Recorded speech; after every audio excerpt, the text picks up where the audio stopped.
everyone.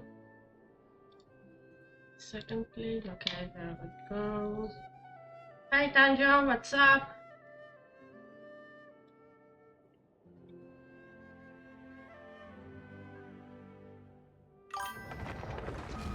Morning Tanjo. You finally awake in the morning?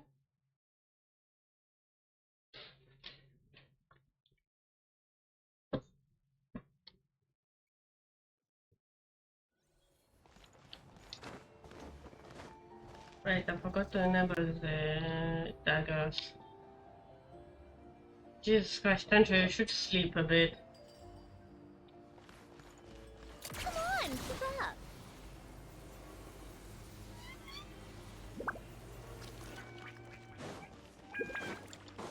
Anyway, we're going back to where we left off. Hope you don't mind.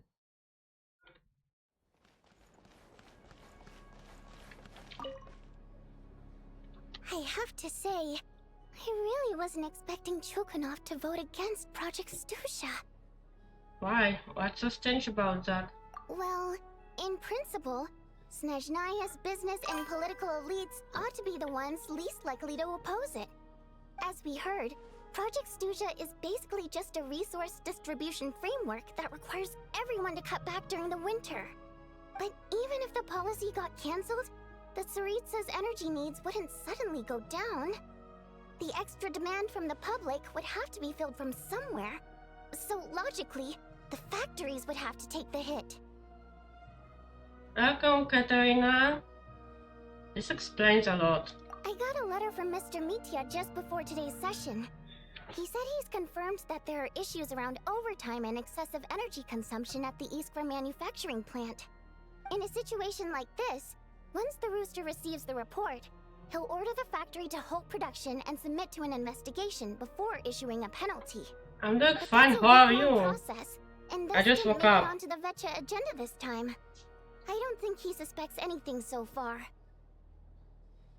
Got it, so for him it's choice between reducing production and stopping entirely. Exactly. And as you know, he's a very selfish person. Glad to hear you fine too, Katarina. Flip him after he received notice of the official sanctions.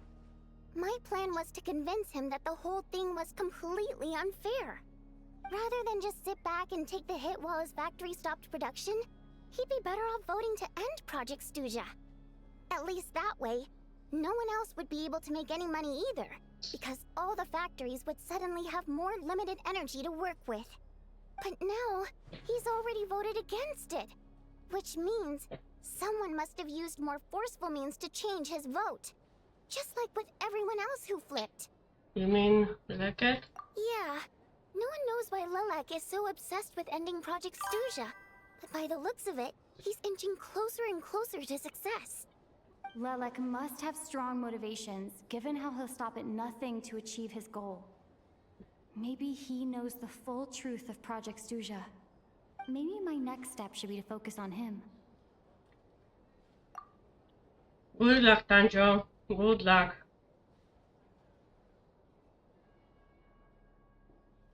All right. What are your plans for the rest of the day? Shall we head out?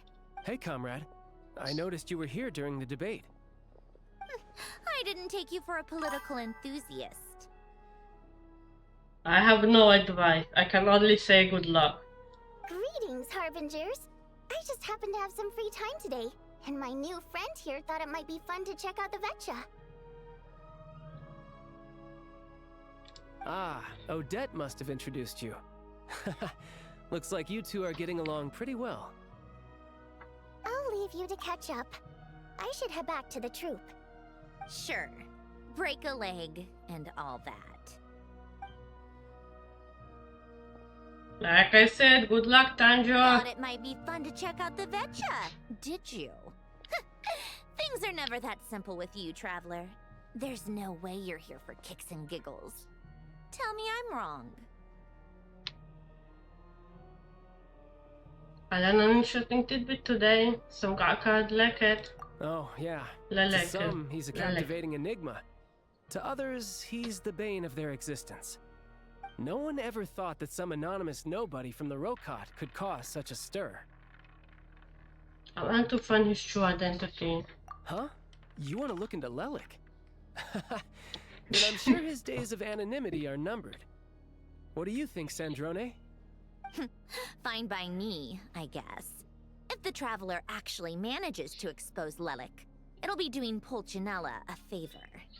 In return, it seems fair to let her in on what we've learned so far. My thoughts exactly. Sharing is caring, after all. Head back to Glupov and grab the files on Lelik. It's easier to just pull the records than go through the rigmarole of getting the Traveler a visitor's permit. As you command, child, sir. In that case, since we're going to be waiting anyway, I'll have someone brew a pot of black tea.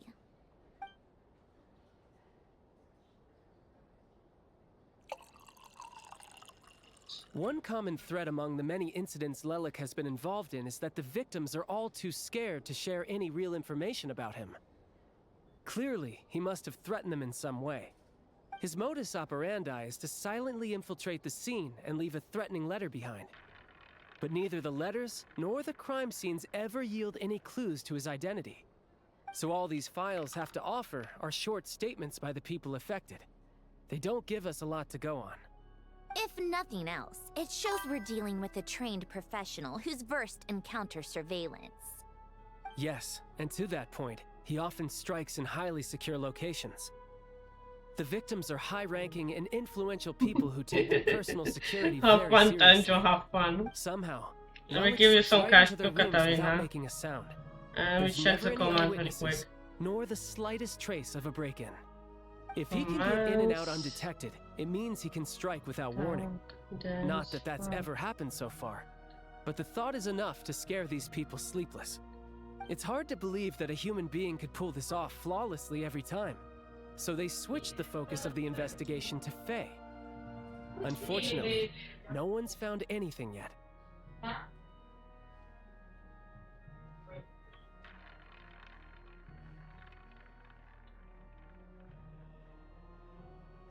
Are you saying you couldn't pull it off? Careful, don't underestimate me. Although truth be told, I'd probably find it hard not to blow my cover. Direct confrontation is more my style. We haven't ruled out the possibility of Lelik being human. It's just, there can only be a handful of people in all of Teyvat who'd fit the profile. Faye, on the other hand, plenty would have the ability, but few would have the motive. So someone as strong as Tartaglia. No, not as strong as me. You'll never find the culprit with criteria like that. Let's go with a little weaker than me. Novelette. Oh, you hit me right where it hurts. I'll admit, he's strong and meticulous. But can we at least limit this to candidates who have something to do with Snezhnaya? She's just trying to find a reference point. Stop getting fixated on who's stronger than who. But that's the most important thing. In my opinion, anyway. Tartaglia as always searching for a fight. Alright, let's take it down a notch or two. So that Odette as a reference point. Odette? Yeah, that seems about right. Her skills are solid, and she's always calm under pressure. Except she's Fatui, so the likelihood of her working against us is pretty low. But yeah, much more accurate than your previous example at least. No, wait a moment. Maybe we should interrogate that assumption. What do you mean? Which assumption? Her Fatui identity doesn't necessarily exonerate her.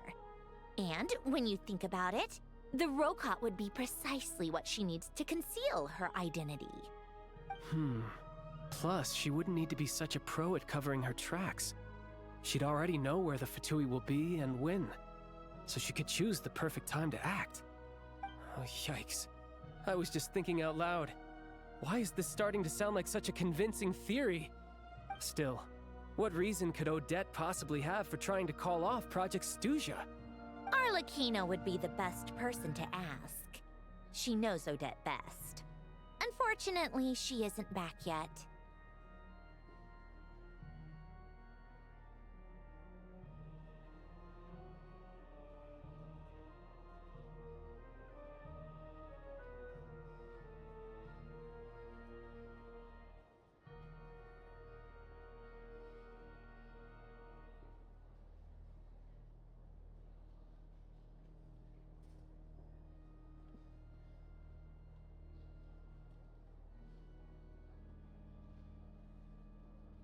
Doesn't work. Okay. It, like nobody joined, so like trying to end it. Don't. Okay, okay. Arlecchino? Rosaline used to open up to her in private about her struggles with Odette. As I'm sure you can imagine, Arlecchino is quite a lot better with children than Rosaline was. She gave her some tips on how to handle the situation, and Rosaline managed to reach a settlement with Odette before leaving. So I suppose there were at least no lifelong regrets left behind. Beyond that, I don't know the details about that side of things. But I do know that Odette definitely has a motive to hold a grudge against Project Stuja. The reason being, her father passed away during the early stages of the project. That was back before it had been named Project Stuja, when things were still being worked out. But in essence, it's remained the same ever since. Huh. The more you know. Rosaline was always so self-centered. I never understood why she started paying so much attention to Odette. Well, even you didn't know about this? Is that such a surprise? If you Because cast you your mind didn't back, join you may it. You're remember that supposed to Rosaline join and when I it weren't asks you to exactly join, close. not when We had tea mid-game. together a few times, but that was about it. Odette's past is no secret. Her father was a fatus and her mother was a very famous ballerina. On the surface, it looks like she followed right in her parents' footsteps. But the truth is quite a different story. After her father passed away on a mission, her mother was overcome with grief. She broke her leg during a performance and could never dance again. Odette was only interested in ballet at the time, but this tragedy left the family with both breadwinners gone.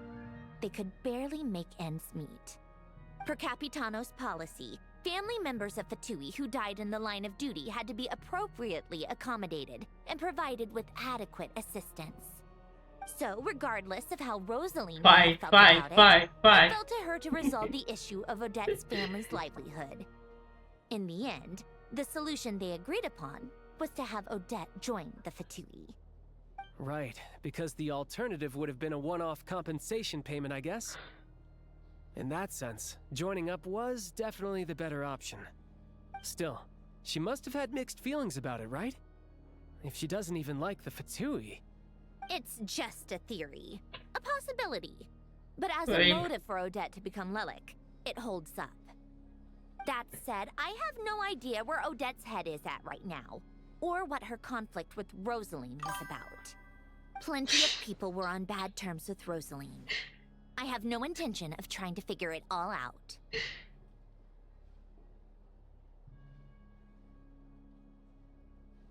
Enjoy Secret Katarina. Oh, she left. So Senor actually wanted to maintain a relationship with Odette? Yes, but there's not much point in discussing that now. Yeah, back to Lelik. Since our investigations so far have turned up next to nothing, we've got nothing to lose by trying a new angle. Funnily enough, Tonya and I had actually made plans to go to the theater tomorrow to watch Odette's rehearsal. Unfortunately, thanks to this Lelik situation, I'll be stuck working overtime again. Which means you can go in my place. No point wasting the ticket. Plus, you'll get to meet Tonya.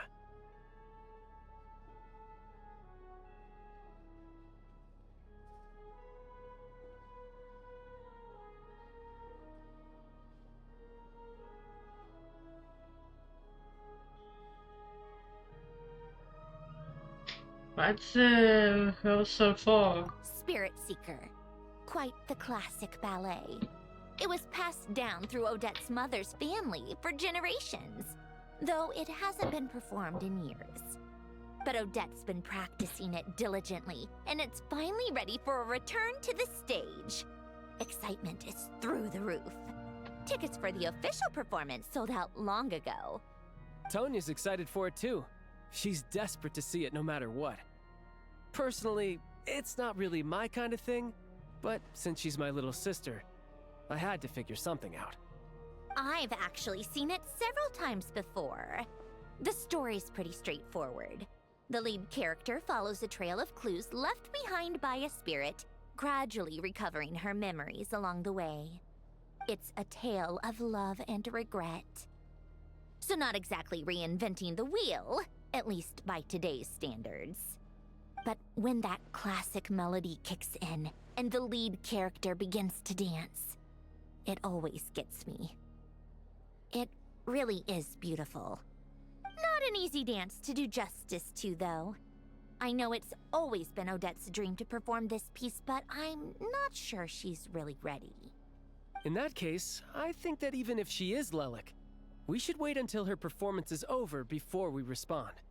I'll let you take it from here, comrade. Okay, How let's go. tiresome. Pick up the pace. Let's go check up on Paimon, see how she's doing. Come on! Tanjo, aren't you gonna gamble more? You had enough. How tiresome.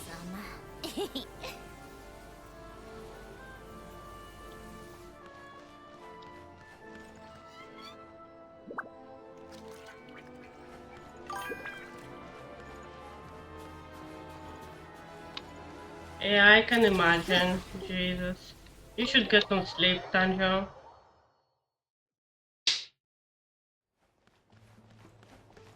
Come on, keep up. Pick up the pace. Hello again.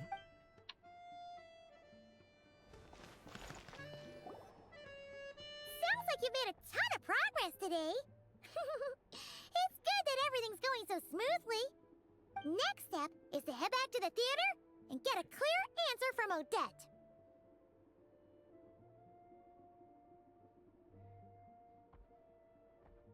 Would be all said and done. Even if she's the one, she won't necessarily admit it. Either way, Paimon doesn't get the sense that she's a bad person. Sure, she might have done some pretty extreme things, but Paimon bets she has her reasons. Maybe this is going too far, but like, with everything she's managed to do so far, wouldn't it make more sense in theory to be even more, you know, heavy-handed? Why leave a letter when she could, well, we know there are plenty of other ways to keep people in line, right? The point is, she could have gone further, but she didn't. So, if it is her, she's got some principles at least. I want to believe in her too. Yeah! Well, all you can do is follow the facts wherever they lead. How are you feeling today? No change, really. But that thing Paimon told you about yesterday? Paimon feels like she can sense it more clearly now. Hearing you talk about your day makes Paimon itch for an adventure. If only she could be there with you so we could experience it all together. Yeah, I wish you could be there too. I'm not used to adventuring alone. But don't worry, we'll get to the bottom of this. Guess it's just one of those things. Never mind. Paimon will behave herself and keep resting. If Odette is Lelek, she may well have inside information on Project Stuja. Her father was involved with the project's early implementation and tragically died in the process. Now, she's dedicated herself to bringing it to an end. It's hard to imagine she could have gotten this far without knowing anything at all about the Tsaritsa's true intentions. When she spoke to us as a member of the Fatui, how much did she let on? And how much was she hiding? Only time will tell. Maybe tomorrow everything will be answered. Hey look! It's snowing! Could be a tough day ahead. Make sure you wrap up warm tomorrow.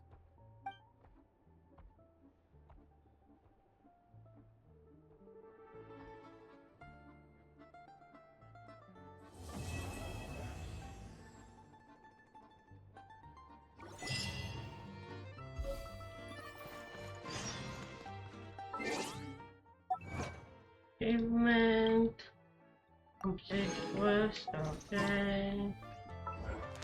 And we also Initialize the daily commissions. Nice, and a full wish. Yay. Let's see, will Odette come home? Oh wait. Yes, thank you. Will Odette come home on like 56 PD? Nope, still too early. Okay. I'm gonna claim my daily commission before I rest until the following day.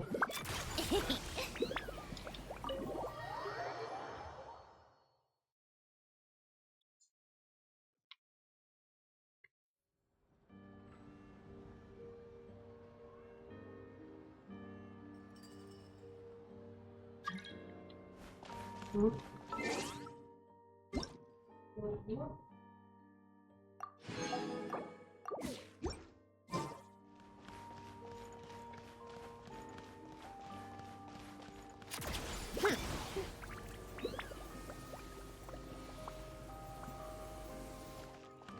Welcome to the... Thank you for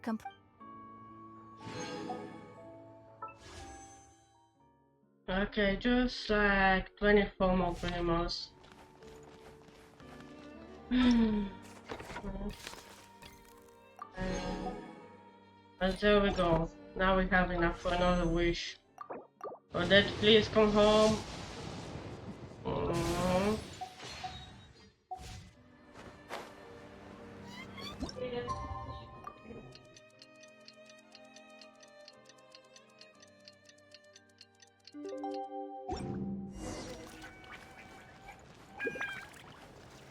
Take a break, pick up the pace.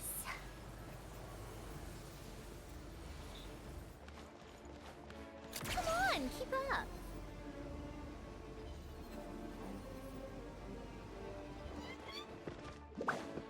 Take a break.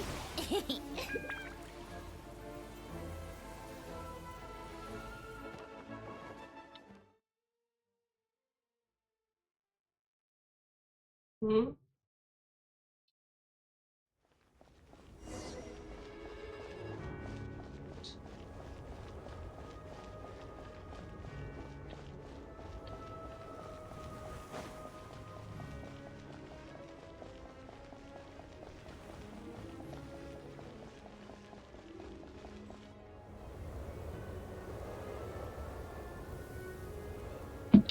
Ooh, it sure is cold today. I wonder how much heavier the snow's gonna get. Here to see Odette? I just need to see your tickets for the preview. Perfect. Thank you. I'll hold on to your tickets. Come on in. It's freezing outside. Thank you.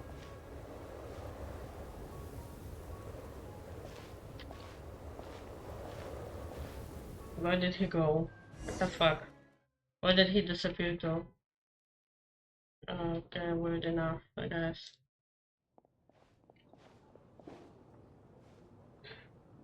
I think I'll leave the Lelek question until after the show's over. Then I'll go find Odette.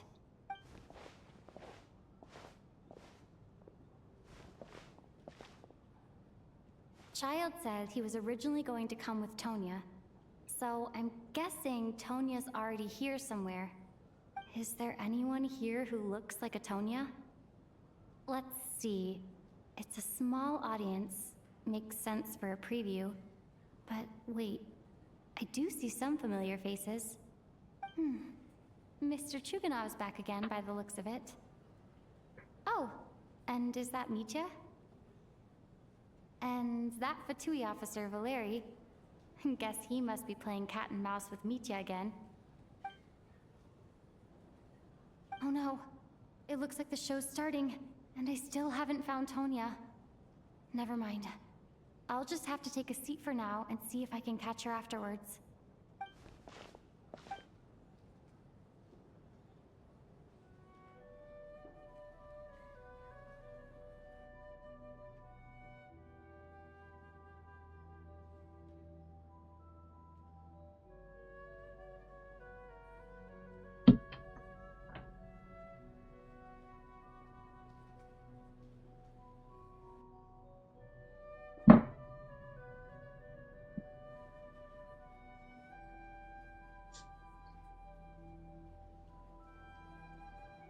This guy with his inspiration again. Oh no.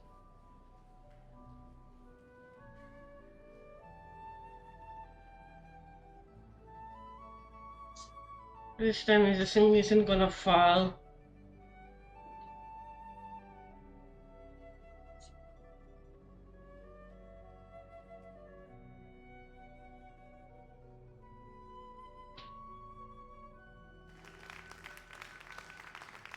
Hello, members of the audience.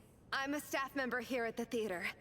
Today's performance was a very special one for us, as it marks the first attempt in a long time to revive the classic Snezhnayan ballet, Spirit Seeker. To commemorate this occasion, we would love to take a group photo of the cast, crew, and audience members present today. Could I kindly ask the audience to please come up onto the stage?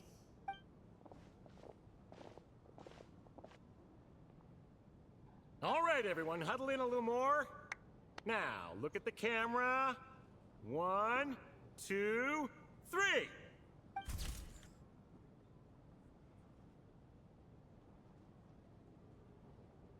Cute. Alosha is here. Is this child's sibling? Probably, I hope so. Are you quite satisfied, Mr. Energy Scientist?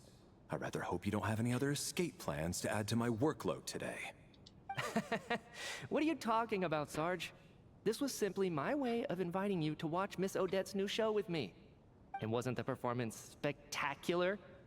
In the future, I heartily encourage you to take a leaf out of my book. Find some soul-nourishing pastimes to enrich your time outside of work. It was indeed a fine performance, but I must correct you on one point. This is not time outside of work. These are working hours. Working hours and non-working hours are just a social construct. Human technology can never advance if we're too rigid in our thinking, Sarge. May we leave now? Already? I mean, I was kinda hoping to soak up the atmosphere for a little longer, but... No? Okay, guess I'm pushing my luck. Didn't seem like too much to ask, but fair enough. Off we go then, Sarge. Back to the land of working hours. Lead the way. That has to be her. She's the only person in the audience around Tonia's age. Excuse me?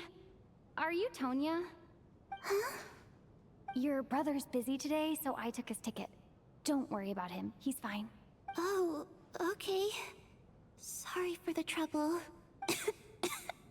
What's wrong? Are you sick? No,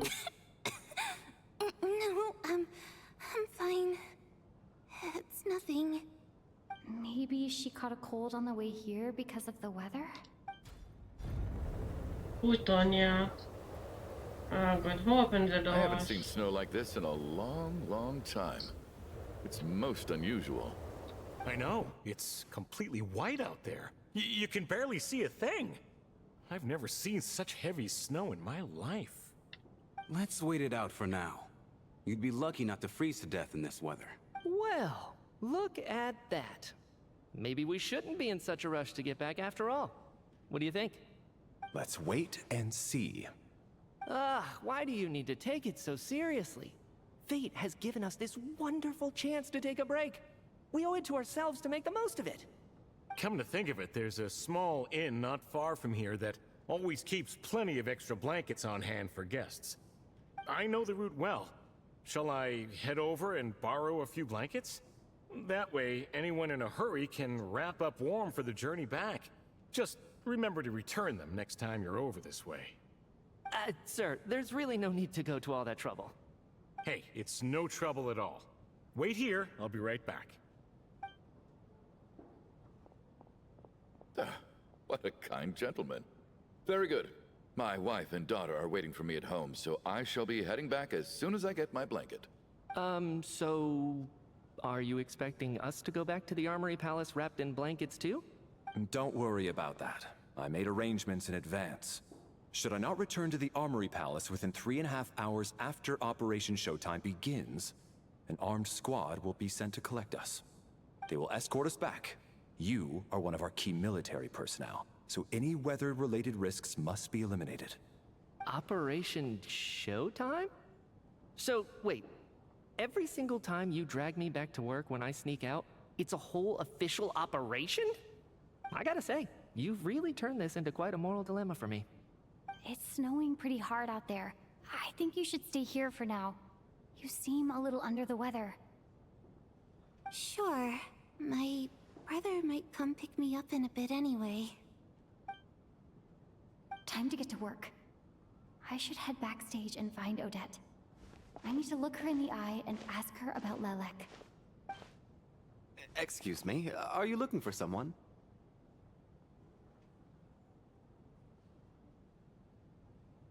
I'm looking for that. Ah, a fan, I'm guessing?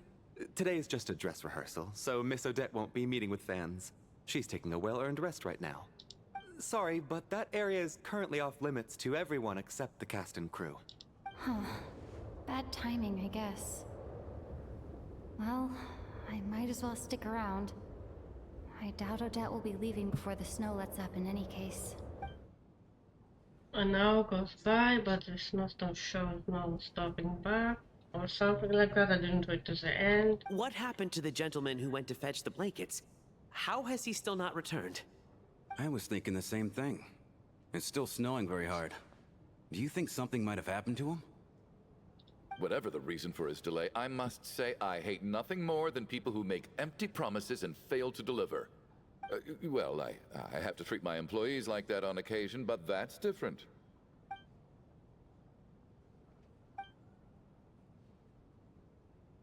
You seem anxious, Mr. Valeri. It's been nearly 4 hours since I left the armory. The army should have arrived to extract us by now. They know how much I despise tardiness and disrupted plans. There's simply no reason that they shouldn't have shown up by now, barring exceptional circumstances. Surely a snowstorm like this one counts as such. Few things in this world can stop the Snezhnayan army, Mr. Mitya. And a snowstorm is certainly not one of them. Why don't you go out and take a look? They might be right outside, waiting for your orders before they dare come in. An absurd hypothesis. I have no intention of leaving your side for even a moment until I have escorted you back to the Armory Palace. This doesn't look like an ordinary snowstorm to me. That guy who left earlier, it looked like he just vanished into thin air. Either that, or my eyes were playing tricks on me. A man-eating snowstorm? Come on. Night hasn't even fallen yet. Spare us the ghost stories.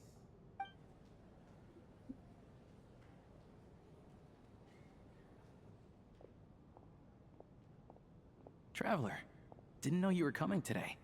How come you didn't say anything? I'm here to see Odette. Oh, right. I assumed you were looking for me and Vodenitsa. Odette's still backstage. Whoa, that's quite a snowstorm out there. I've been working backstage this whole time, so I didn't even notice. No wonder the audience hasn't left yet. Huh. Is weather like this rare even in Snezhnaya? Yeah, snow like this. I'm sure I've seen it out in the wild before, but never in the city. Actually, I take that back. I don't think I've seen snow this bad even in the wild. This is something else. It's not normal. If even a little snow like this is normal, could it have anything to do with that monster we're talking about? We can't stay cooped up here forever. Someone needs to go out and take a look. I go with you? No need. I have plenty of experience with snowstorms. Besides, I work here while you're an audience member. I should be the one to do it.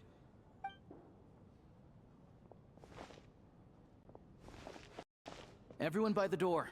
Careful not to let the snow soak into your shoes. In a snowstorm, you gotta look after your toes above all else. Heading out, my man? Be careful. I've been told the snowstorm eats people alive. Thanks for the advice. I am planning to be careful.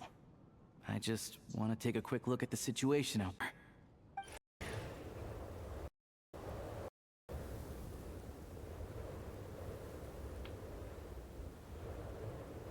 And so he goes, oh. Oh, I actually came back.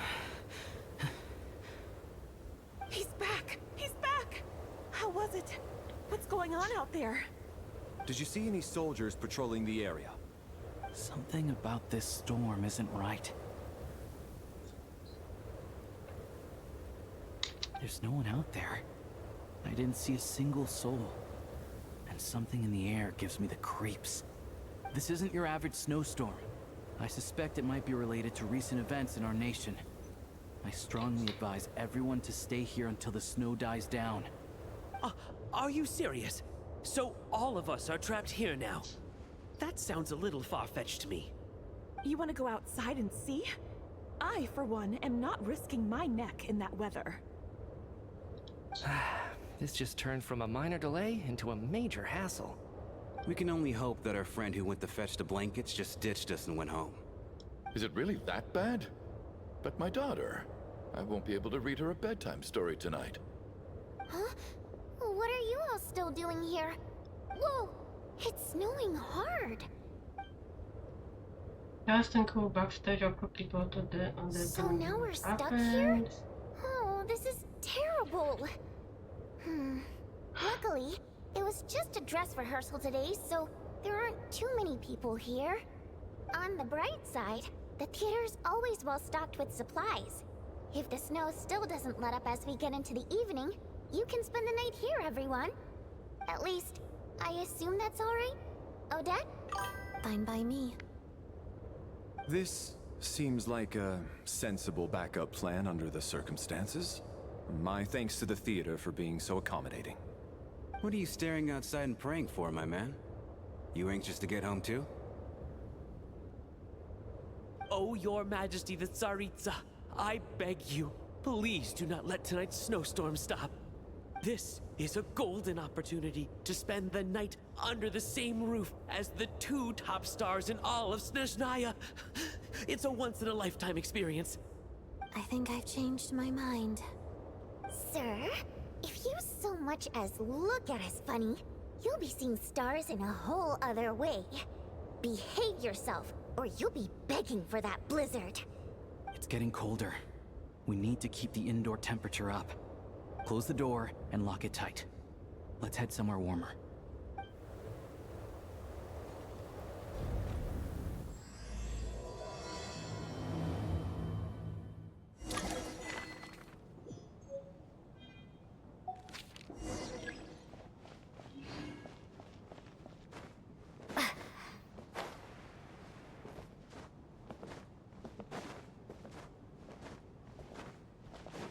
Let's go check up on everyone, see what everyone up to.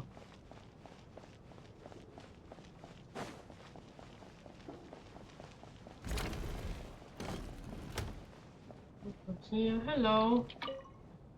And then there's the aristocrats. Easiest of all to deal with. You don't need to use any force whatsoever. All you have to do is show them the rope you plan to tie them up with. Do you know why? I don't. Do tell. Because nothing horrifies them more than the thought of a cheap, coarse rope leaving creases on their precious million Mora coat. They'll do whatever you ask to avoid that fate. Unexpected, but funny nonetheless. Tell me another one. Oh, look at that. I got myself a new listener. Hey there. Let me introduce myself. The name's Shram, and I'm a mercenary. The kind that gets paid to do odd jobs for rich folks. And I am Chuganov, an entrepreneur. If my name is unfamiliar to you, you will no doubt have heard of my factory, the renowned Iskra manufacturing plant. Vamos. Enjoy your conversation. Are you really that famous, Mr. Chuganov? How come I've never heard your name before? Excuse me? Is that a joke? Or are you being serious? Oh, I'll have to ask my rope later. He's probably tied up more entrepreneurs than I've ever heard of. Okay, let's do standing jogs or something.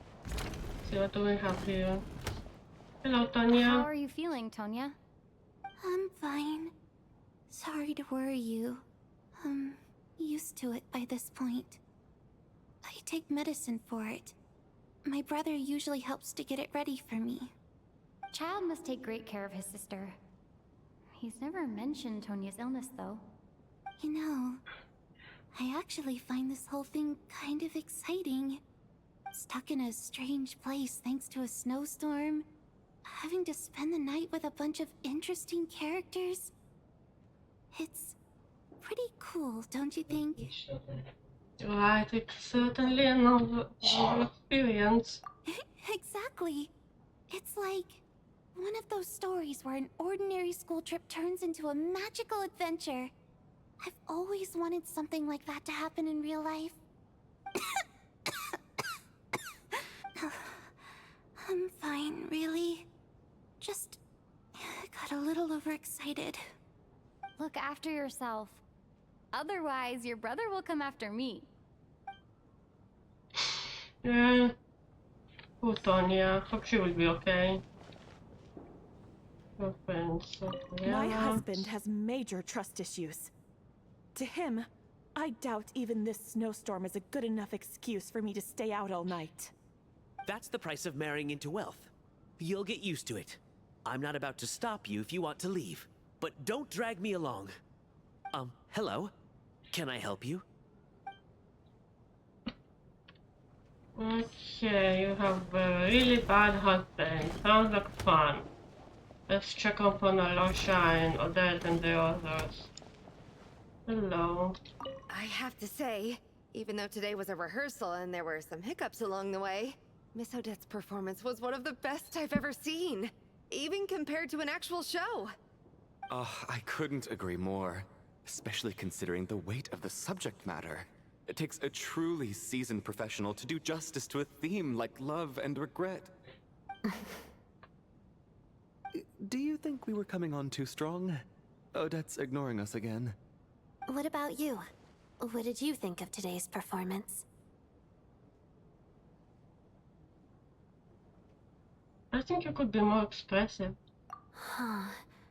That's actually a more insightful critique than I was expecting. My mother would agree. She's always thought that was my biggest flaw. Maybe I need to work on making my facial expressions appear more natural. I'll make sure to save a ticket for you when the show's performance ready.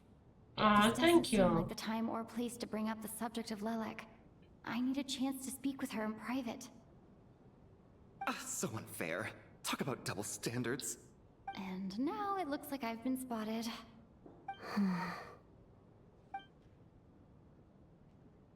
You know Mitya too? No, I don't. I just have a feeling that he might be dangerous.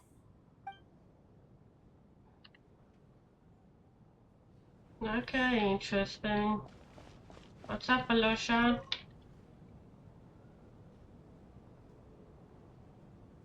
I don't think it's ever been this lively backstage before. I didn't know you were coming today. Hey, have you seen Chuganov?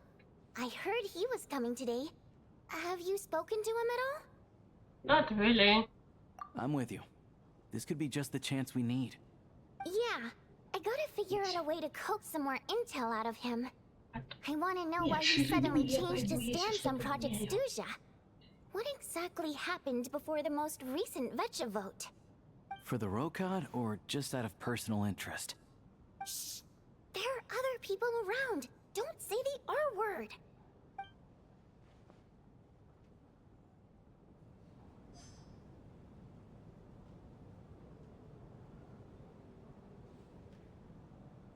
Sorry, my grandma came in to check on me. Okay, let's go check up with you, Valerie and Mitya. This is highly irregular. A delay of over an hour during an operation like this theoretically warrants a Harbinger-level response. I wonder what the issue is. The storm, or something else. Sarge, the day you learn to let go and just enjoy moments like this is the day you'll finally understand the meaning of life. Why, hello, man. I believe you were the one sitting at a nearby table back at Podvorye restaurant. Any friend of the theater's star performers is a friend of mine. It's a pleasure to meet you. I'm Mitya, from the Energy Commission. Greetings. Major Valeri, head of the Special Assignments Battalion. Armory Palace Royal Grenadier Guards, 1st Regiment. I am here to ensure Mr. Mitya's personal safety.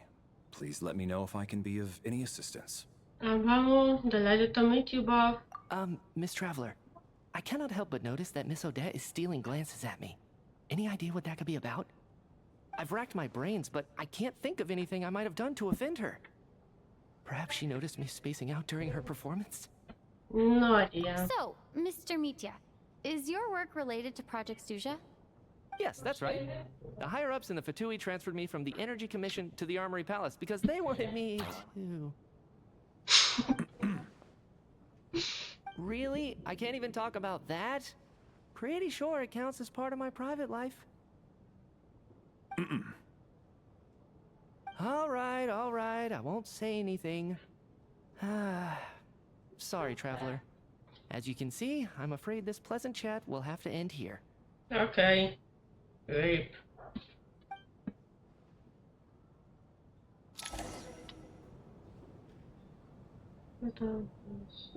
How's it looking, Alosha? No change from this afternoon. Heavy snow with no sign of slowing down. May I have your attention, please? The storm is unlikely to stop tonight, and it'll be even more dangerous outside at night than it was during the day. We at the theater owe everyone here a duty of care. Therefore, we strongly suggest that you stay on site overnight and avoid going outside unless absolutely necessary. In a few short moments, we'll give you a tour of the theater's various quarters. You can choose to sleep in the VIP room, the office, or backstage. Or on the stage if you'd prefer. We won't mind. I'll pass on sleeping on the stage. What if the snow is stopped by tomorrow morning? The early birds in the audience might think we're part of some experimental new show. A drama about sleeping? That could be fun. Maybe we could come up with a title for the production. Sleeping Beauty? Not bad. Clear selling point at least. Could be a big hit. Anyone who doesn't wish to sleep on the stage, please follow me. I'll show you to the rooms.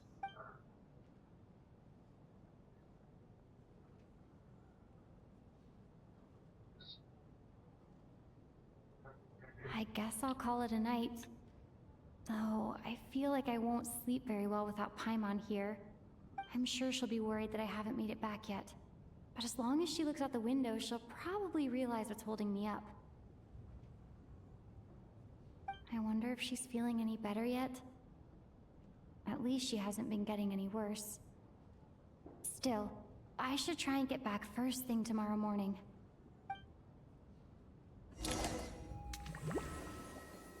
Let's sing. Let's sing.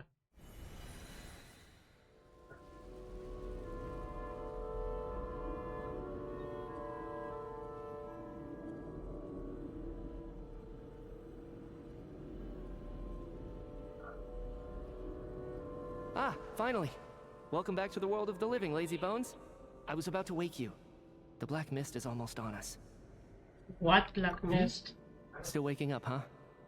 You know, the black mist. It's been chasing us from below ever since we were born. You're just dozy. There's no way you've forgotten. Come on, let's keep heading up. Onwards and upwards is the only way to survive. Don't listen to a word those black mist cultists say. Here we go again. The endless march toward survival. What's going on? That black mist down there is creeping me out. And it's rising. Guess I should head upwards and get away from it. The black mist cultists believe that being swallowed by the black mist leads to everlasting peace. But if you ask me, they're just lying to themselves. We're the only heretics left. The only ones who refuse to give in. We have to keep going. But how do you actually know that they're wrong? Dangerous question there, Torgov. The moment your faith wavers, you start a chain reaction that ends in the collapse of your will. Put the question out of your mind. Stay strong and believe that the black mist means certain death. Okay, but it's not my mind that's the problem. My body's about to give up on me. It's already starting to falter. I can't do this anymore. I've had enough of being forever on the run. What's the point of it all? All this will pass eventually, I promise. Keep fighting. It will be worth it. You accuse the Black Mist cultists of being liars. But you're lying too. There is no end to this path. It keeps going up forever. There was never any hope to begin with. The cult of the Black Mist has poisoned your mind, Sobolova. Are you thinking of giving up as well? I am. I think I'll take my chances with the Black Mist over this perpetual torture. As much as I detest the Black Mist cultists, I'm just too weary. Then I bid you both farewell. Let me put my personal opinions aside for a moment and say, I hope that you both find peace within the Black Mist. We're just gonna give up on them? Fate always appears so impossibly complicated. But at moments like this, its raw simplicity is laid bare. Their fate was sealed from the instant they Hey entertained honey, doubt. what's From up? then on, the outcome was both inevitable and irreversible. Let's go.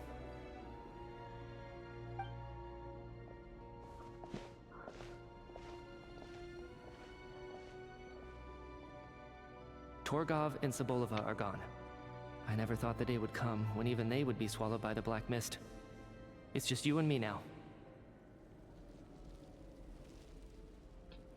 Is it just me, or has the Black Mist stopped moving? Yes, it looks like it's satisfied. For now. This happens from time to time.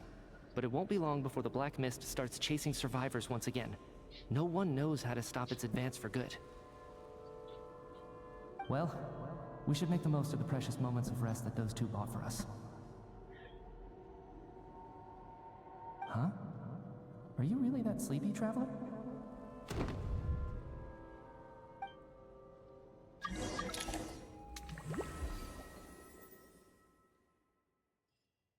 Weird ass dream, I guess. Help! Somebody, come quick! What is it, Chuganov? What's wrong? Eat well, honey. Is it morning already? What's all the commotion? Sounds like it's coming from next door. I should check and see what's going on. Really weird dream. Let's go see what's happening. What's happening?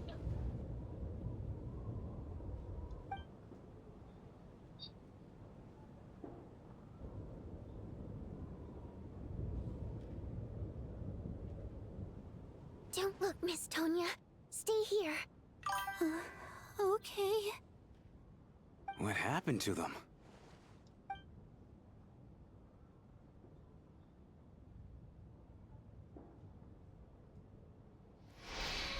People crawling down drunk, looking still as if they're still asleep. What if you but your gut tells you that they are not sleeping somehow. You can sense it in your bones. Is this what this looks like? These two people have passed away. And the strange thing is that somehow I knew this was going to happen. I knew that they would be the ones to die. Have I seen this moment before? Or did I have some kind of premonition? I can't remember what it was. Let me take a look.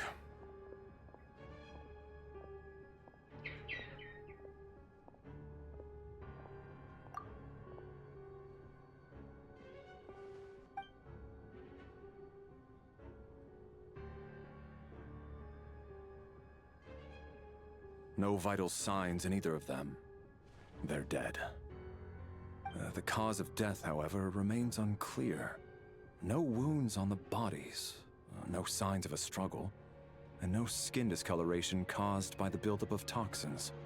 But just last night, they were chatting and joking away. This is so sudden. Could they have had pre-existing medical conditions? Even then, the odds of them both dying of sudden complications on the same night are extremely low. It's hard to believe that they died of natural causes, nor does this appear to be a suicide. Are you suggesting they were murdered? Who was the first to discover the bodies? It was me. But these deaths have nothing to do with me, officer. I got up early because I wanted to see if the snow had stopped. Then I noticed that the door to this room was open, and it looked like there was a man and woman inside. I just went over to see what was going on. I had no idea they were... I can corroborate this. I was doing my morning exercises near the stage. When I saw Mr. Chuganov heading this way, I followed him. I can also confirm that I didn't see a single person approach that room before him. The snowstorm was raging all night, and it's still going now. There's no way someone could have come in from outside, correct? You mean an intruder? No, not possible. I slept by the door last night as a precaution. There's no way I wouldn't have noticed if anyone had tried to open it. Everyone, split into pairs and search the theater for anyone in hiding, or any signs of suspicious activity. I'll follow up with a full search of my own shortly. Go. There is no time to waste.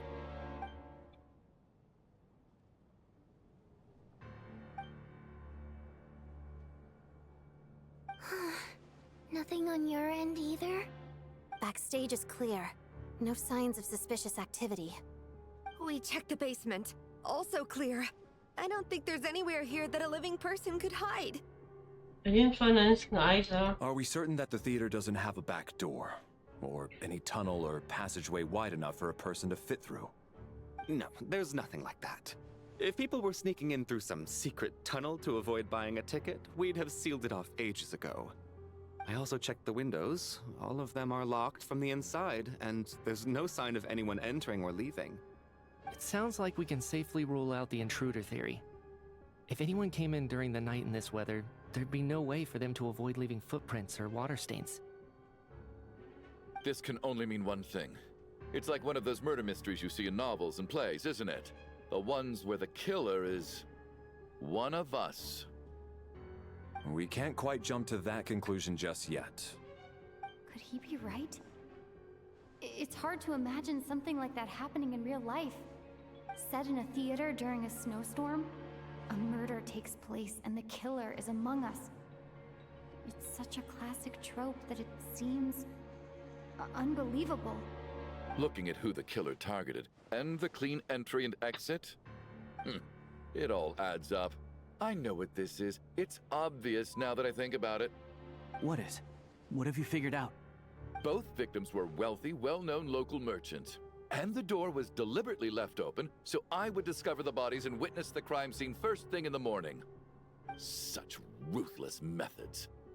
This was your doing, wasn't it, Lelik? Lelik? You mean Lelik is among us? And he's the killer? Lelik. I know this code name. Member of the Rokot, anti-Project Stuzha. Always works alone.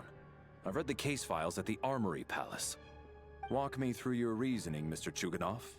What do you know about Lelik?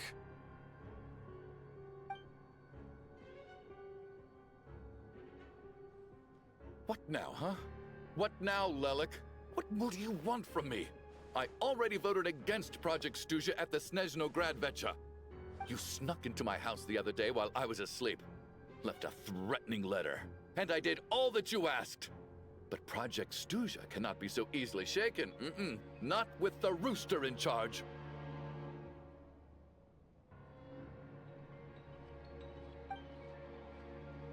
So he really was threatened by Lelik. That makes sense. And now you're resorting to murder to threaten me. Isn't that right? I knew it. The Rokot despises the rich. The lives of the wealthy are but refuse in your eyes.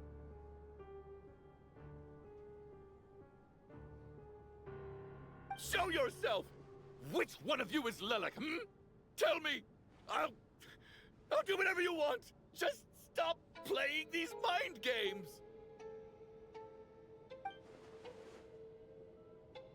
Was this really Lelek's doing? Would Odette really do something like this? If Odette really is Lelik, this seems out of character. But then again, how well do I really know her? I'm probably the only one here with a compelling theory about Lelek's true identity. But if I reveal it now, I'll be putting Odette in the line of fire. What should I do? I don't think it's likely that Lelik killed anyone. At least from the stories I've heard, he's never killed anyone before. And his name has never come up in connection with any murder cases. Besides, even if Lelik did want to threaten you, why resort to such an extreme and roundabout method? It's not his style at all. Vodianitsa doesn't know that Lelik might be Odette, but her assessment is pretty much identical to mine. Miss Vodianitsa, why do you suddenly feel the need to speak in Lelik's defense? Defense? Oh, no, it's just... I'm worried that we're jumping to conclusions here, so I wanted to share my point of view. Also, I don't think the Rokot is as bad as you're making it out to be. Well, if you think I'm so wrong, what's your theory then, Why don't you tell us who the killer is? I know, Sax is The case is Chuganov still guy. evolving, Mr. Chuganov. Please do not prevent others from expressing their opinions so early on in the discussion. Even so, there's no denying that the recent threat received by Mr. Chuganov may well be an important clue. So there's still a good chance that Lelik is right here among us. I can't do this anymore. I don't care if it's still snowing outside. I have to get out of here. Whoa, take a beat. We all know it's far too dangerous out there. Even the soldiers couldn't get to us. Go out that door, and you might not live to tell the tale. And whoever this Lelik is, they're surely not going to murder anyone in broad daylight.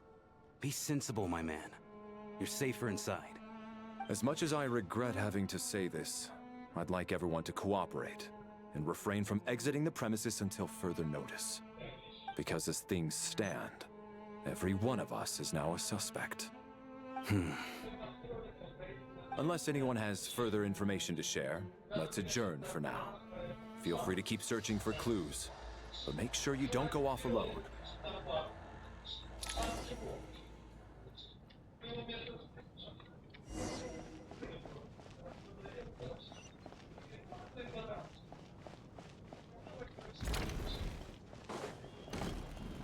Interesting with that and with the story, but I really have no idea what this is all about yet.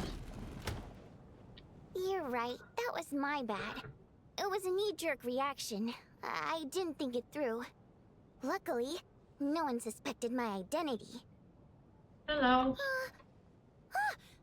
Oh, phew. It's just you. I thought someone was eavesdropping. Since Vodianitsa and I were on the same page earlier, I think I should share my thoughts with the Rokot members first. Zeleníte duše, páča zútel lidik, views under concentration. Whoa. Are you serious? I don't know if this counts as gossip, but it's definitely on track to be the juiciest this whole year. Odette? Really? Odette? Oh god, how dumb does this make me look? Lelik has been right under my nose this whole time, and I didn't notice a thing. Actually, it's exactly what you'd expect. Sometimes, hiding in plain sight is the best strategy. And now that you mention it, the more I think about it, the more sense it seems to make. It all adds up. What are we up to now? 1, 2, 3, 4... What are you counting? Odette's identities. She's my coworker, specifically a ballerina, and also a Fatous, a member of the Rokot. Now, Lelik. It must be so exhausting. I just want to give her a hug. I guess since I've always known her as a member of the Fatui, it never even crossed my mind that she could be involved with the Rokot, let alone be Lelik. I don't understand. If she's with the Fatui, what reason could she have for being so opposed to Project Stuzha? Probably best if you ask her that in person. Yep, I don't sure have a point. Since you waited until now to bring this up instead of announcing it to everyone earlier, does that mean we're all on the same page here? She doesn't seem like the type to kill innocent people. Yeah. Lelik may not follow orders from the Rokot leadership, but as far as I'm concerned, she's never crossed the line. If anything, her actions benefit the poor. We need to confront her face to face. Do you think she'd really admit to being Lelik? I don't know. We'll have to see how it goes. For now, we'll work on the assumption that she didn't kill anyone, and see how much she's willing to tell us.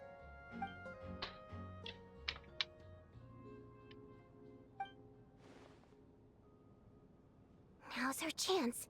Odette's alone. Let's go. Hey, Odette. What is it, you guys? Shh.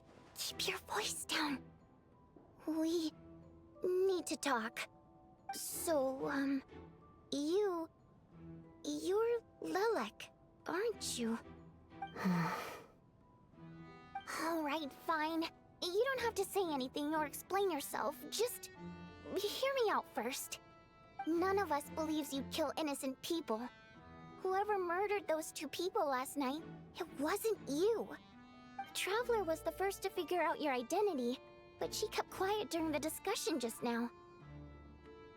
Still, it's clear where the group consensus is heading. Everyone believes Lilac is the culprit. If your identity is exposed, you'll be in a really bad spot. We're your colleagues, and we know what kind of person you are. I don't want anything bad to happen to you. So, can you clue us in? Tell us everything. The more we know, the more easily we'll be able to cover for you. Alright. Yes, I'm Lilac. And no, I'm not the murderer. And thanks, but I don't need you to cover for me. Actually, I'm planning to reveal my identity. Huh? You're gonna reveal that you're Lilac? Here? That's right. I'll admit I was surprised at first when Chuganov guessed that I was here. It was just a lucky guess, but it caught me off guard. But after taking some time to assess the situation and confirm where everyone stands, I don't believe I have anything to worry about. Are you sure you don't need a second opinion? Given the circumstances... Mr. Valeri! What?!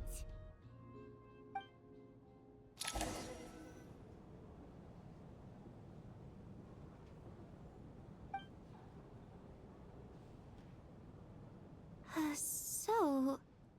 Odette is Lilac? I don't know what game you're playing, but you've got a lot of nerve. It's just one identity. So what if it's exposed? I can disappear and adopt a new identity anytime I please. I made my peace with this when I chose to become Lilac.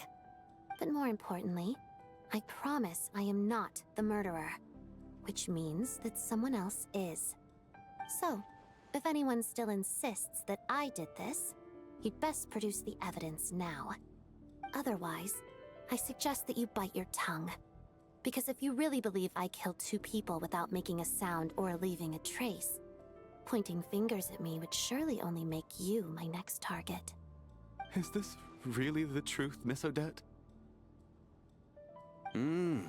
That's confidence, all right. I believe you. A real no-nonsense attitude. I can see why Marionette said that she's on track to inherit the title of the Fair Lady. Are you seriously buying this? Hey, officer! She just admitted to being Lilac. Aren't you going to do something about this? I do have one question, Miss Odette. Why have you chosen this moment to come forward and reveal your identity? If I didn't say anything, everyone would be focusing all their efforts on finding Lilac. And that is exactly what the real culprit wants. I don't want to be the scapegoat who lets the murderer get away with this crime. Despite all the accusations, she made the smart choice. A remarkable display of rational thinking under pressure. Clearly, Odette's talent extends far beyond the art of dance. She thought so far ahead. Ugh, why do I always feel like I'm one step behind her in everything? You've convinced me. Dealing with the murder case remains the top priority right now. Let's put the name Lilac and all related incidents aside until further notice. Nevertheless, the group still considers you the prime suspect. I assume you have no quarrel with that, Miss Odette? I understand. You're welcome to keep an eye on me around the clock. I have no objections. Mr. Chuganov? For my wife and daughter's sake, I'll let you off the hook for now. But don't think you're forgiven for breaking into my house and threatening me. Just wait till we get out of here, Lelik. We'll settle the score then.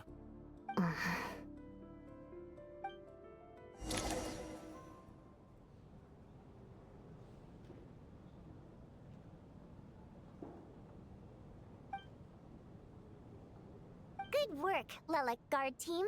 And Lelik too. Here, have some hot water. Turns out Valeri knew about my exploits, so now I've been told I have to guard Lelek with him. Shouldn't you be facing my way if you're guarding me? At the moment, it looks more like you're my bodyguards. If the true culprit is indeed still at large, as you have claimed, we must keep our guard up against them also. Don't worry, Tonya. We'll get through this. Once the snow stops, the officials will step in. The investigation will get easier, and then we'll be safe. But once the snow stops, won't everyone just leave? You're gonna miss us, huh? Well, some of us work at the theater, so we'll still be here. I'll even give you a special backstage pass. Really, Miss Vodyanitsa? That's awesome! You've made a fan for life. Aw, you're so cute, Tonya. All right, let's swear to it. I promise to give you the pass, and you promise to never change your mind about being my fan. Promise. Don't indulge her, Tonya. You don't have to swear an oath over things like that. You really do get carried away sometimes, don't you, Miss Vodyanitsa? Hey! Mind your own business!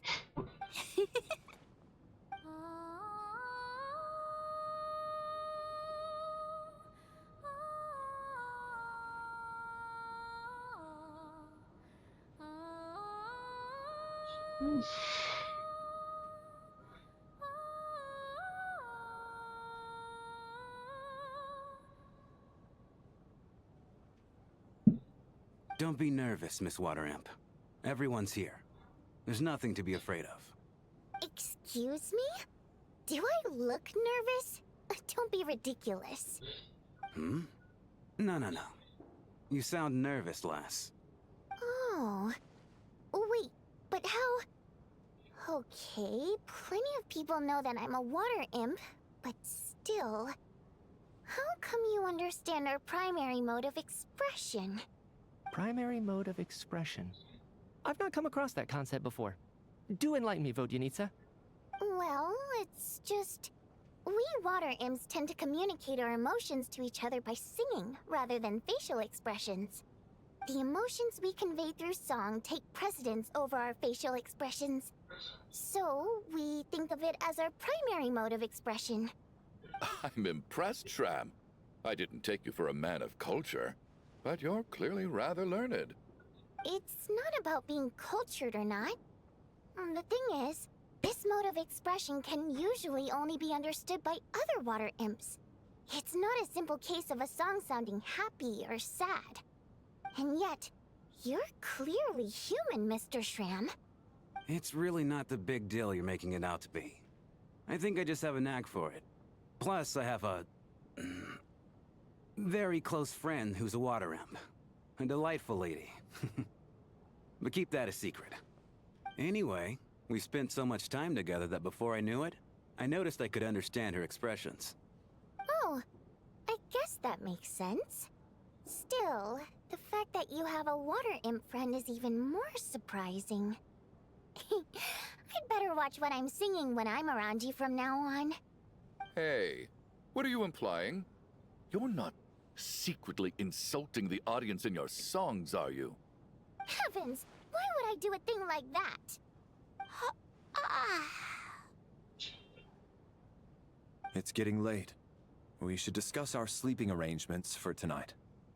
To guard against the killer, someone needs to keep watch. I suggest that we don't sleep in separate quarters tonight. It will be safer if we all stay together. As long as someone keeps an eye on Lelik, I'm quite sure we won't have any trouble. Are you saying that you wish to bet your life on Miss Odette being the killer? Nonsense. Of course not. Then I propose the following arrangement for tonight. The Traveler, Odette, and I will form the Night Watch. We'll sleep in shifts, but 2 of us must be awake at any given time. And by me. An excellent idea. This allows us to handle the Night Watch while also keeping an eye on Lelik. Meanwhile, the rule of taking shifts in pairs resolves the other issue. Namely that we can't necessarily trust the Traveler or Valeri either. I expect that plan took you quite some time to come up with, didn't it? Actually, our field combat manual outlines a similar approach. Although the scenario there involves guarding prisoners overnight during field operations. That being said, I must clarify that I harbor no disrespect towards you personally, Miss Odette. In fact, Lelik's numerous covert operations make fine textbook examples for military agents. I care less about respect and more about the fact that you just robbed me of 2/3 of my sleep tonight. I'm calling dibs on being the first to rest. Good night. Good night.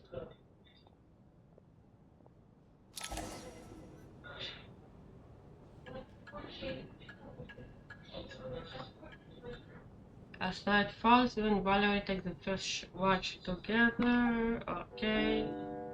On sleeping on the stage, making for a scene right out of absurd. Later, eventually, tangled for the first ship to chain. It's almost time. We should wake Odette. How are you faring?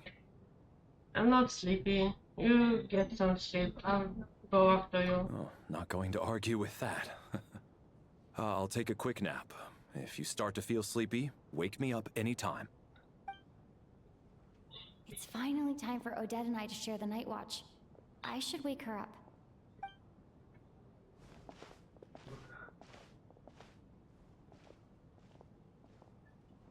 I came here to get information from her in the first place. Maybe I should think about what questions I want to ask before she wakes up. How long are you gonna keep staring at me? I didn't even wake you up yet. Couldn't sleep. My mind's been running haywire. Plus, there's something I've been meaning to talk to you about. You too? I had a hunch that you wanted a conversation too. Let's take this chance to clear the air, shall we? Okay.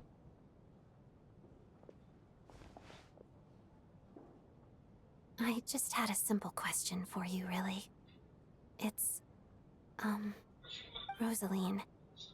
In her final moments, did she have any last words or anything? That happened so fast. I see. Well, that was all. I have no other questions. Do you miss her? No.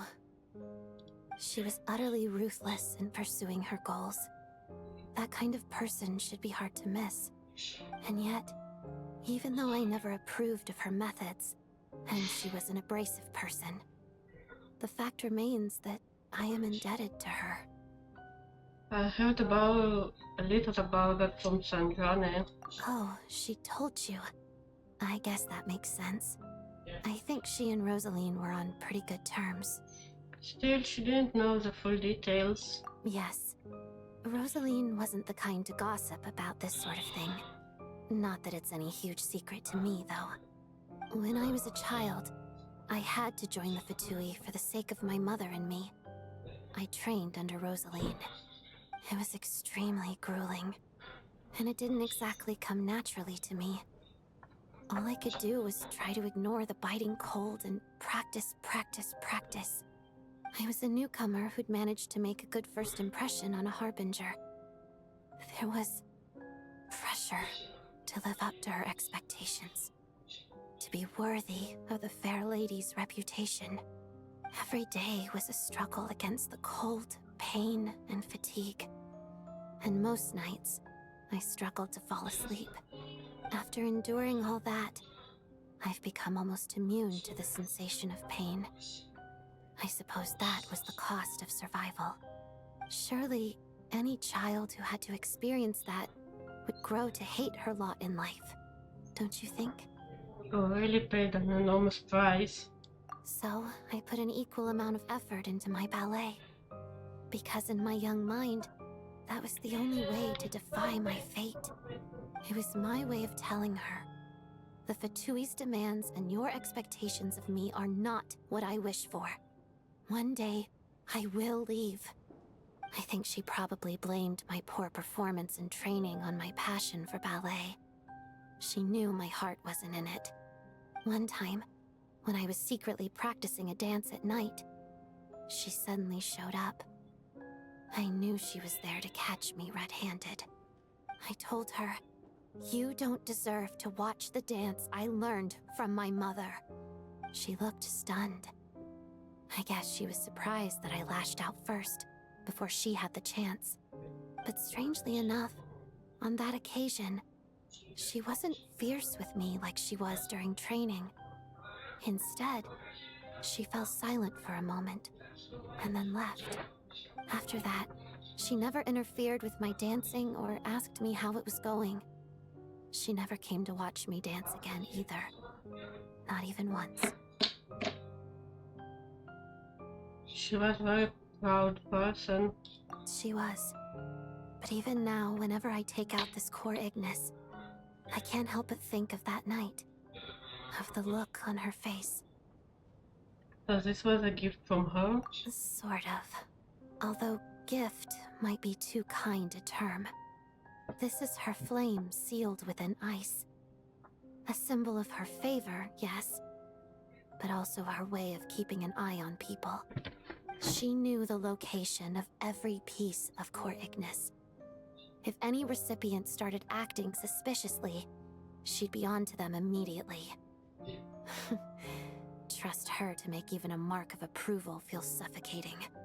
So, when news of Rosaline's death reached Snezhnaya, many people immediately crushed their core Ignis. It gave them a profound sense of relief, like they'd broken free from her shackles. But I kept mine.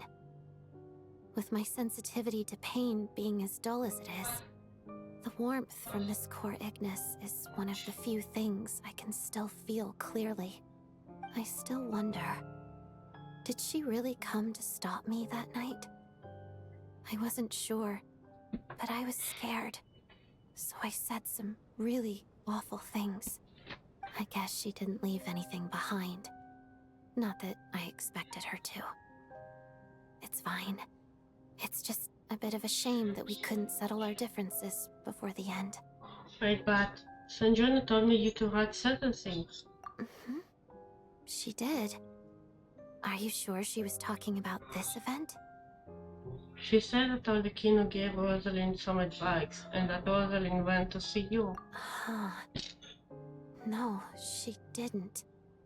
I didn't even find out that she'd gone to Mondstadt until a while after she'd left. Wait, in that case... I think you should go and see the name. Okay, I will. Thanks for letting me know. There's something I'm trying to figure out. I'm beginning to suspect that Paimon's mystery illness is being caused by the energy research behind Project Stuja. Paimon's very important to me, so I have to get to the bottom of this. I figured that since you're Lelek, you might know something about all this. The ultimate goal of this energy experiment is to create a weapon for the final battle. The weapon's construction was completed in Nodcry. Now, all that remains is to arm it with a sufficiently powerful energy.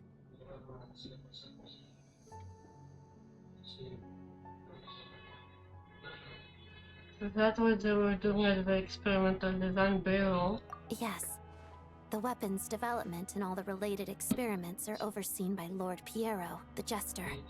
And the lab is located deep within the Armory Palace. I'm not sure why this experiment would be making Paimon feel unwell, though. The best way to get to the bottom of it would be to go there in person. Once we get out of here, I'll help you apply for an entry permit. Are you sure? Let's not forget that you also have a tooth. And I'm hardly the organization's proudest member, as you know. You answered my question about Rosaline. I want to do you a favor in return. It's that simple. Huh? What's wrong? Are you not feeling well? You two seem to be hitting it off. I thought you were sleeping. Of course I was. In the military, one learns to fall asleep quickly, even in the most inhospitable environments. It's vital to staying alert and energized. Why? Is something wrong? No, nothing. Even if he was awake, he can't have overheard us, right? Well, thank you both for keeping watch. Traveler, I'll take over for now. It's your turn to get some sleep. Okay, sure. Thank you.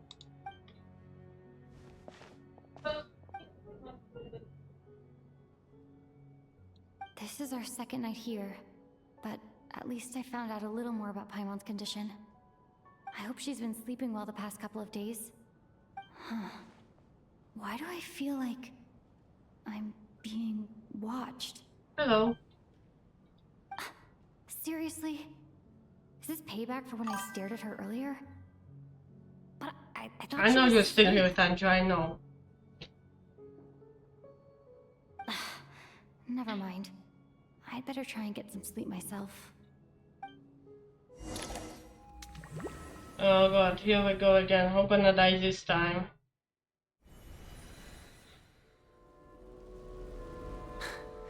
Hey, what are you spacing out for? Are you reaching your limit too? Where are we? I don't know where this is, and yet it feels strangely familiar. How long have we been walking for? Do you remember? Time's lost all meaning. Ever since we noticed that thing above our heads. What was it called again? A star key? Or key star? Anyway, the person who named it was swallowed by the black mist. Whatever it's called, ever since we noticed it, we've been walking up and up, hoping that as long as we reach it, we can find a way out of this place. But it seems like no matter how far we walk, we never get any closer. Well, we've come this far. You never know. Maybe we're almost there? Come on, enough moping. Let's go. The black mist is catching up.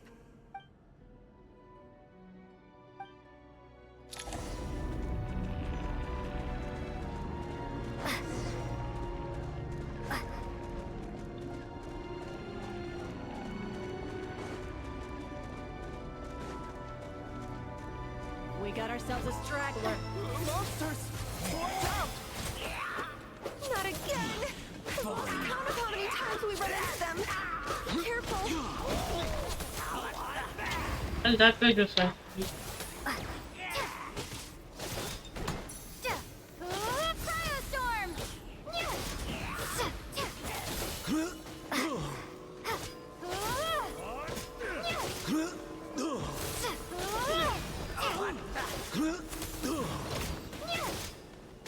Almost and bye bye. Okay, now it's just this guy left. Oh, you're not dead yet?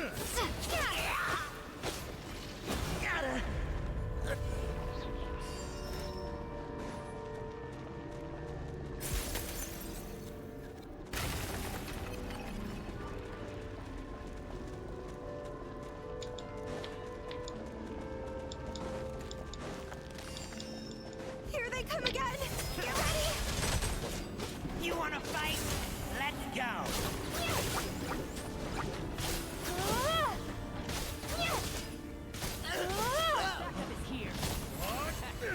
Having second thoughts? Yeet!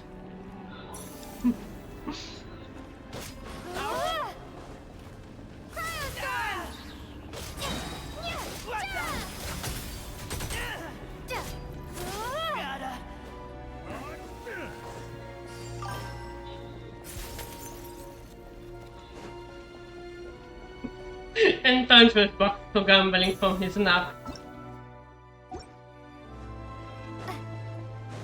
Monsters ahead of us. The black mist behind us. It feels like there's no escape.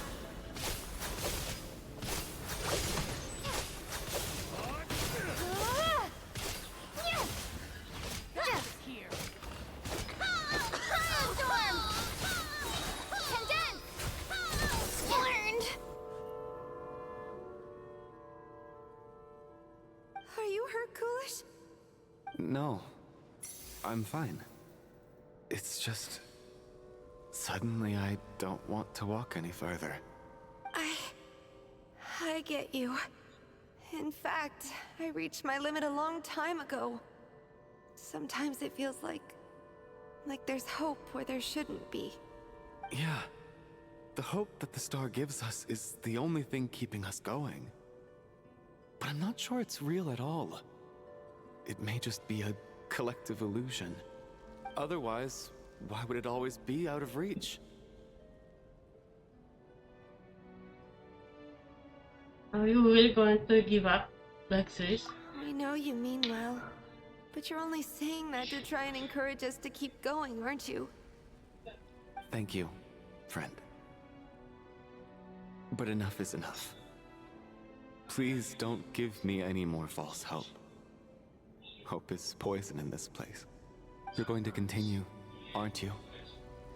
I admire that. I've given up, but I wish you the best. May there come a day that you catch up to the star and leave this godforsaken place.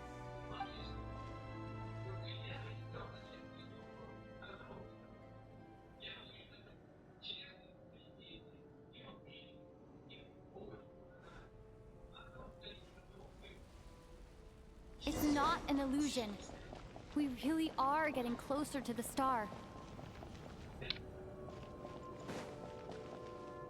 Odette? Congratulations. You're the first person to make it here. I actually made it? But... how did she get here? The closer I get to the star, the more familiar it looks. I'm the star's envoy. The black mist has stopped rising. Its hunger is satisfied for now, having devoured your two companions. This is a good opportunity. I'll let you get some rest before we continue. Continue? Are we going to leave? Hmm? What do you mean, leave? The star represents the starting point. It's the waypoint for the beginning. Congratulations on reaching the starting point. Once you are ready, we will head out and walk upwards. I will be right by your side the whole way. After everything I went through to get here, this is just a start. Huh? What's wrong?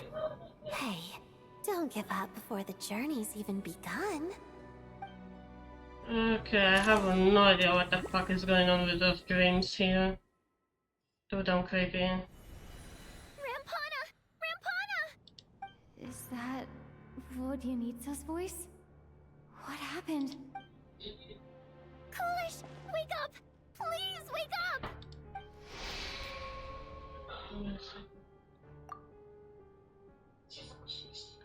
A drama about sleeping, which began as a joke the other day, is now playing out on the stage. No one counted on it being a tragedy. Everyone gathered around the two sleepers in the center of the stage without even suspecting the scene. You already know what happened, at least someone had told you in advance.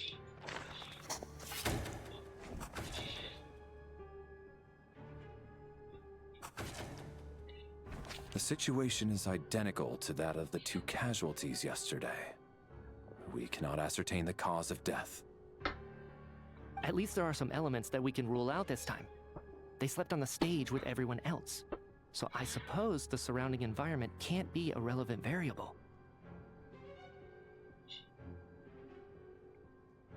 Rampana. Coolish. Weren't some of us keeping watch last night? 3 of us, in fact. How could you not notice something was wrong? I'm as confused as you are. Certainly nothing unusual happened on my watch.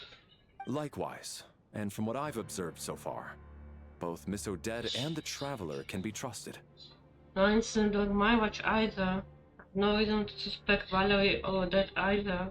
To be honest, I didn't get a wink of sleep last night. I couldn't help but think I was the target, so I just laid there with my eyes closed.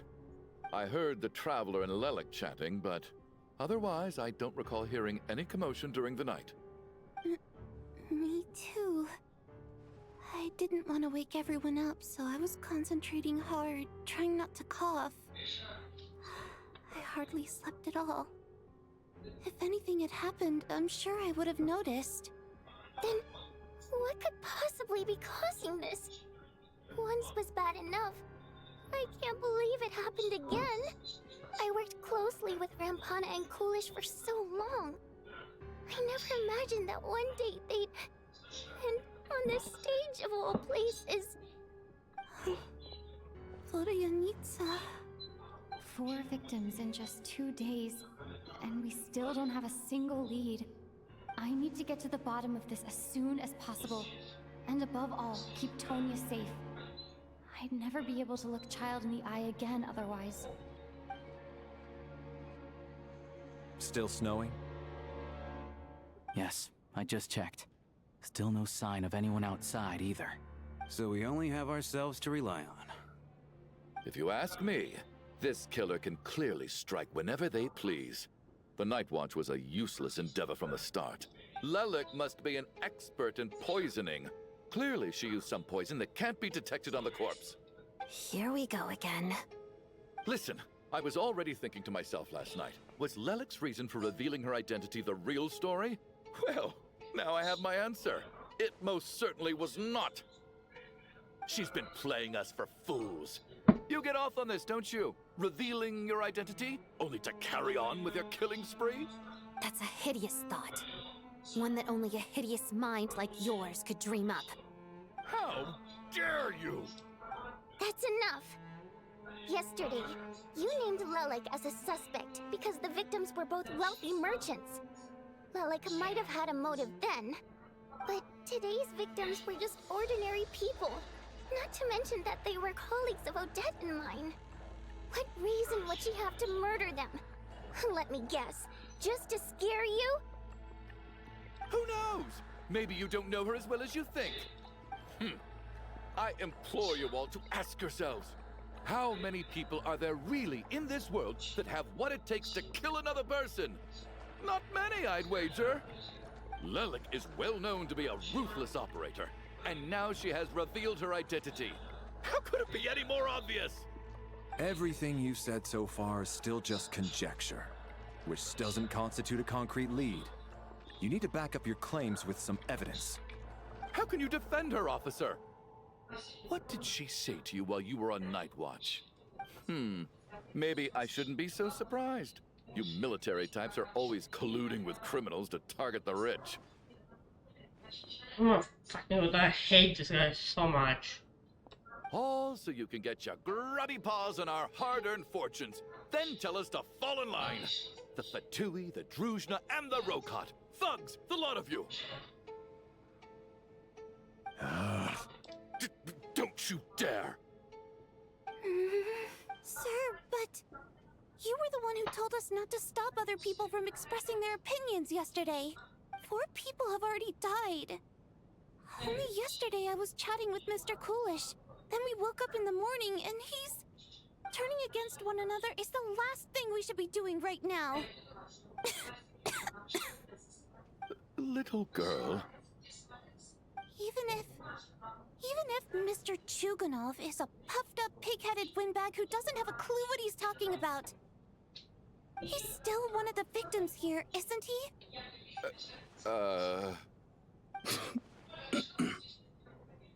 Quite. I had no intention of resorting to violence. But you're right, Miss Tonya. I ought not prevent him from speaking his mind. In any case, I believe Mr. Chuganov has calmed down a little now. We may resume our discussion. I don't think there's any need for that. What is there to discuss? nothing about this situation is normal.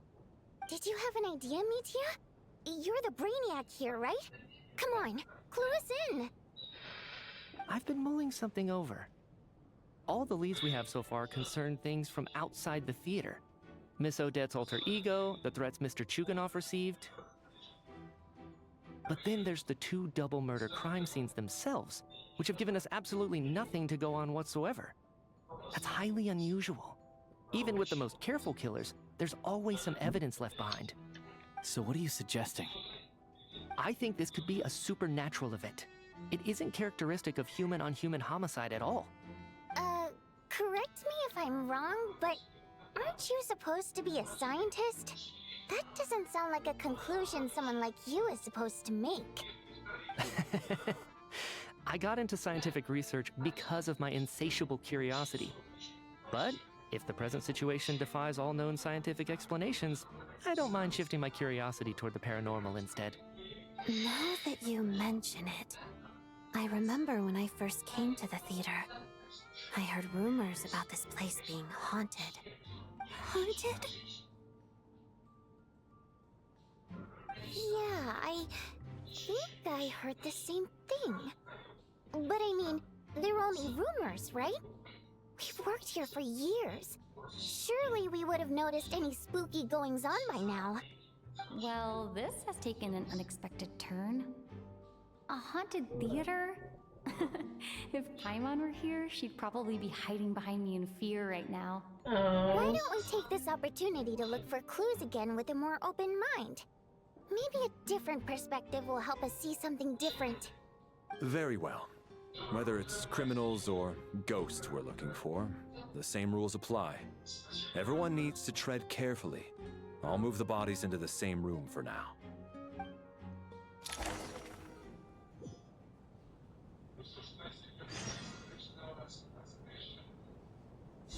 So yes, I know she's missing from like everyone on the crew. Where the fuck is he?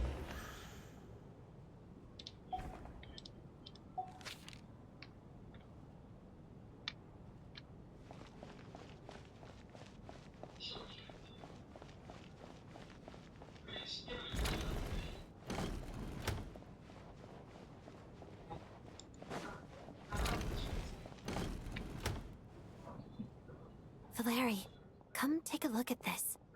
You too, Traveler. What is it? Some sort of notebook. What is it for? It's the on-duty logbook for the theater. Kulish was the main person to use it. He mostly used it to record any unusual incidents during a show, audience numbers, exit times, and so on. I saw Kulish at the entrance before coming in. I think he was holding his book at the time. Yes. He'd always have this logbook with him when he checked tickets at the entrance. This should confirm a lot of key details about the recent show. So, you find anything unusual? Yes. The number of people. I've checked and double-checked, but the numbers just don't match what's recorded in the logbook. Apparently, we have an extra person among us. Are we certain that logbook is accurate? Could someone have sneaked in without buying a ticket or something? Unlikely. Kulish took his duties very seriously. I've rarely seen any errors in his work. Not to mention that this was a dress rehearsal, meaning smaller audience numbers and tighter ticket restrictions than usual. Everything would have been well within his control. We no longer have our tickets with us, do we? They got collected on entry. I assume there's no way we can check them again. Unfortunately not. The theater recycles tickets. Once people are in the door, they don't tend to leave until the show ends. So we collect the tickets at the point of entry. He was still around, we'll just ask him. Still, I'm inclined to believe that this discrepancy in the head count is significant somehow. Did an extra person just materialize out of thin air? Where is Aloysius though? Like, we haven't seen him since the beginning. Hello, Tonya. Tonya?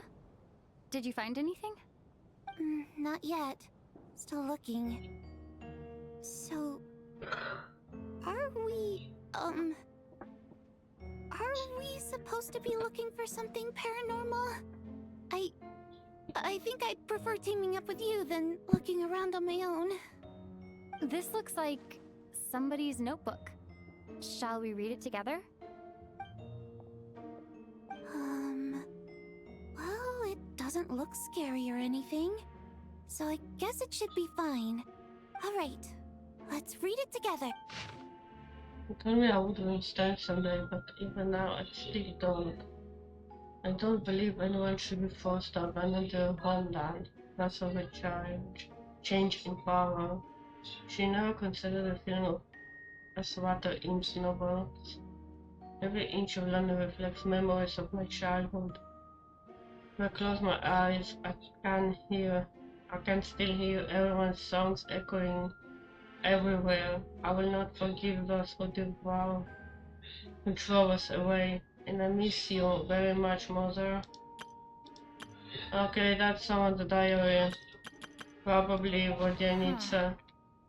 This has to be Vodyanitsa's writing, surely. Maybe it's a little rude for us to peek at this. I feel like I just read someone's secret diary by accident. Now I feel a little guilty too. It sounds like she's writing this for her parents, right? I don't understand. Why put this stuff in a notebook instead of mailing it in a letter? Because her water imp parents belonged to the aristocracy, who were driven out of Snezhnaya by the Tsaritsa long ago. And now they live somewhere new, where the postman can't get to. I can explain. We're sorry. It's fine. My fault for not storing it properly. I can't leave things lying around and expect them to get ignored when everyone's scouring the place for clues.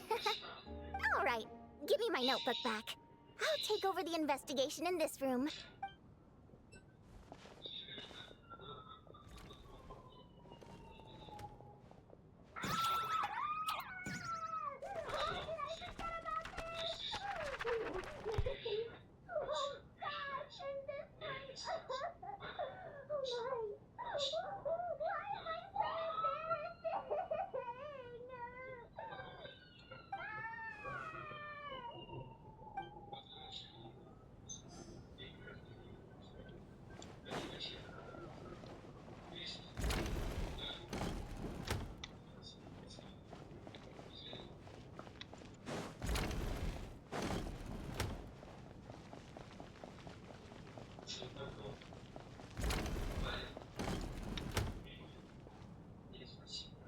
Ah, Traveler. Since you're here, come take a look at this. Where the fuck Alosha have you found it. been?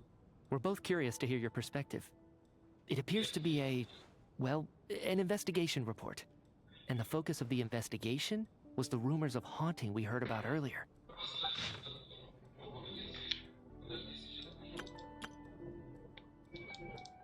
An investigation report, huh?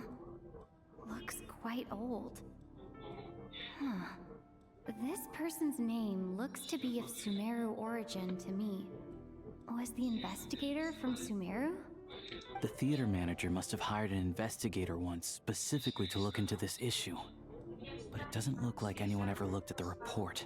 Presumably, the manager wanted to know if the supposed haunting was dangerous, while also being fearful of word getting out in case it affected the theater's business. Anyway, the bottom line is, the haunting is actually real after all. It's caused by an obstruction in the ley lines.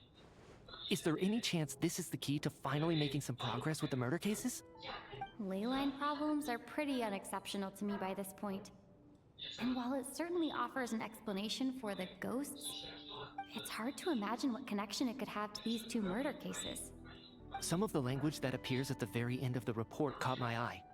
Angel civilization, ley line renovation? My area of research doesn't touch on any of that, so it's completely outside of my wheelhouse. Huh? A piece of paper just fell out from the report. It landed right by your feet. Let's see. Death is near. It's pretty ominous, no matter how you look at it. How unnerving. It was tucked inside the report, so it must be a note left by the author. Death is near. Is that supposed to be what's going on here? With us in the theater? But if so, how did the author foresee it? Could he predict the future somehow? Maybe things are more complicated than we thought. No, wait a second. If we take the report and the note at face value, they completely contradict one another. The report definitively concludes that the hauntings in the theater are harmless and cannot affect the real world. But the note seems to be warning of potential danger. The question is, what exactly does the note mean by death?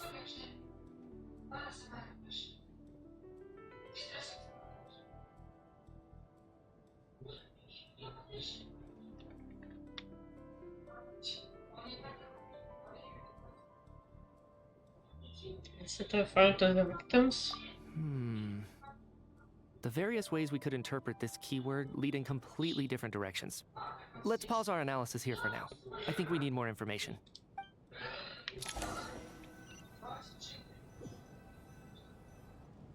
If we take all this together, it's not impossible, is it? If anything, it's the natural conclusion. Oh, I beg to differ. This sounds to me like a product of a researcher's vivid imagination. And perhaps it's because I'm still viewing this through the lens of a typical murder investigation. But still, I'm struggling to be persuaded by your theory. Does it really sound that far-fetched? Alright, well, let's treat that as speculation for now. I do agree with what you've said, so let's go with your idea for now. Good. Okay, now that we finally have some meaningful leads, I think it's time to reconvene. Let's get the others.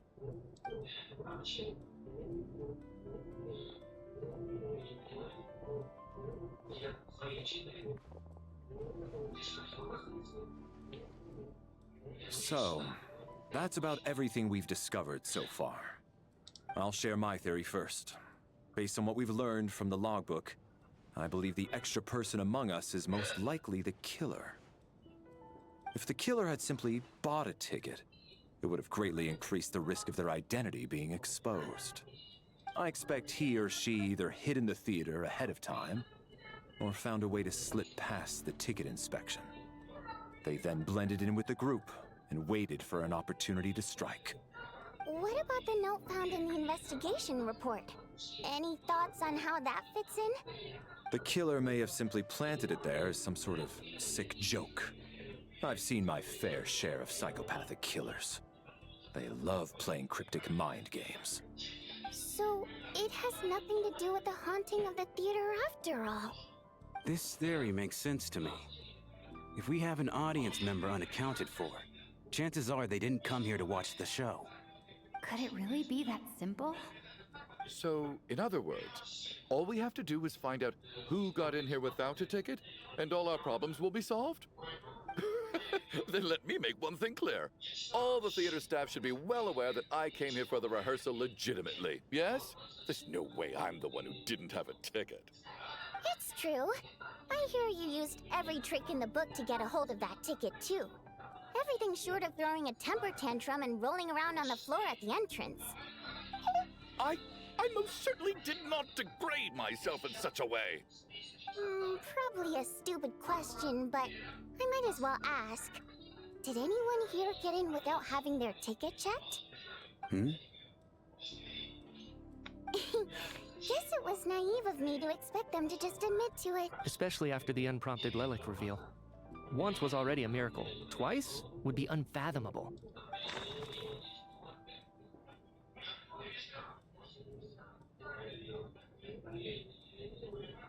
I don't know, Schwamm probably is the only person most suspicious right now to me. I don't believe any of us here knew Shram before all this. If no one can verify Shram's identity...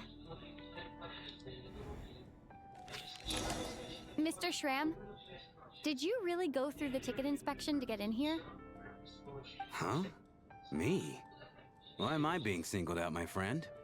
Do I seem that suspicious? Yes. It's not that you stand out as suspicious, more that everyone else has been ruled out as trustworthy. Okay. Well, We spent the best part of 2 days together now, so I'm sure you can all tell what kind of person I am. I'm a true gentleman. I never dream of doing something like sneaking to the theater without a ticket.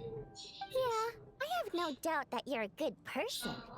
But the problem is, none of us here actually know you, so no one can say for sure that you are who you claim to be.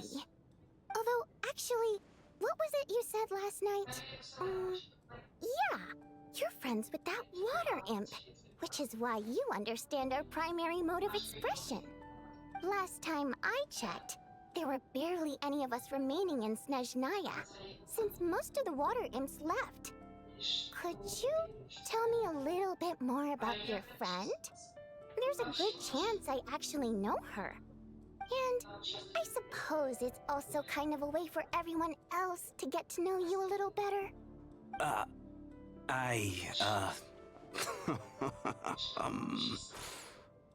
Good grief. Are you blushing? Pull yourself together, man. Stop giggling like a teenage boy. It's revolting.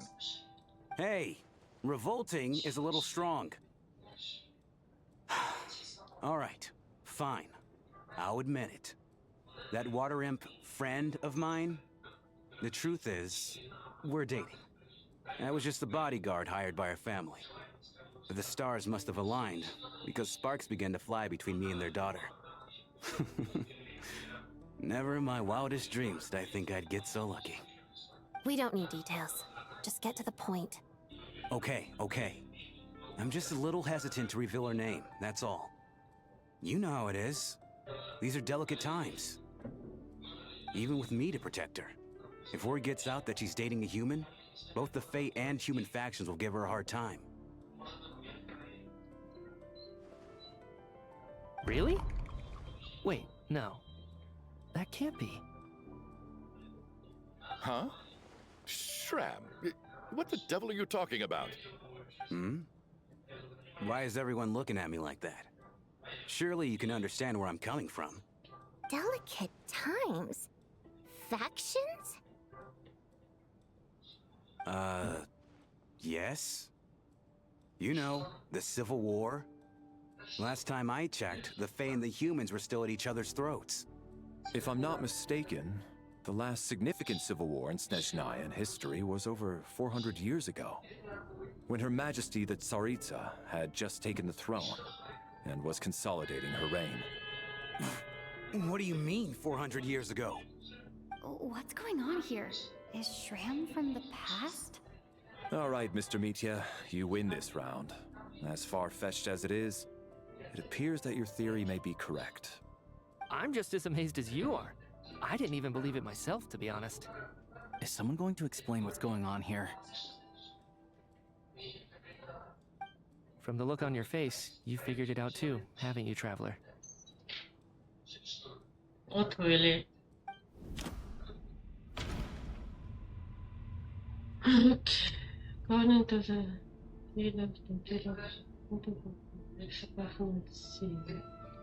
это были мотиваторы, наверное, все. Further, she had yet to surprise.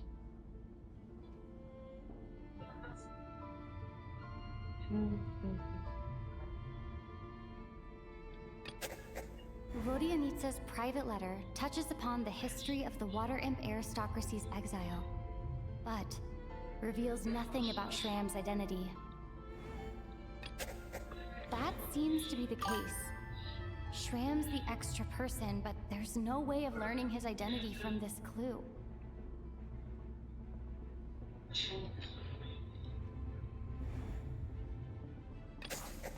The theater's ley lines have been modified to block souls within its grounds from returning to them. Some souls can even wander this place forever.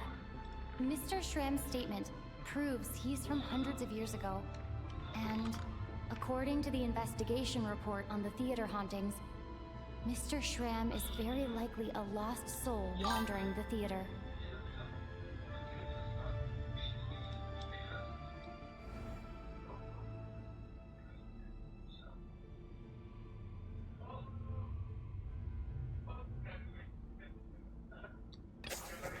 For some unknown reason, The soul that has been wandering the theater due to the leyline issues has joined our group and blended in. Yeah, that must be the immediate reason why the ticket count doesn't match the number of people present.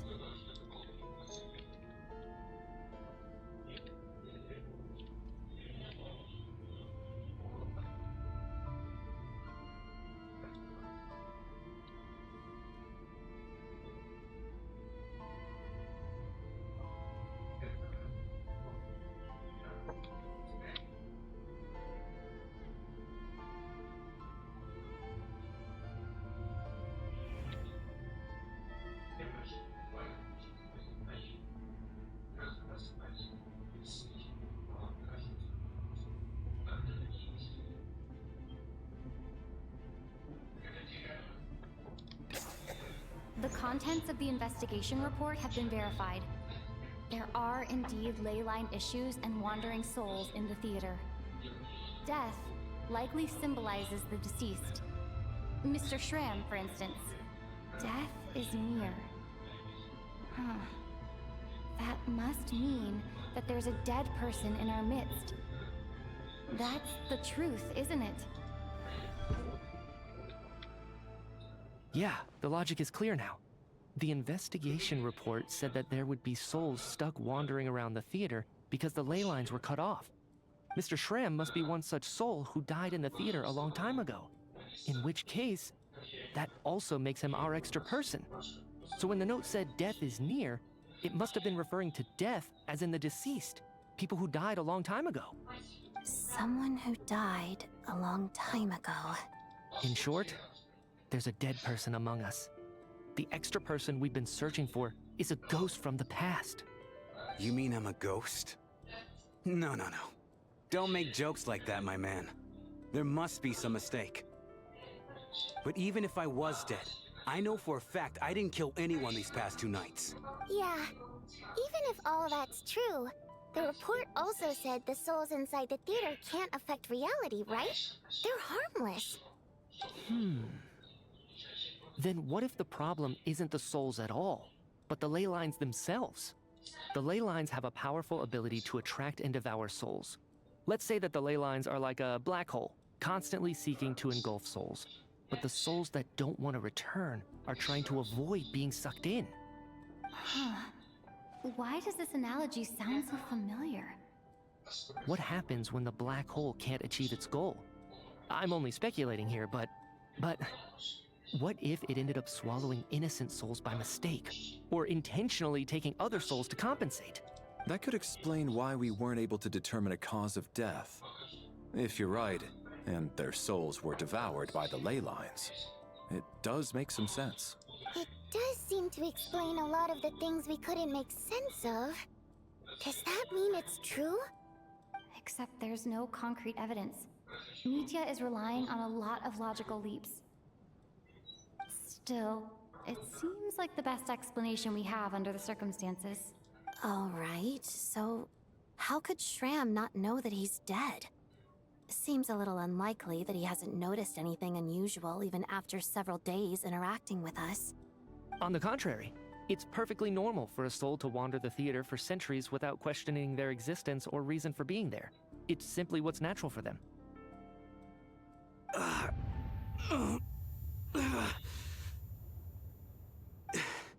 You know what, Mr. Brainiac?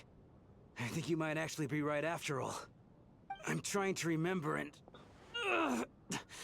even though my head feels like it's going to explode, I think... it's all coming back to me.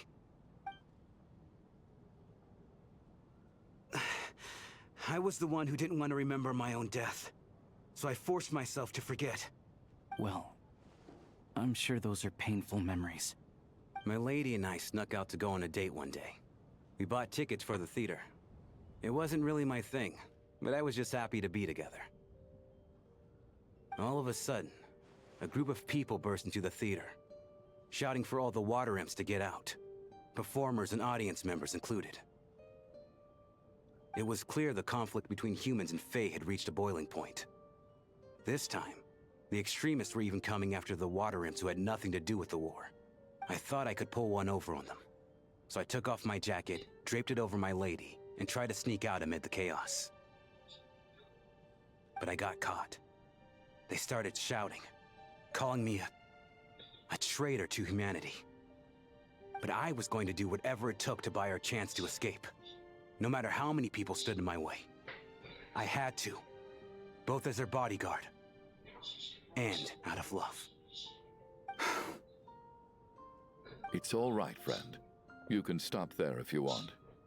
You don't need to dig all that up again. It's just... Even now, I'm still struggling to accept the truth. How could I be dead? I'm sorry, everyone. If I'd known I was a dead man walking, I wouldn't have dragged you down with me. If I'm the cause of all this death, then punish me however you see fit. Mr. Shroom... No. I refuse to be a burden. I know what I have to do. You said I've been wandering the theater for centuries, right?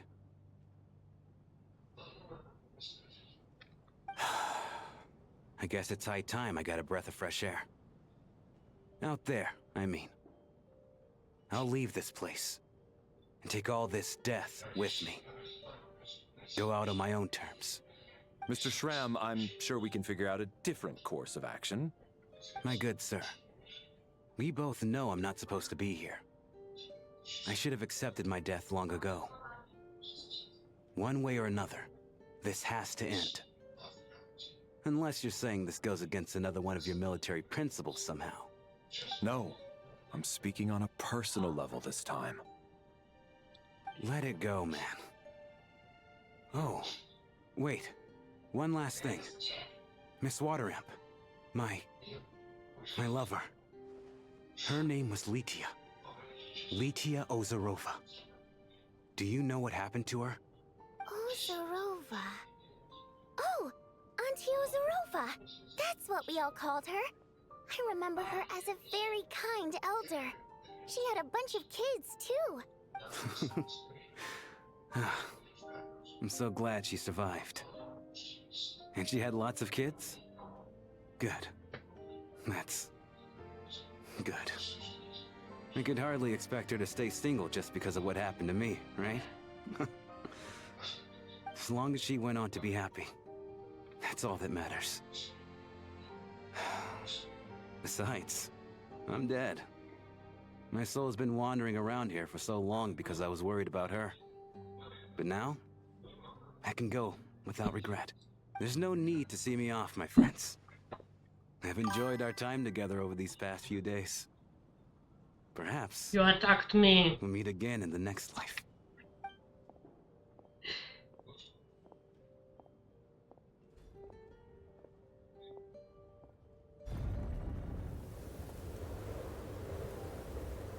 Take care, my man. I knew Mr. Shram was already dead, but...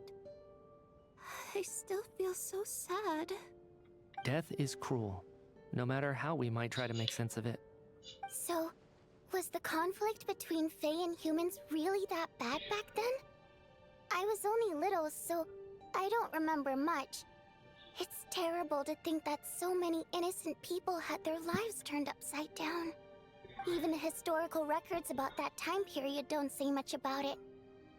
All people know is that the Tsaritsa founded the Fatui, drove out most of the Fae aristocracy without explanation, then used her terrifying power to suppress the humans. It seems to me like the Tsaritsa chose to make herself the enemy. She downplayed the conflict, directing whatever animosity both sides had for each other at herself instead. That's also why, despite how brutal the conflict was at the time, there hasn't been much lingering tension between humans and Fae since. Things have been fairly harmonious for the past few centuries. So, the Tsaritsa banished the Fae to protect the Fae living in the city? She offered herself up to be hated in exchange for peace. Maybe it's not quite as bad as it sounds. I don't think Her Majesty is too concerned if mortals hate her or not. And besides, there are very few who truly do. all this Okay, see ya, time? I had Tanjiro. no idea. All right. If Mitia's theory is correct, then I think we can consider this matter settled. Let's all take a break.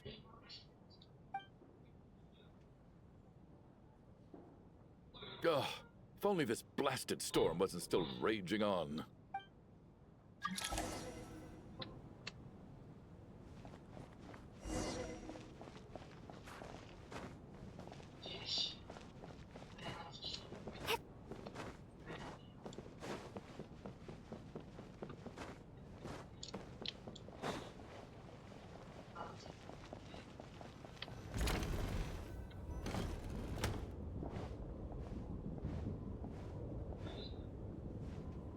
Looks like now we can just rest until the snowstorm stops. I still can't believe Shram turned out to be a ghost who'd been in the theater for hundreds of years. To think he was dead this whole time. What a strange turn of events. Knock, knock. Hmm? Knock, knock. You know the door isn't closed, right? You don't have to knock. Think of it as a signal then. When I'm entering someone else's room and I knock, I'm here as Odette. If I don't knock, it's Lelik. Sure, whatever makes you happy. Thanks. So, why did you come to find me? Is there something I can help with? Vodyanitsa said you knew about my secret identity from the start. But when everyone was discussing who Lelik could be, you were worried that revealing what you knew would be unfair to me. So you kept it to yourself, right? That's what you wanted to talk about? Yes. I'm extremely grateful for that. It's nothing. I mean, you didn't hold what happened with Senora against me, so I should thank you for that as well. Actually, there's something else as well. I found myself in a situation similar to the one you were in when you helped conceal my identity. So I thought I'd come and ask you for advice. Amano, what's the situation? It's about Mitia. Before all of this, the last time I saw him, he was dead. What? As I'm sure you know, my goal as Lelik was to stop Project Stuja. Well, when I found out the tech lead for the experiment behind Project Stuja was Mitia, I immediately started planning to track him down and threaten him to back out. I often saw him around the theater, but I soon concluded that making my move there would risk exposing my identity. So I decided to infiltrate the Armory Palace and go directly to his lab. That way, the threat would be much more effective.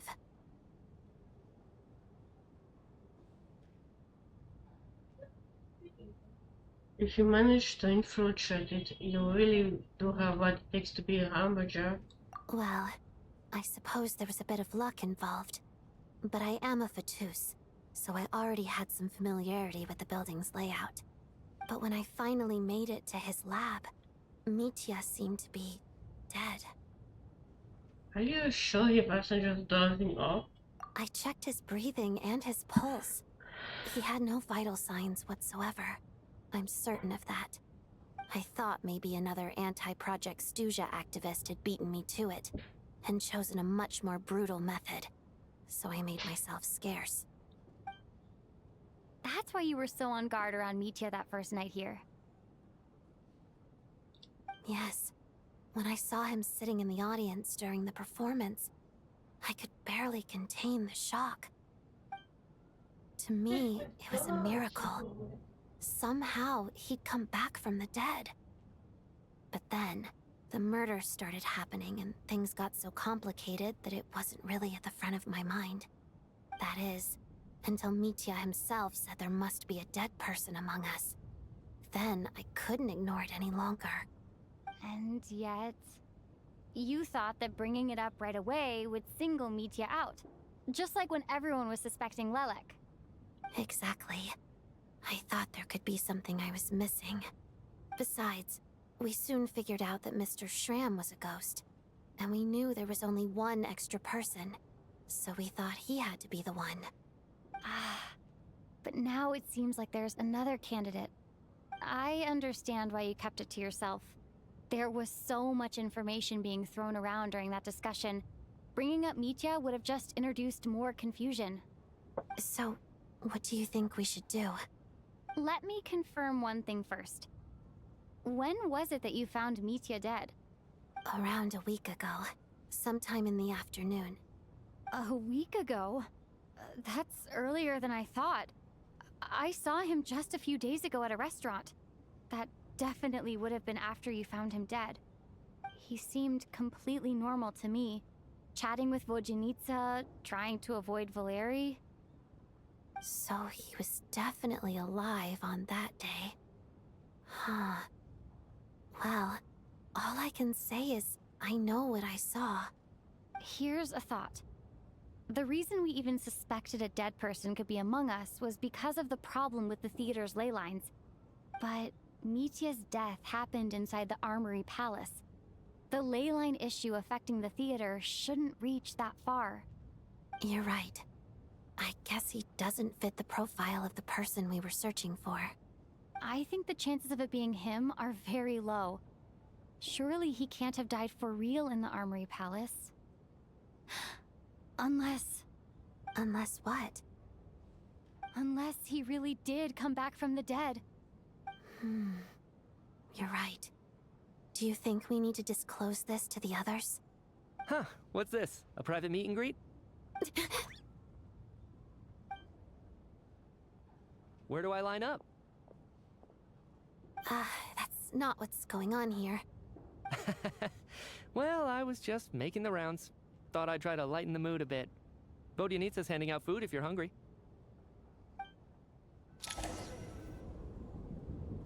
Suspicious as fuck. How did he come back to life though?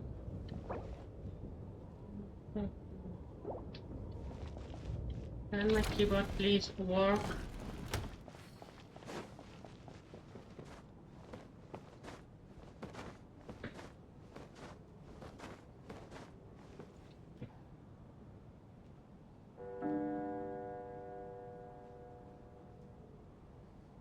What is going on with this storm? Could it be connected to that monster that just arrived in Snezhnaya? I almost hope it is. Her Majesty the Tsaritsa left to vanquish that beast herself. We just need to wait for her triumphant return. Do you think people still feel the cold after they die? I'm wondering about Shram. Oh, maybe we should have given him a coat before he went out there. Death itself is cold, isn't it? I'm sure the storm will embrace him. Well, I hope he has a safe journey. I'm going to miss him, I think. It's not like we can blame him for Rampana and Kulish's deaths. Thinking back on it, we barely made it out alive ourselves. Once we get out of here, how are we going to explain what happened to their families?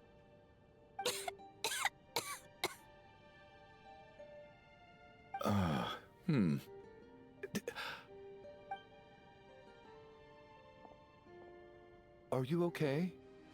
Here, take this. I've never used it.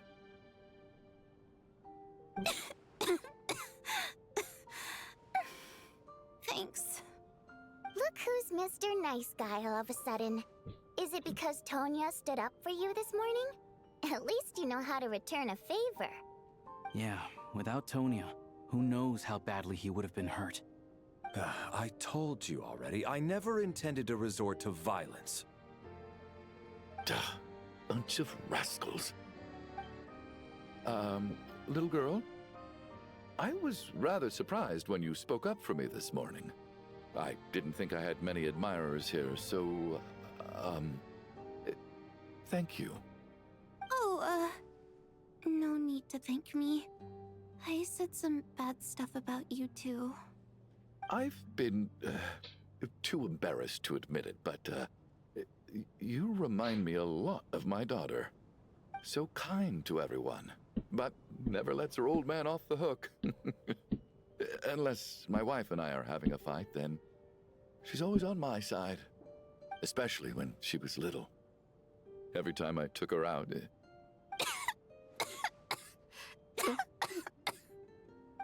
All right, easy now. How long have you had that cough, Tonya?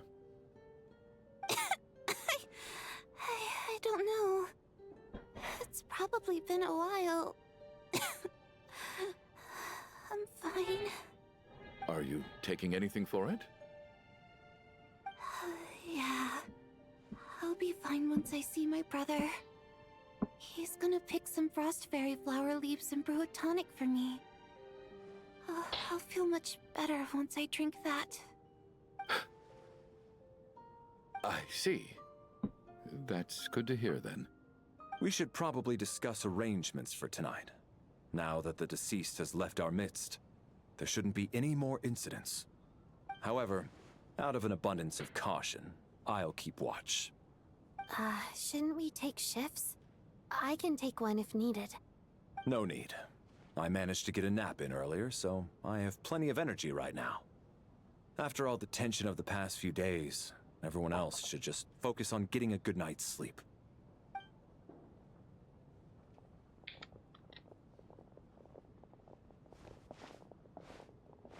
What a long day. This whole situation turned out to be way more complicated than I expected. But Valeri's right. I should just try to calm down and get some rest.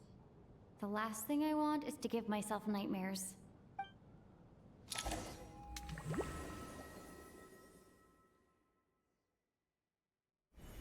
She's awake.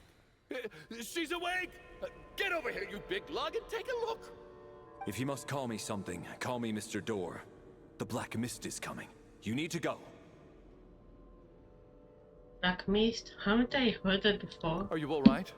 Can you walk? We just got attacked by monsters on our way up. That Mr. Door fellow protected us.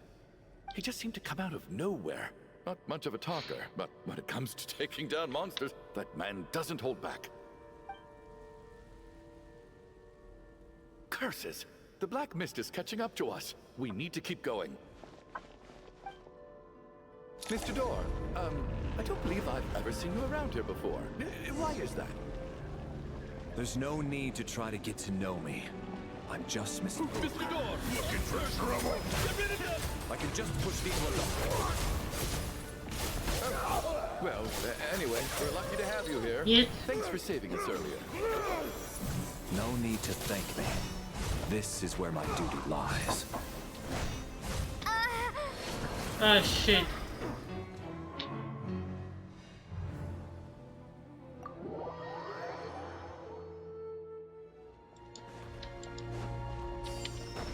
Looking for trouble? Lady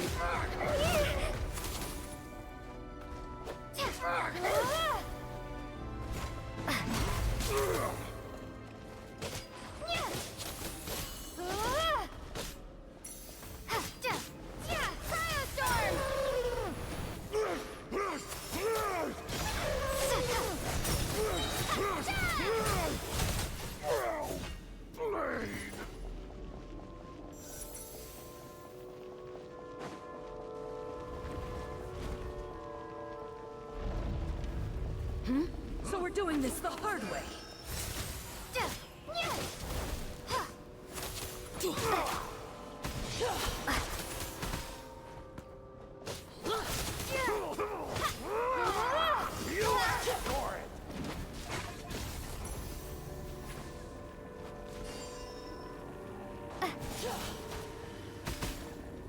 Come on, people, come on.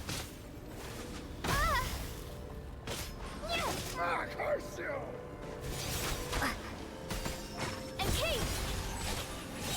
Fighting Frost! Oh, remarkable work, Mr. Door. Oh, if I had your muscles, I'd do the same.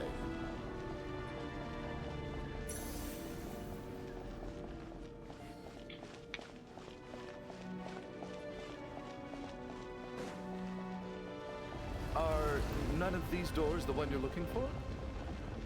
No.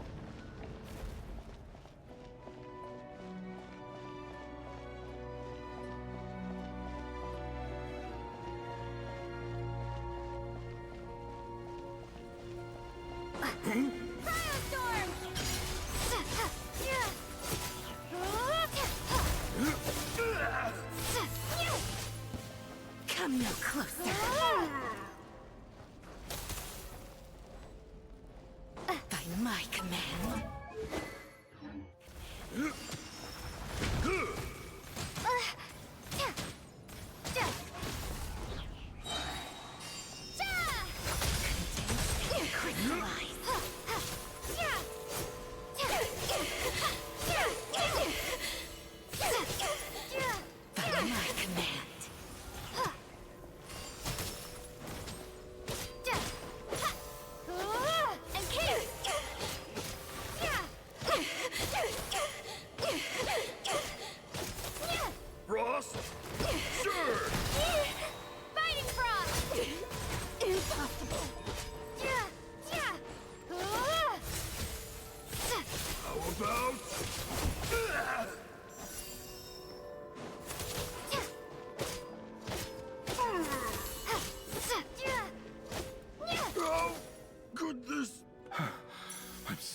exhausted, and the black mist is still rising.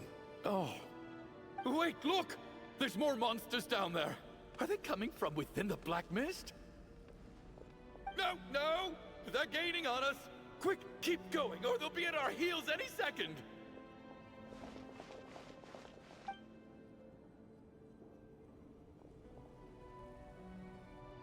Mr. Door, what are you doing? We need to get out of here. They're coming! Found it. This is my door. What? You mean you're going to stay here? I am a door. This is where my duty lies. Made door for closing, not for opening. No! You saved us. We can't leave you behind. You must keep going. A door can only keep things out for so long. You must make haste. But... Oh, you're right. Let's go. We can't let Mr. Door's sacrifice be in vain.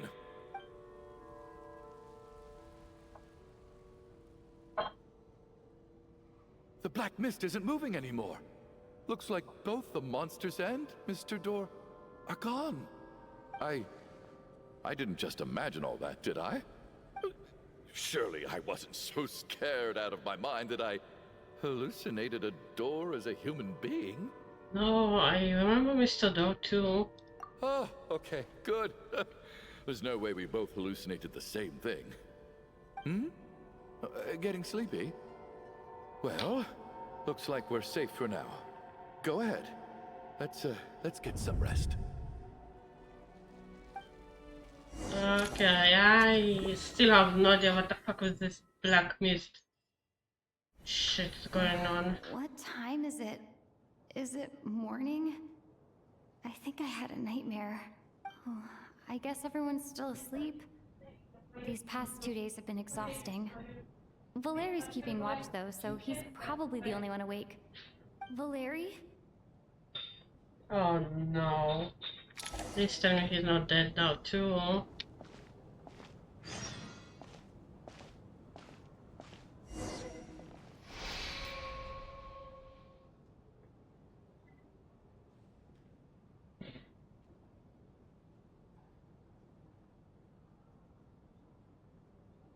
Wake up! Everyone needs to wake up!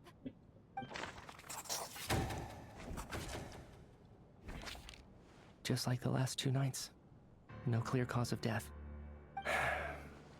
I've been a real thorn in your side, haven't I, Mr. Valeri? Now you can rest in peace. But for me, life will be all the duller for not having to run away from you, my friend. How's Tonya? Is she okay? I just checked on her, and it doesn't seem like anything serious. She's just exhausted from the past couple of days, and she's still recovering from her illness. We should let her sleep a bit longer. That means Valeri was the only one who died last night. If Valeri was awake and keeping watch, it would have been impossible to kill him without waking everyone else up. That much is certain. This is so frustrating. Why has nothing changed since yesterday? I thought we already dealt with the dead person causing all this. Actually, one thing has changed. There's only 1 victim this time, not 2. Does that mean...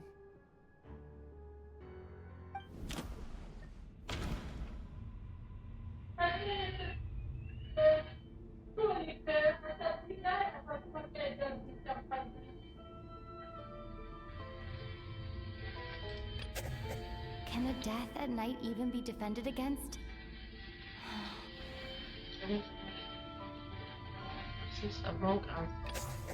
After the deceased Shram left, there was 1 less victim last night. That more or less tracks. It's a reasonable conclusion, considering the only variable that changed. Oh. The number of people who die each night is equivalent to the number of dead among us. That's your theory, right? Exactly. We identified Mr. Shram, and the night after he left, the death toll dropped from 2 to 1. By that logic, there must be 1 more dead person left among us. Another one? But there was only 1 person unaccounted for in the ticket checks, right? The head count should match up now. Having an extra person was definitely a cause for alarm, but being one person short isn't nearly as unusual. Someone could have left in the middle of the show, or made it out before the storm hit. One more dead person among us. If Mitya's theory is right, then what Odette told me seems a lot more relevant. It's just, at the time, we had no reason to think there was more than one dead person. If only we'd taken it more seriously as a possibility, maybe this could have been avoided. I'm sorry. This is my fault. I had information that could have been helpful, but I held back. I should have brought it up right away. I'm partly to blame as well. I was too quick to dismiss Odette's concerns. What is this about? What have you two been getting up to behind my back? Sounds like there's some big news you've been keeping from the rest of us. Well, we're all ears.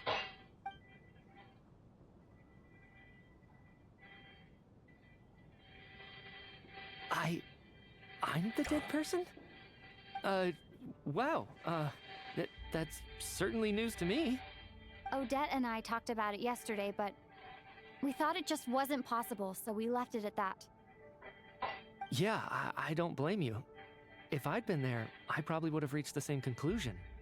It just sounds too unbelievable. Let me just try and verify this. I just scoured my memories trying to think back to the afternoon Miss Odette mentioned. But I honestly have no recollection of dying. That's where I'm different than Mr. Schramm. Having seen Mr. Mitya a few days ago myself, I also find it hard to believe he could be the other dead person among us.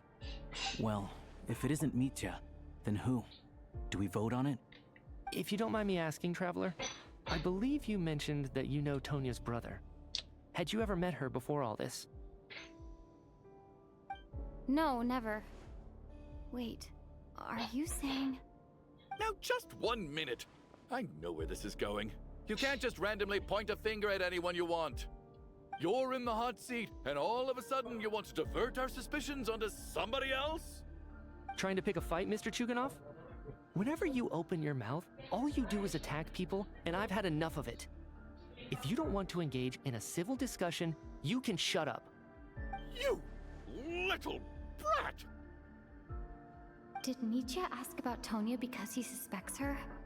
I suppose I only identified her by age and nothing else. Could that mean... I'm just saying, you're going around casting suspicion on people for no reason. How could Tonya be dead? I can vouch for her, if nothing else. I've seen her before. She's the sister of that Harbinger, isn't she? The one called Child. Oh, really? You're telling the truth? Since being here, I don't think I ever mentioned she was Child's sister specifically. Does Chuganov actually know her? If Chuganov can vouch for her, then it can't be Tonya either.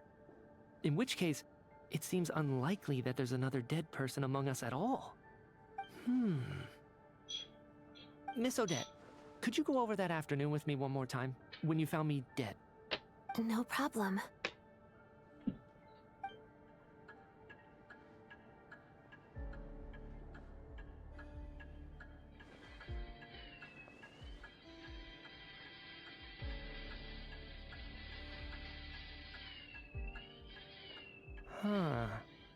No matter how hard I try, I just can't remember anything about dying. But I do remember something else. Miss Vojanitsa, during our last meal together, I told you how some of the researchers were suffering from temporary memory loss. Do you remember that?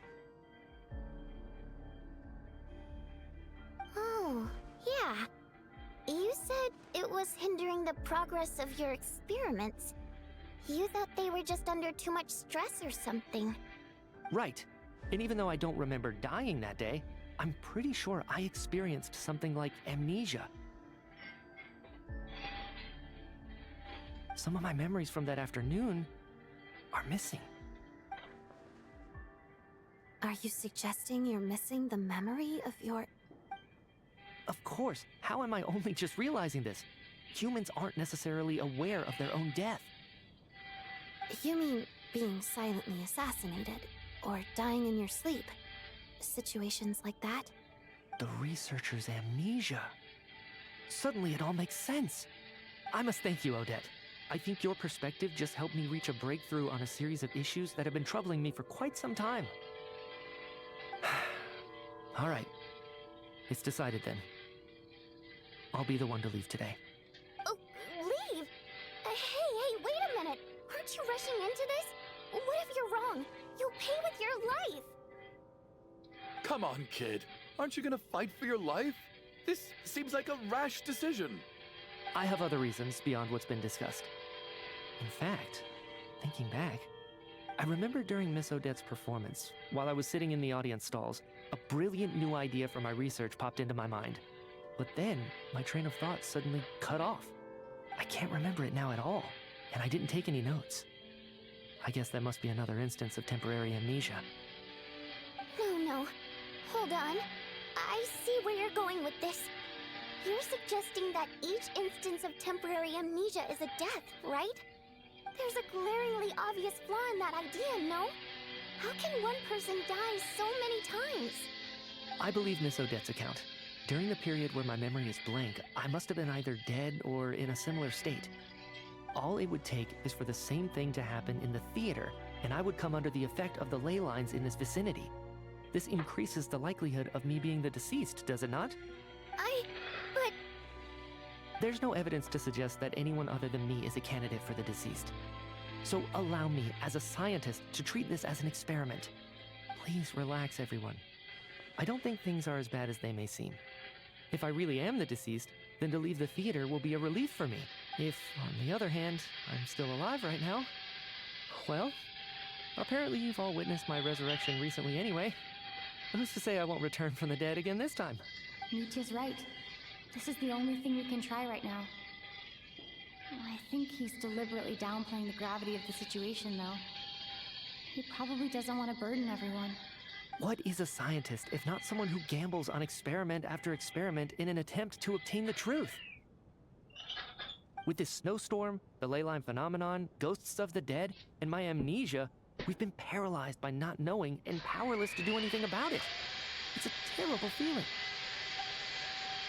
But if I do get resurrected, you can be sure that I'll come back with the truth of all this. Just you wait.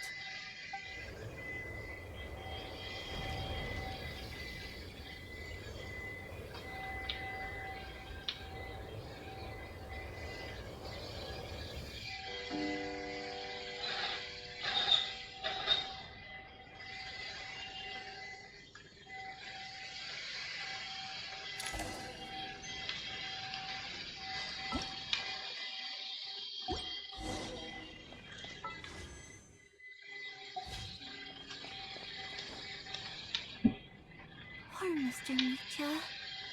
I didn't even get to see him one last time. Maybe it's a good thing that you weren't there to see it. It was a hard thing to watch.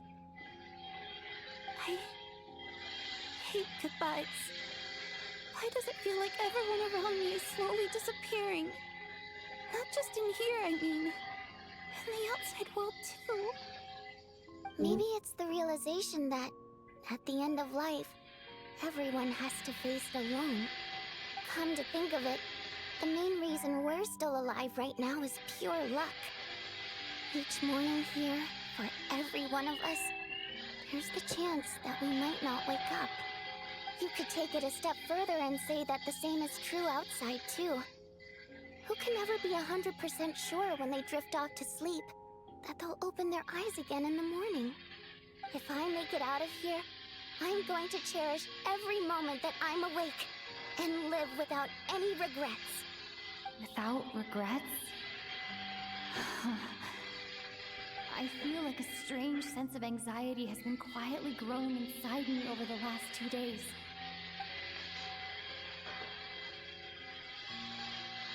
Are you okay? You look really glum. It's about time, isn't it? Let's talk about it. There's only a few of us left here now. After everything we've been through, what's the point in keeping things bottled up?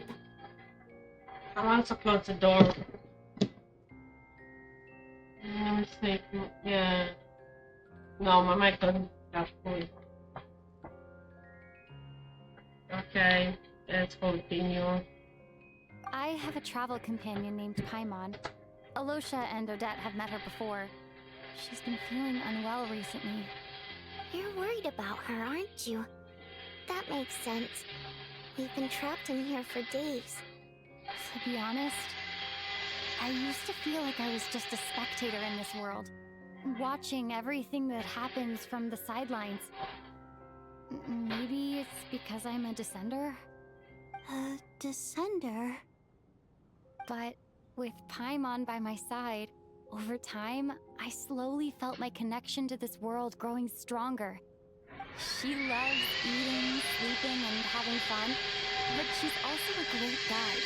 It's her authenticity that makes this whole world feel more real for me.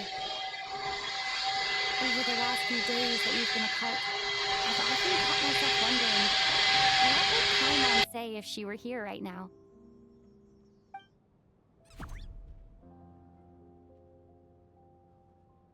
But by the time I snap out of it, the conversation has already moved on, and I'm still in my own little world. I'm trying to overcome this sense of detachment, but I really miss Paimon. I guess, in a way, she means the whole world to me. I bet she misses you when you're not there as well. Maybe you're her entire world too. I don't know if this will make you feel any better, but back when the water imps left Snezhnagrad in droves, I also felt like the whole world was suddenly empty. I could be surrounded by people all smiling and having fun, and still feel completely separate from it. So, I totally understand how you feel. Later on, I started to think, maybe accepting the fact that our loved ones won't always be with us is something that takes a lifetime. All we can do is cherish their companionship from moment to moment. So, once we get out of here, you better hurry back to our side as fast as you can. You can't let your story end in regret. That's the trope I hate the most. Thank you. That's exactly what I needed to hear. But, Vodyanitsa, if you hate goodbyes too, why didn't you leave with your people? That's just the choice I made. I used to regret it, but I don't anymore. Like I said before, singing is a water imp's primary mode of expression. It's how we convey our emotions. Our songs have echoed through this theater for hundreds of years, each one a story pieced together through moments of joy and sorrow. But does a story exist without someone to read it? To me, the answer is no. So I made the choice to stay. That way, there would still be someone left to sing these songs and listen to their stories. Otherwise, they could have been lost forever. Could you teach me how to understand your people's songs sometime? I want to be able to truly hear them, like Mr. Shram. Aww. A fan after my own heart. Thank you, Tonya. How about I sing something for you, and you tell me what you hear? Oh, okay. I'll do my best.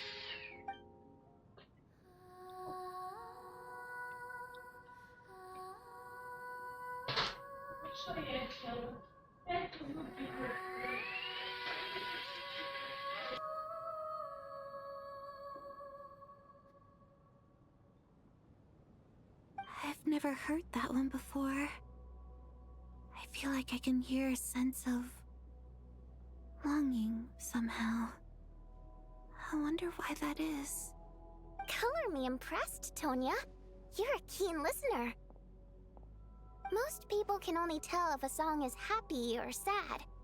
I didn't think you'd be able to pick up on such specific details. So, what's the song about then? Come on, tell me! I've actually never performed this song in the theater before, because it has more of a ceremonial purpose for our people. It's not meant for the stage. It means something like, may those we have lost watch over us, and follow this song back home in the night, so that we might be reunited once more.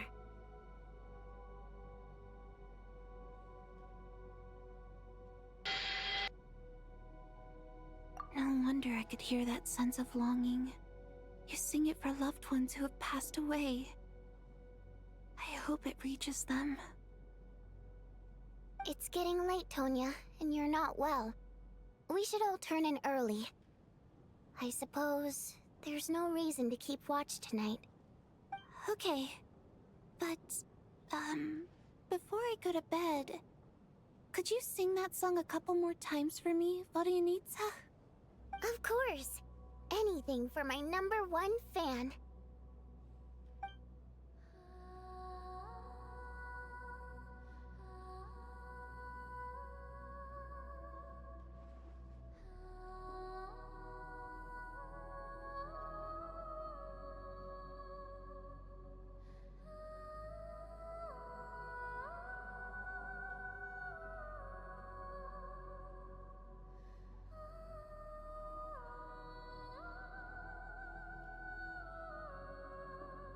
Once I get out of here, I definitely don't plan on ever coming back.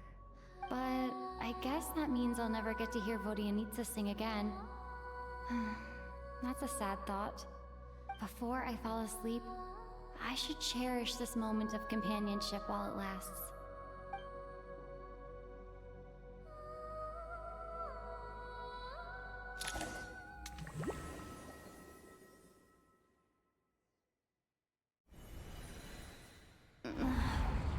Where am I? Oh god. Dark in here, and I feel kind of dizzy. Am I alone? Huh? What was that noise?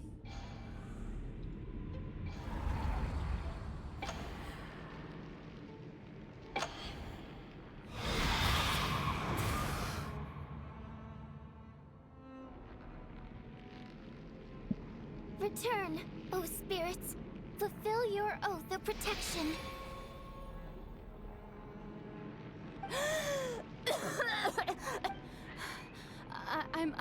I'm alive? What just happened? No time for questions. Quick, over here. Turn on a switch. We need to bring back the light.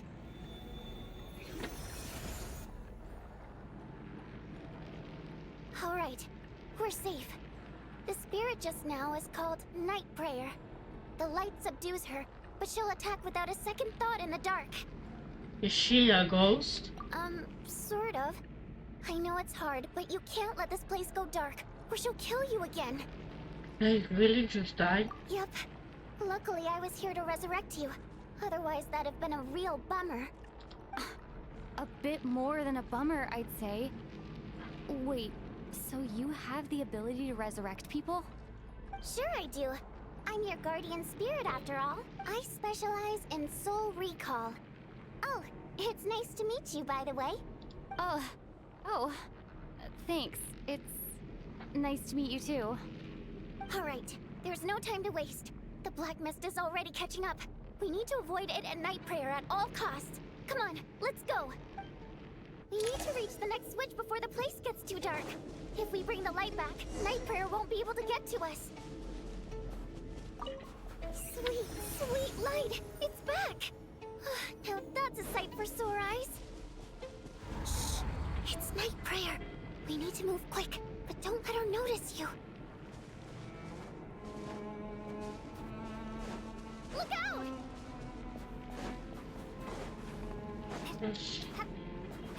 Shit, where do I go? Fuck.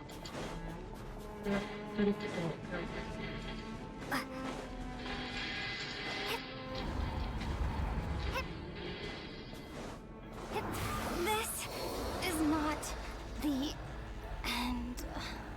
Return, O spirits. Fulfill your oath of protection.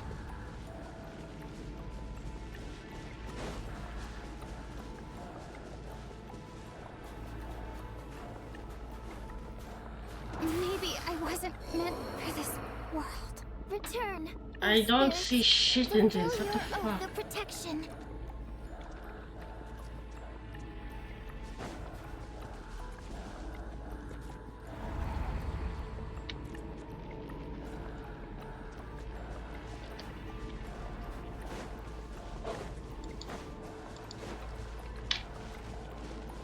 Where do I go from here?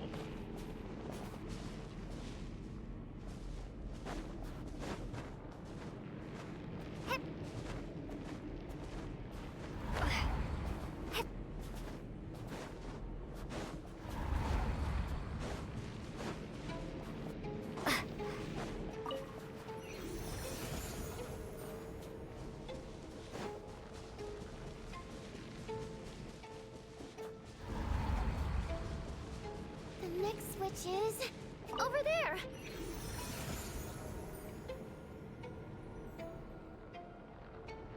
Okay, we're gonna get some stamina back. Let's go, let's go, let's go.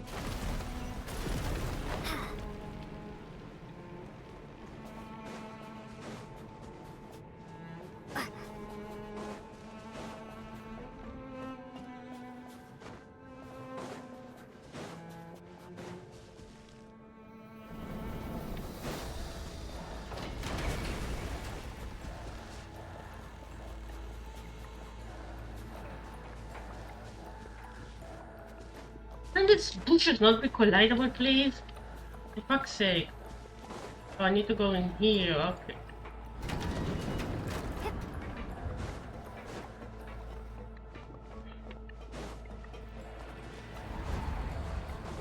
No, Night Prayer is here too. This can't be the only path. Return, O spirits. Fulfill your oath of protection. Can I go around, please?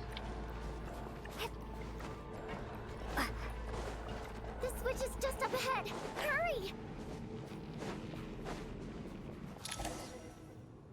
It's too dark. We're not gonna make it. Come on, faster!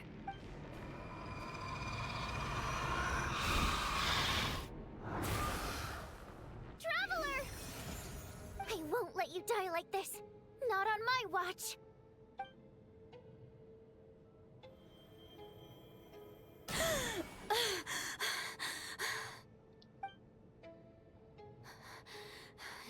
Even though it's not permanent, dying is definitely not a pleasant experience.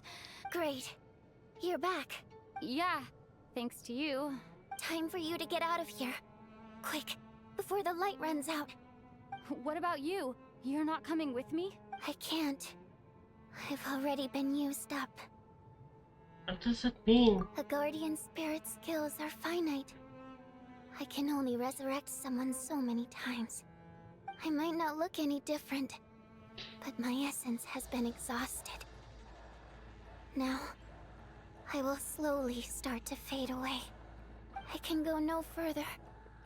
The black mist is where I belong. It's okay. Why didn't you tell me sooner? Because it wouldn't have changed anything. That knowledge would have just burdened you. And a guardian spirit's role is to protect. But... Go. Now, before it's too late. I already hear Night Prayer approaching.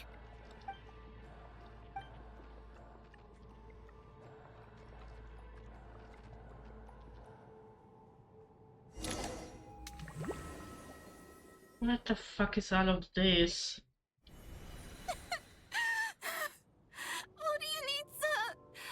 How could this happen?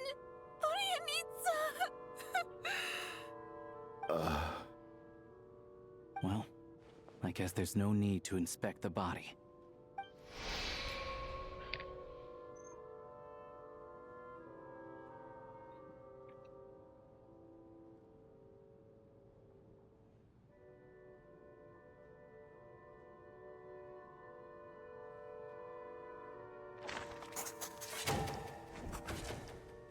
This wasn't supposed to happen.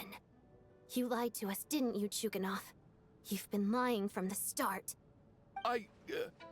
Take a long, hard look at yourself before you go around accusing other people. I suspected you on day one, Lelik, and now look where we are. By some strange coincidence, you've never been targeted. You just happen to have survived this long? No, you should be the prime suspect. And you, little hunter, ever so content with staying on the sidelines. Yet, you were the one who stopped us from leaving from the start! Why are you trying to keep us here? Now you're just lashing out indiscriminately. That's either a sign of anxiety or a guilty conscience. Where was all this passion and bravado before? Decided to fight until the bitter end. Is that it? Is that a threat? Fine, bring it on. You think I'm afraid to die after all this? You want to kill me? Go ahead. I'd like to see you try. After all the trauma of the past few days, everyone's been pushed to the breaking point. Valeri and Nietzsche aren't here anymore. Someone else needs to step up and take charge. But first, I need to think this through. Considering everyone left, who's the most likely candidate for the deceased?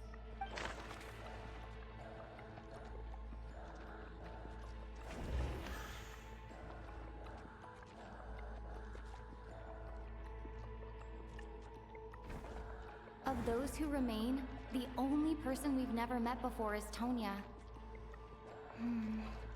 There is room to doubt her true identity. People are easily misled by first impressions. Now that I think about it, child sister was in fact a label I imposed on her due to my own assumptions. But Mr. Chuganov vouched for Tonya's identity yesterday, with basically no other possibilities left. Could it be...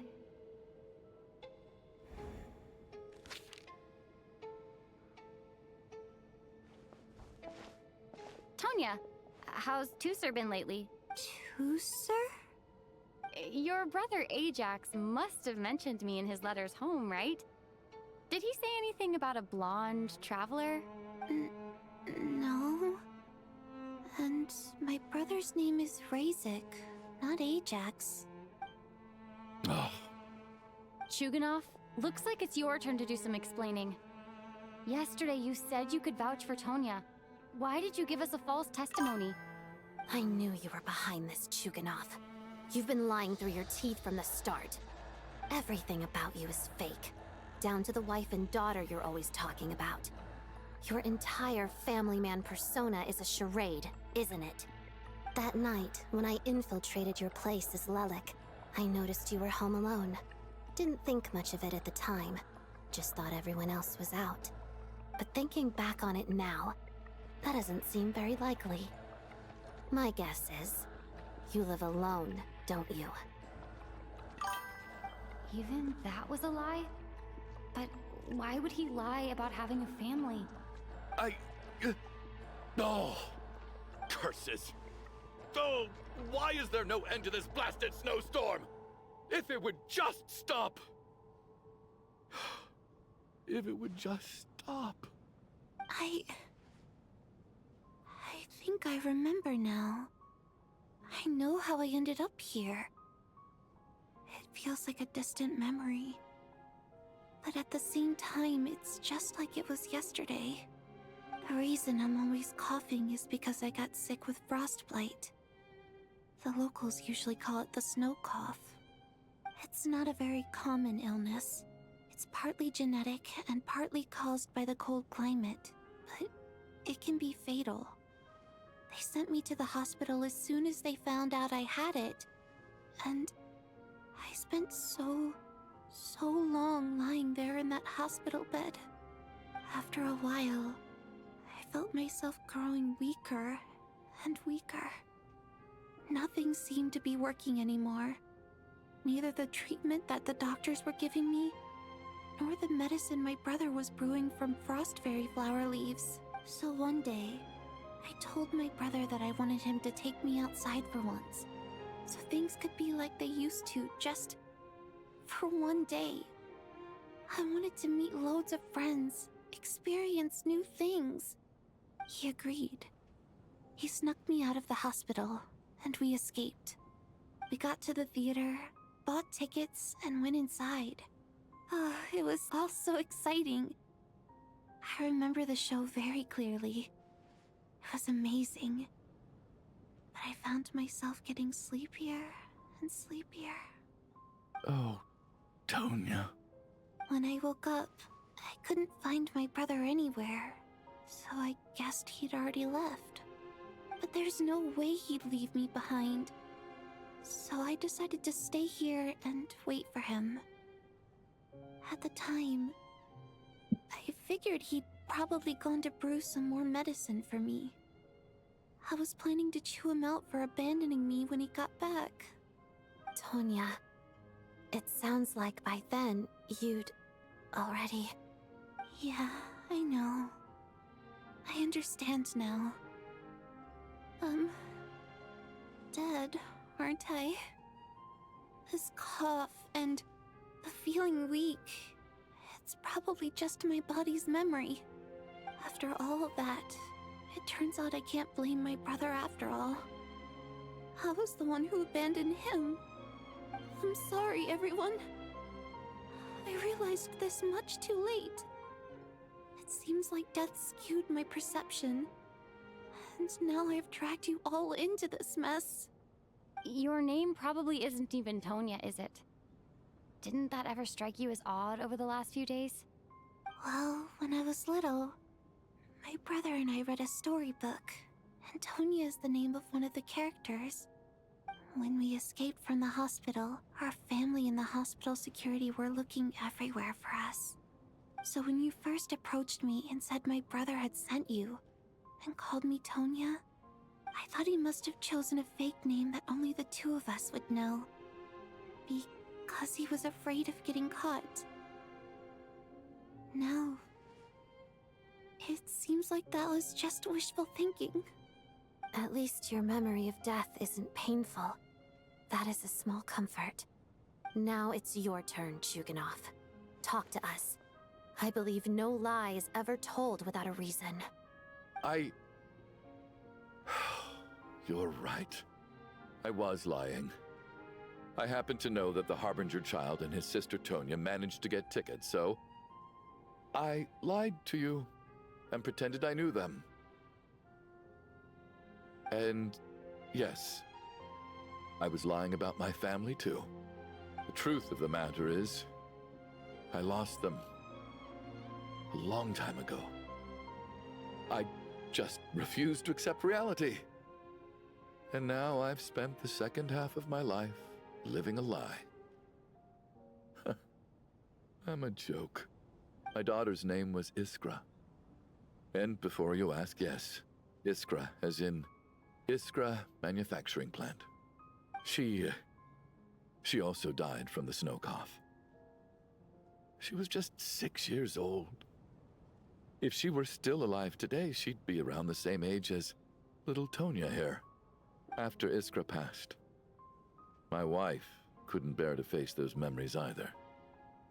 So she chose to start a new life without me. One day when I came home from work and saw the empty room, I felt like I couldn't breathe.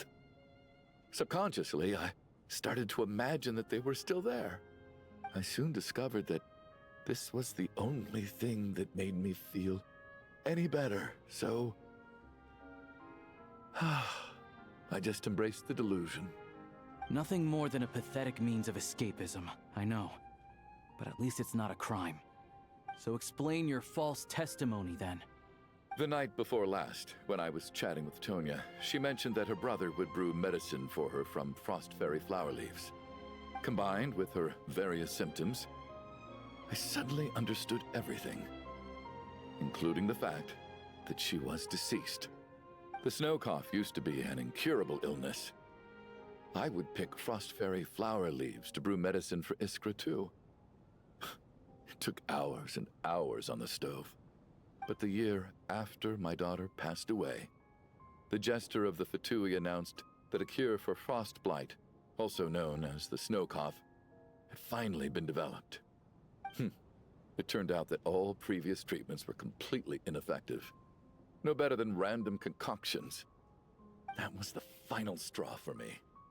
I just couldn't take it anymore. Just one more year. One more year, and everything would have been okay. So, more than anyone, I know full well that in this day and age, no one in their right mind would still be using frost flower leaves to brew medicine for the snow cough. Poor Miss Tonya, therefore, had to have been from an era when Snowcough was still a terminal illness. So, you projected your daughter onto her? Even though you knew she was one of the dead? That means he knew that protecting her could get you killed. That doesn't make any sense. You knew she was already dead. What did you hope to achieve by protecting her? I just don't believe in your crackpot theories. Nor do I approve of your actions. How can you just declare a living person dead and throw them out into that snowstorm? Nitia's gone. My good buddy Shram's gone. And now it's Tonya's turn, isn't it? The others I can make my peace with, but little Miss Tonya, here she is, standing right in front of us, alive and breathing, and fighting her own battles. Yet you're quite happy to say she's dead? I just want her to live. Once this snowstorm is over, the very moment it stops, I'm going to march out that door and find someone who can fetch the very best medicine for her snow cough. I'll be damned if I'm gonna let you cast her out into the snowstorm before I have the chance to cure her. Not again. Not this time. Not when the cure is right within our grasp. I'd never be able to forgive myself. Mr. Chuganov, stop. I can't let you do this. Tonya. By the sounds of it, you've known I was dead since the night before last, right? I really liked Mr. Valeri, Mr. Mitya, and Miss Vodyanitsa. And now they're all dead because of me. I'm not happy about that. The reality is, you've been trying to fight your own demons through me. But all you've really done is trap me inside your delusion along with you. No! Listen to me. I want to save you. I do! Well, at this point, I'm quite sure that I'm dead. I don't need to be saved. The time I got to spend with all of you is more than enough for me. Despite all the bad things that kept happening, I got to meet so many interesting people and spend so many days and nights by your side. Since the day I escaped that hospital until now, this has been an adventure I never even dared to dream of. I'm very fond of you all. If it were only possible, I'd trade my soul to bring back the ones who died. If it meant things didn't have to end like this. And that's why I'm not fond of you at all, Mr. Chuganov. I'm sorry. It's them that you owe an apology to, sir. Not me. Well then, I suppose this is it. It's time for my adventure to end. I've caused enough trouble. You're leaving already? It's still early. Don't you want to stay a little longer? No thank you. Oh, and by the way, my name is Patashka. It was nice meeting you all. Feels strange that we're only being properly introduced now that it's time to say goodbye. Patashka.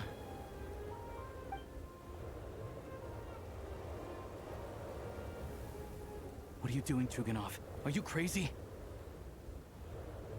Let me leave. I can't keep lying to myself anymore.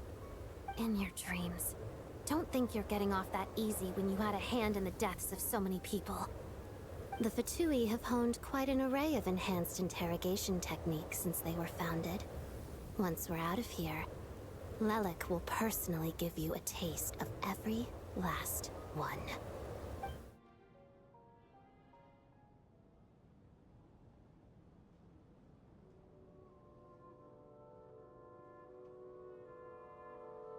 I think we should leave. I doubt this snowstorm is ever going to stop. For all we know, this storm might have destroyed all of Snezhnaya by now. Maybe even the whole world.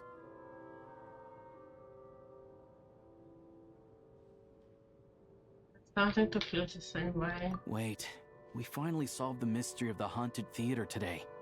Maybe let's at least try to enjoy tonight? Fair enough. I don't particularly feel like dying in Chuganov's company anyway. And yet you won't let me die first. Hey, Chuganov, on a serious note, if we do make it out of here, you should close down that factory of yours. A lot of people are freezing thanks to you. Is this really the time to be discussing my factory? All right, fine. I'll shut it down. Doesn't matter to me anymore. Am I hearing things? Or was that a knock at the door? There it is again. But I don't understand. The snowstorm hasn't stopped, has it? Maybe the snowstorm has brought us some unwanted visitors, or perhaps it's the rescue team that Valerie mentioned. Should we open the door? Is this it? Is this nightmare finally over? If the last few days are anything to go by, I probably shouldn't be getting my hopes up. Whatever lies beyond that door at this moment, it could be something even more terrifying than everything we've been through so far.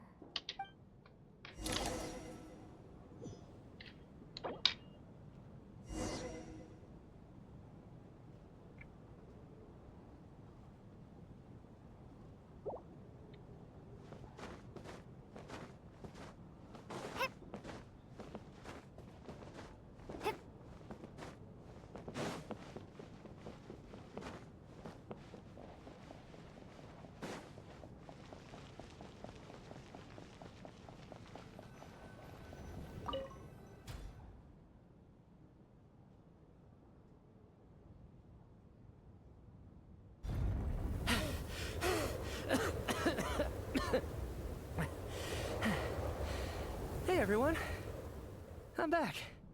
How are you doing? Feeling any better? Much better, thanks. Whew, it is so good to have you guys here. I was a little worried that the theater would be empty by the time I got back.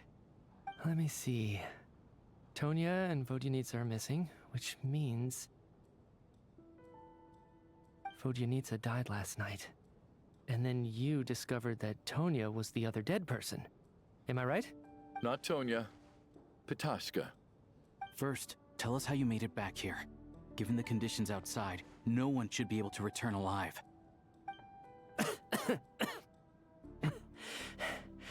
You're right. The thing that got me back safely was a song. I heard someone singing. After walking into the snowstorm, my mind grew hazy. I don't know how long I walked through the storm before my mind completely slipped away. Then, suddenly, I heard the sound of singing. The voice instantly brought me back to my senses, and I regained consciousness. So I followed the voice, searching for the source of the singing. I searched and searched, until finally, just a few moments ago, there was the entrance to the theater, right in front of me. I've actually never performed this song in the theater before, because it has more of a ceremonial purpose for our people. It's not meant for the stage.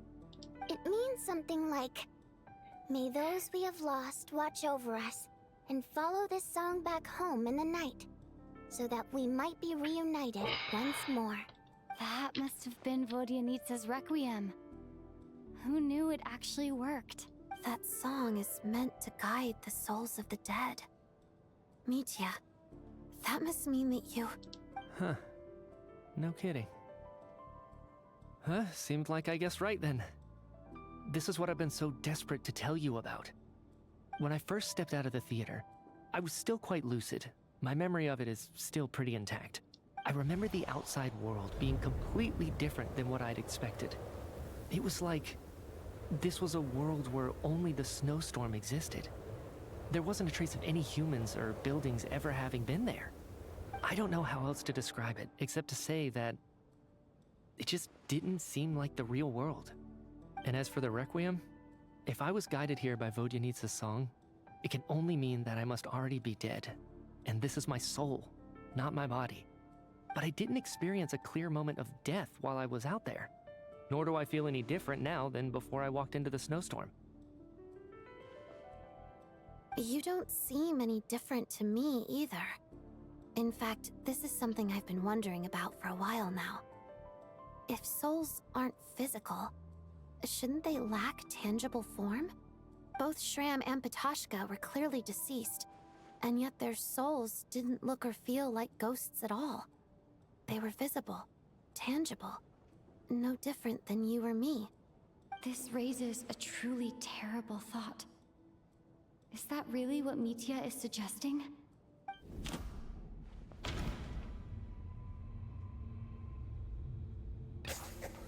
Mitya's soul was summoned back by the Requiem, confirming that he is indeed already dead.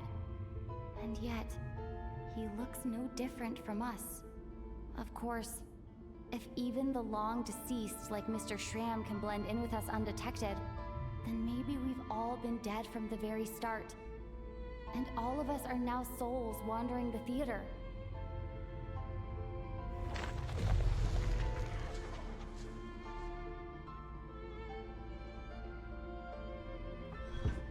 Yes.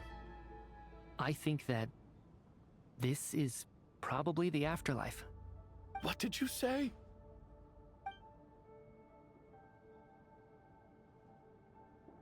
You heard me. We died in the theater. All of us did.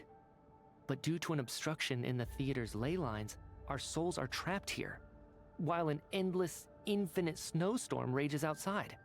It's ironic, really. All that time, we were working so hard to figure out who the deceased among us were, when the truth was, we were all deceased.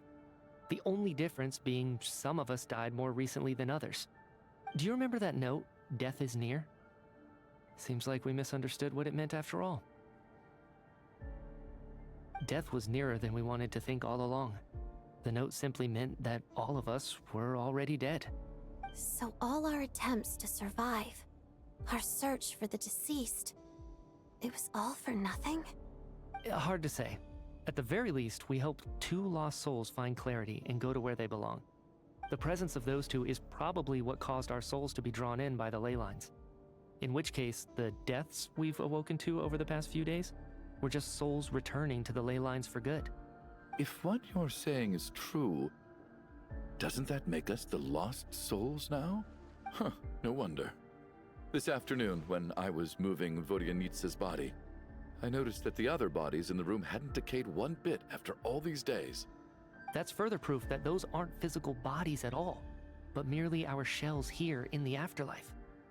Am I really dead?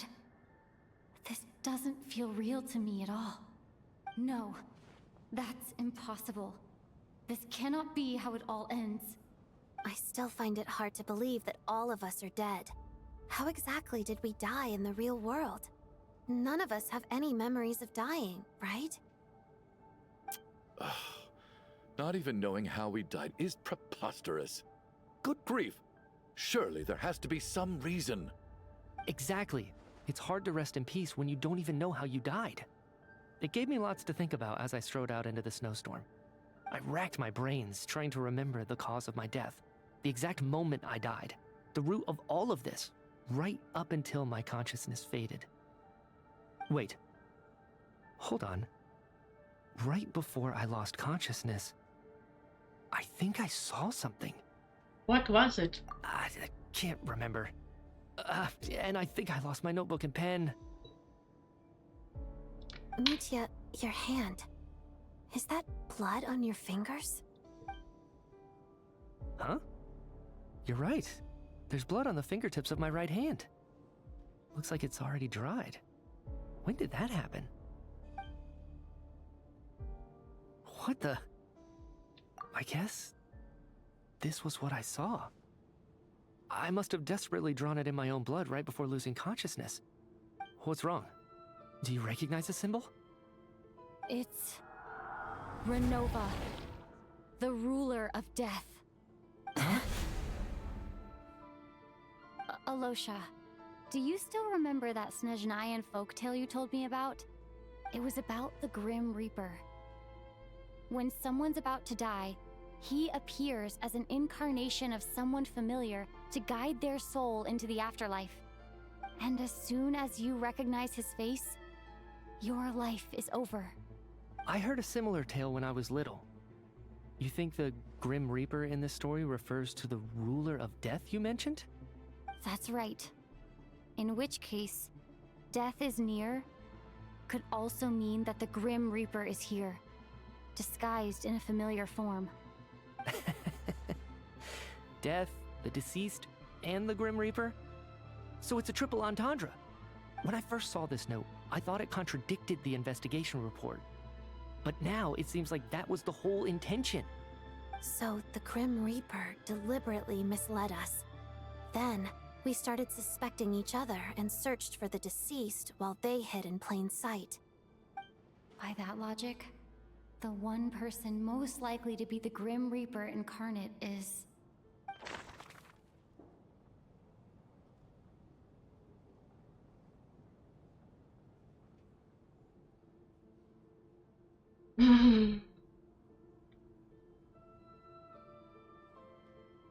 I suspect Alosha because he's like been absent so long in every trial we had.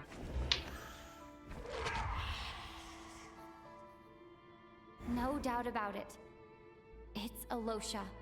Looking back at how everyone has acted over the past few days, Alosha is most likely the Grim Reaper lurking among us.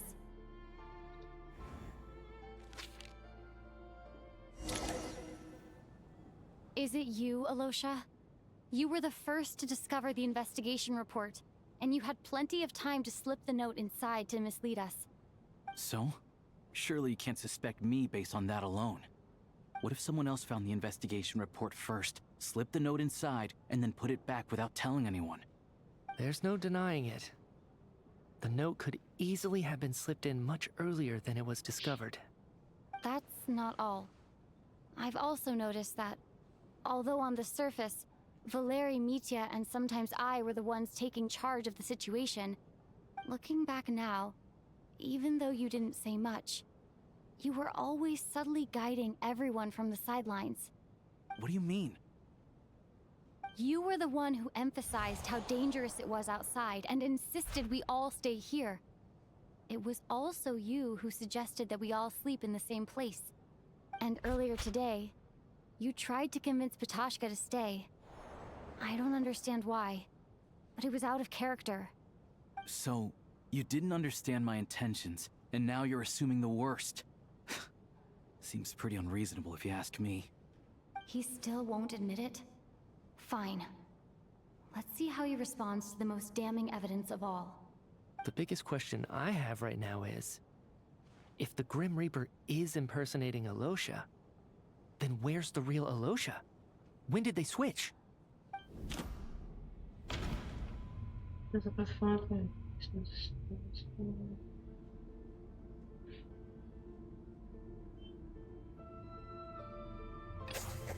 That's right. This was the moment. Right at the start, before any victims had even emerged, Alosha was switched with the ruler of death while everyone's guard was still down.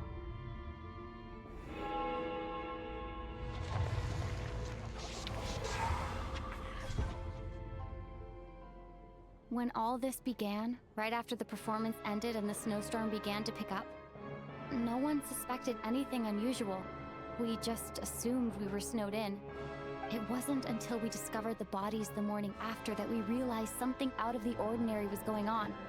But it's clear now that the oddities actually started earlier than that, when Dimov walked into the snowstorm and never came back. Right. So Mr. Dimov was the first victim, not Sobolova and Torgov. And if we pinpoint that moment as the beginning of this incident, then one thing becomes clear.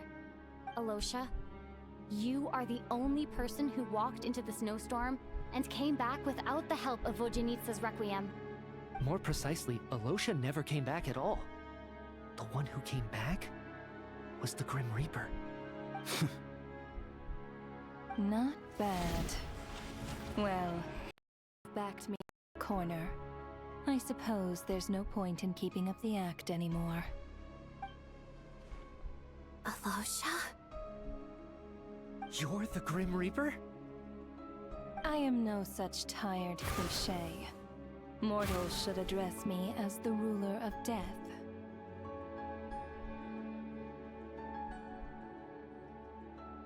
Before being wiped out for good, you identified the two deceased, and even sensed my presence. A commendable achievement. Far beyond what I expected. I heard you can ferry souls. Those deaths each night. Were they your doing? Your initial conclusion was correct. Due to the existence of the two deceased, the ley lines yearned to reclaim those long-lost souls. Every night they devoured an equal number of souls to fill the void. This required no intervention from me. Though, of course, ferrying souls is indeed my authority. Here, take a look.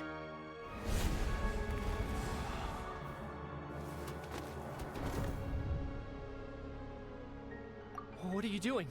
That takes care of today's two. Don't get so worked up. You are already dead, and your souls must return to the ley lines. I know we're already dead. You murdered us, didn't you? Murdered? No. Murder is when mortals usurp my authority. Death is my jurisdiction. If I require someone to die, I need not resort to such laborious methods as murder.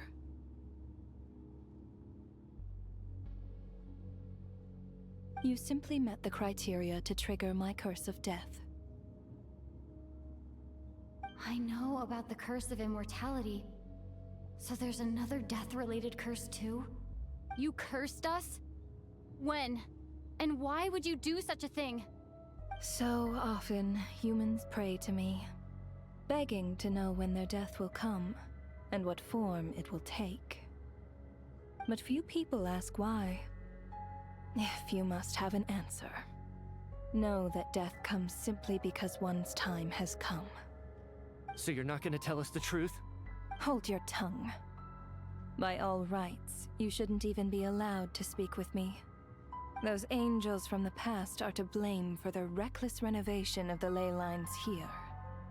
It's made my work on this occasion infuriatingly complicated. Work? So trapping us here, making us watch our friends die, that's just another day at work for you?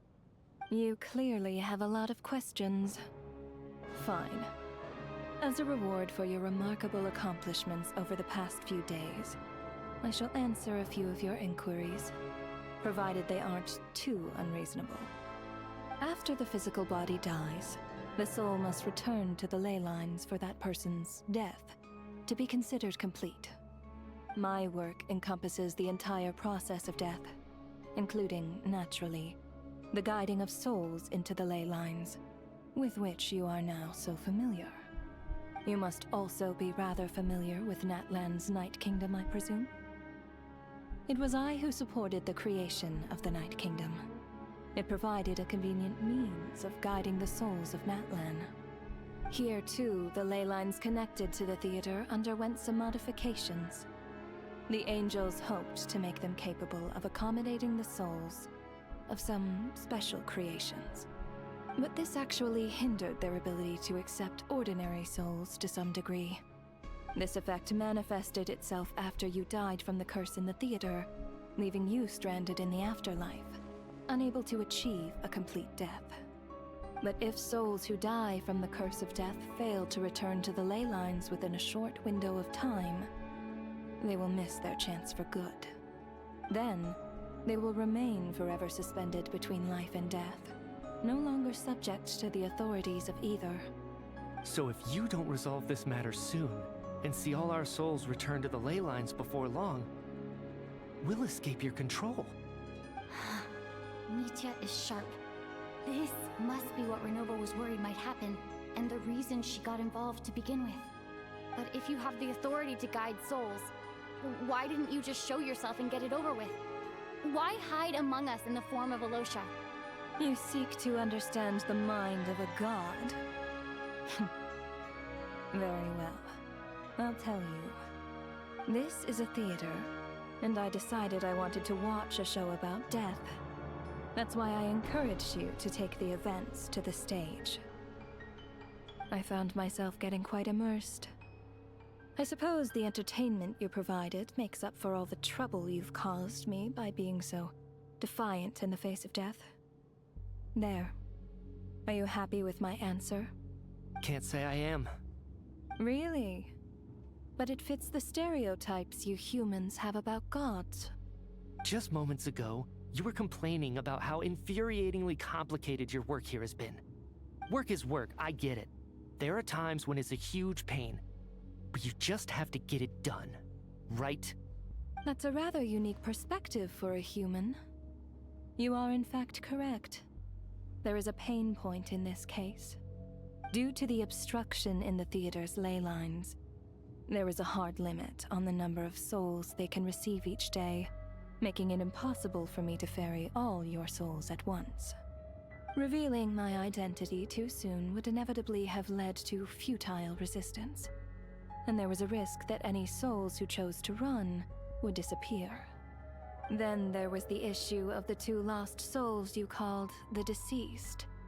The way you resolved that quandary was all part of my design. That's what I don't understand. If all of us were souls of the dead, what made their presence among us special? For centuries, they have refused to return to the ley lines, exploiting the issues created by the angel civilization to resist being drawn in. Centuries of obsession accumulated during this process. You may think of this obsession as the resentment of the dead, and in this quantity, it was a bomb that could have detonated at any moment. It reached the point where I could not afford to leave it unchecked.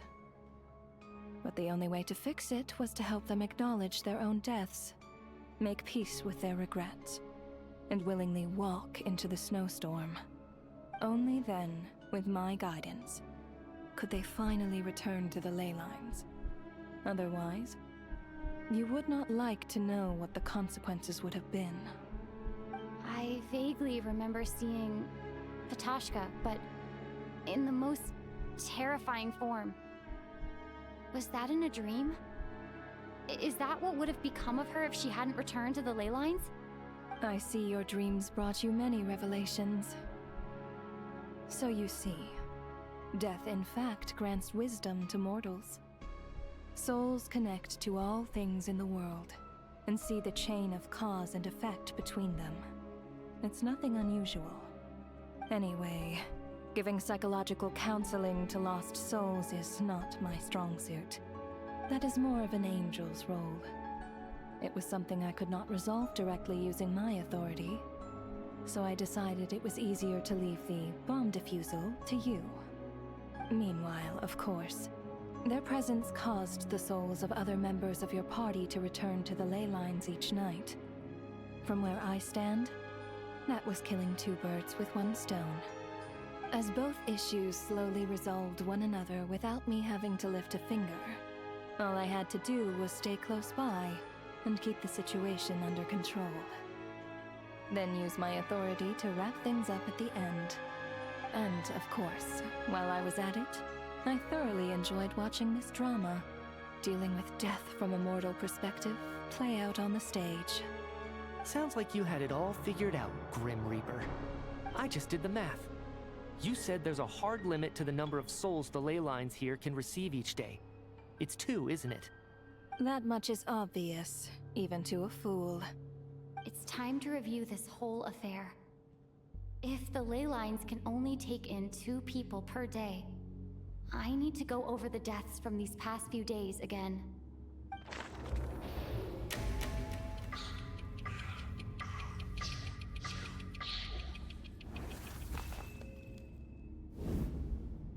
Oh god. Looking back now, none of us had the faintest idea at the time.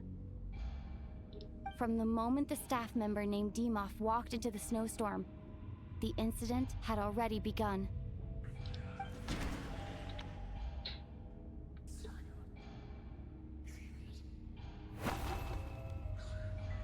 No. Let me go over this.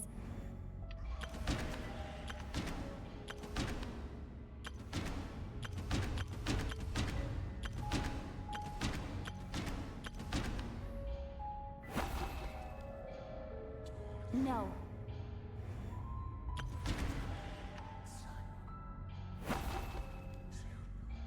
No. I have no idea who the fuck died first. This going?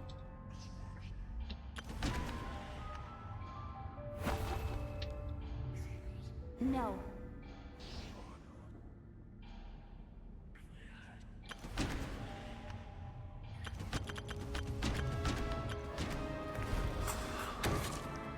Alosha was the second to walk into the snowstorm after Demoff to investigate.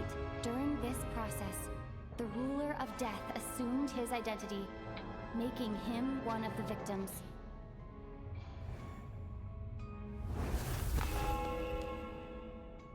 During our first night in the theater, everyone was caught up in the novelty of it all. No one could have expected there would be victims the very next morning. Despite all the confusion, and with the help of hindsight, we finally began to realize that something was amiss with the snowstorm.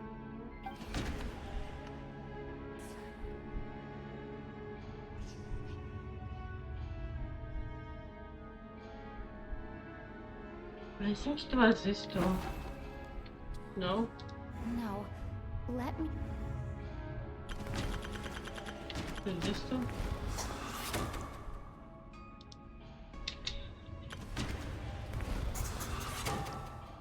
The ley lines devoured Torgov and Sobolova on the first night. At the time, we thought this might be a murder case connected to Lelek.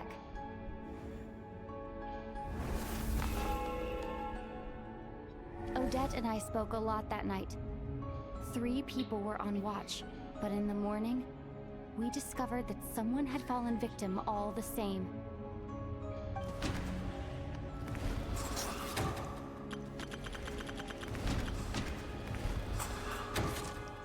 The deaths of Coolish and Rampana caused everyone to stop suspecting Lelek. Unexplainable phenomena occurred one after another, leading Mitya to suspect that we were caught up in a supernatural event.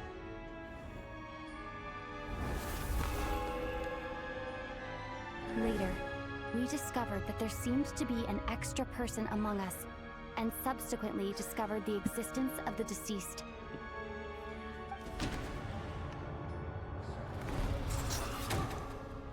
Mr. Shram realized he was the deceased and walked into the snowstorm to return to the ley lines of his own accord. It turns out there really was a dead person among us.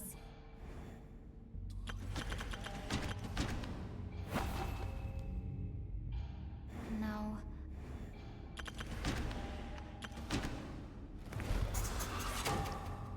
We thought it was all over, but Mr. Valeri's death was a rude awakening for everyone.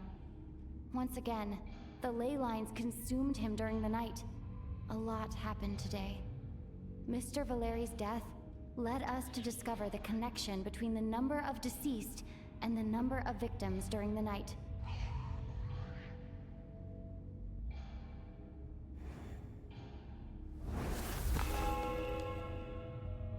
The fact that there was more than one deceased seemed to bring us back to square one. Odette revealed some information she had been keeping to herself.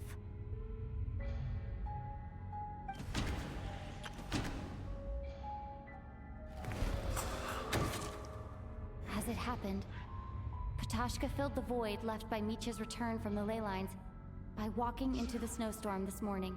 The girl I thought was Child's sister, Tonya, turned out to be another of the theater's deceased.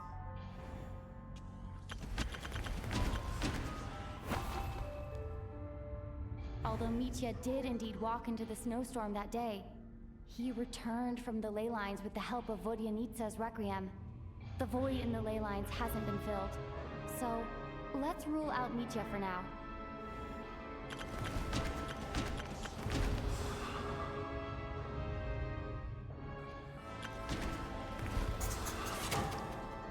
Vodyanitsa was swallowed by the ley lines in her sleep. But the requiem she sang before falling asleep was quite a game changer. Come to think of it, Patashka was about to walk into the snowstorm at that time, and Renova, unaware that Mitya would return, was concerned that her soul would overflow from the ley lines. That's that's why she used Alosha's voice to try and persuade her to stay behind. Looking back, I suppose that was an early slip-up on her part.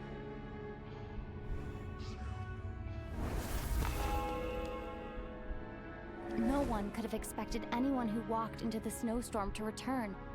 But just after nightfall, Mitya returned, bringing crucial information with him. Various truths began to surface, including that all of us were already dead, and that the ruler of death was here among us. Then, after revealing her true form, Renova callously claimed 2 souls. In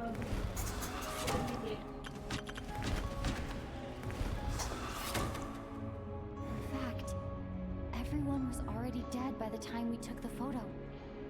And in the days since, we've experienced many more partings in the afterlife.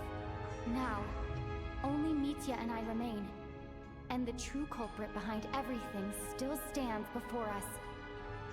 In Mitya's eyes, I see the same anger and frustration that I feel. That covers everything. It's all clear now. Your work isn't finished here yet, is it? The Traveler and I are still standing here, safe and sound. The Water Imp's song threw things off a little, but it is of no consequence. The ley lines have already anchored your soul, and the first ray of light tomorrow morning will take you back. I, meanwhile, need to review my attitude towards the Water Imp race. So, the reunion in the night that Vojanitsa mentioned, I suppose that was never meant to be a permanent reunion. That just leaves you, Traveler. My power only allows me to temporarily separate your soul from your body. The ley lines of Tevat would not accept you, and your soul is firmly anchored to your body by your will. For a descender like you, who is not bound by Tevat's rules, your death can only be brought through the most violent of means, such as directly destroying either your body or soul. But you haven't done that yet, have you? I have no interest in involving myself with Descenders. For now. Although, this may change if Asmodee remains missing, or you insist on interfering with our affairs. One last question then. All our struggles and sacrifices here, they were meaningless from the very beginning, weren't they? Death abides no reason. Besides, what you call sacrifice is merely a concept created by humanity. To me, it is nothing more than a self-indulgent charade in the face of death. Mere mortals fantasizing that their actions could reclaim something from my grasp. A truly laughable idea.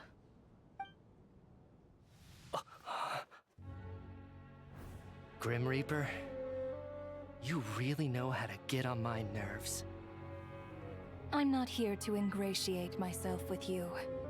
I kill merely because your deaths are necessary. Oh, you've made that quite clear. But humans don't take well to being scorned. Not even by the gods.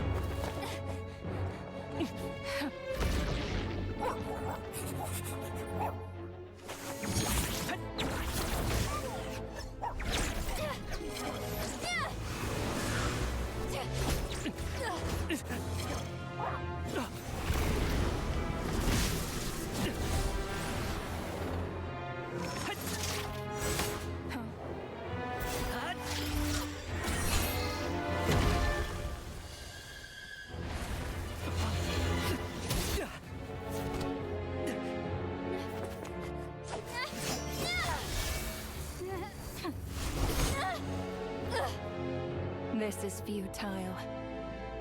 You must know that you are powerless against me in my own domain. I suggest that you save your strength. For what? Maybe we can't change anything.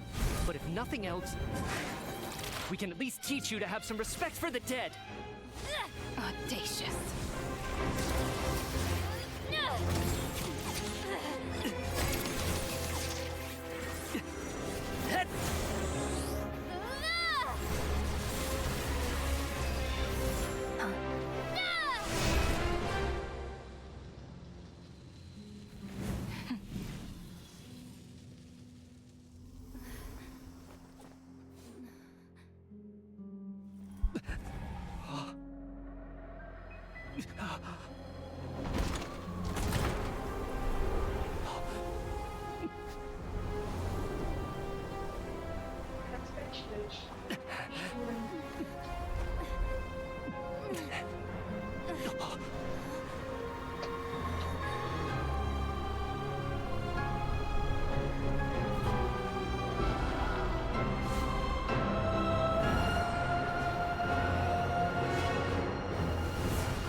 Это, видимо, я оттуда для бульона и задвинули мне туда в угол, а я туда дотянуться не могла и забыла.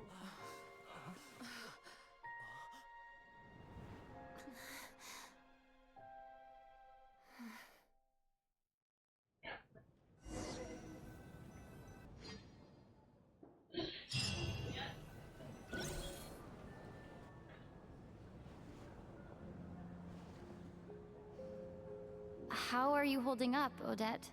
What happened to me? How much do you remember? What do you mean? Is the performance over? I can't seem to recall what happened.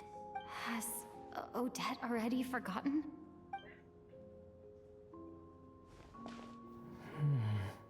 Mitya? Hmm? Oh, I'm sorry. I guess I spaced out there for a second. Remind me who you are?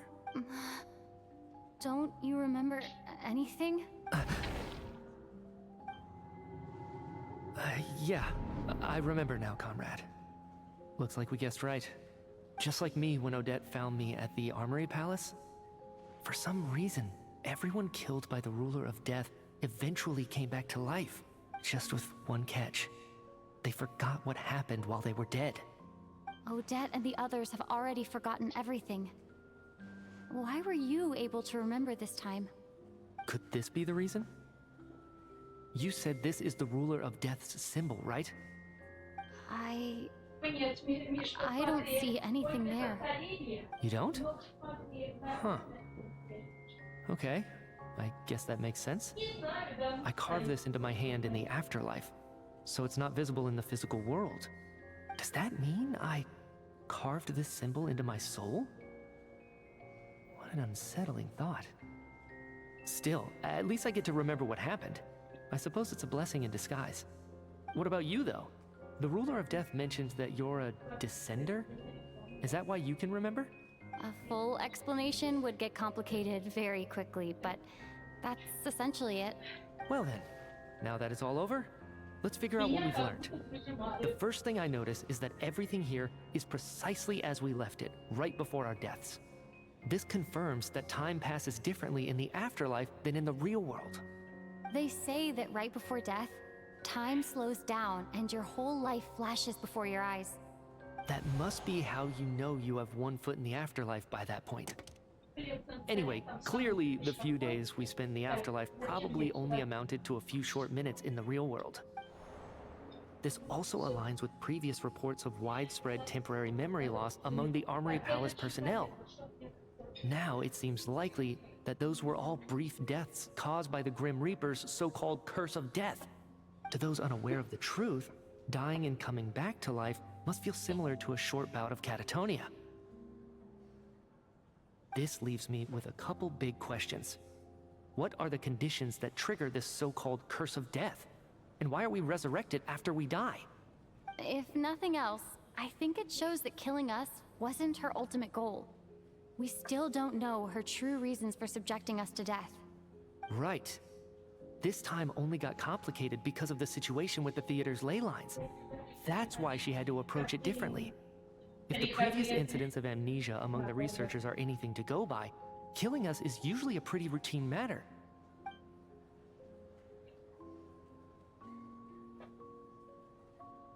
Come to think of it, wasn't I about to note something down before I died?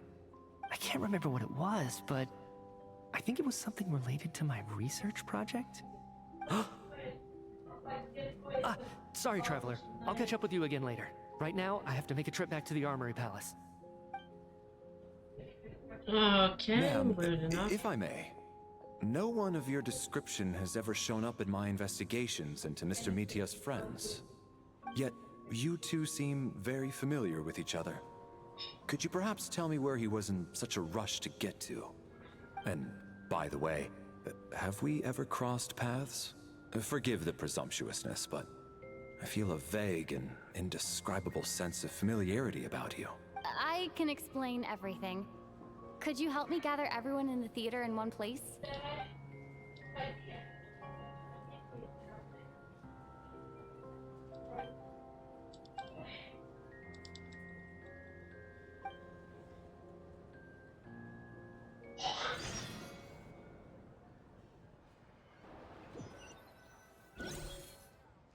So, Chuganov really is going to shut down the factory.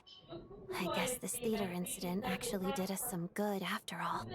So, you said I promised to take you to the Armory Palace while we were in the afterlife, yes? I believe you. I think I even have a vague memory of it. I want to go back and check on Palmer first, even though not much time has passed for her. Agreed. Let's check in on her first. The whole reason for our trip to the Armory Palace anyway is to figure out what's going on with her health.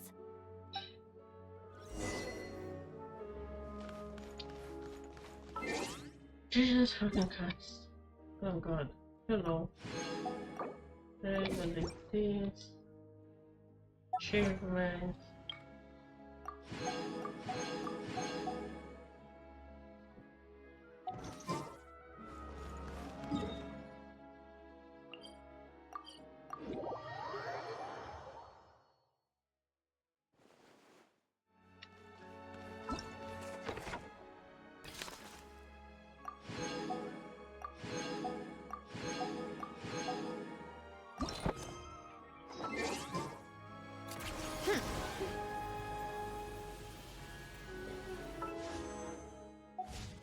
Pick up the pace.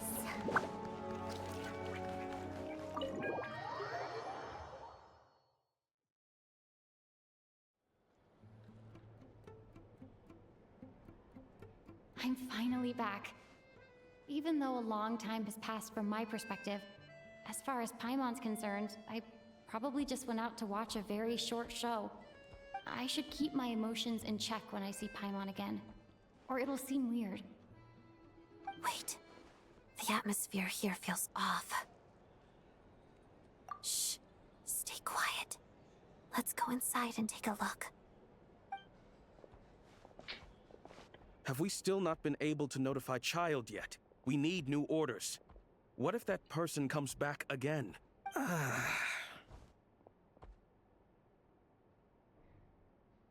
I'm so sorry. Under the circumstances, there was really nothing we could do. Tell me, what happened to Paimon? It was the Jester. He came here in person and escorted Miss Paimon away. He's the director of the Fatui. His authority supersedes all others and cannot be questioned. There was nothing we could do. How long ago did he leave? And what was Paimon's status? It was about an hour ago. Miss Paimon was fast asleep at the time. The Jester simply walked off with her as if it was only natural. I assure you, he absolutely did not use any force. Do you know where they went? The Armory Palace, most likely. Lord Piero, the Jester, has been overseeing the experiments there lately, keeping a close eye on their progress. Everyone in the Fatui has heard about it by now. I'm surprised he came in person. Whatever his reason for taking Paimon, he'll most likely return to the Armory Palace first, which is exactly where we were headed anyway. Then lead the way, Odette. Okay, let's go.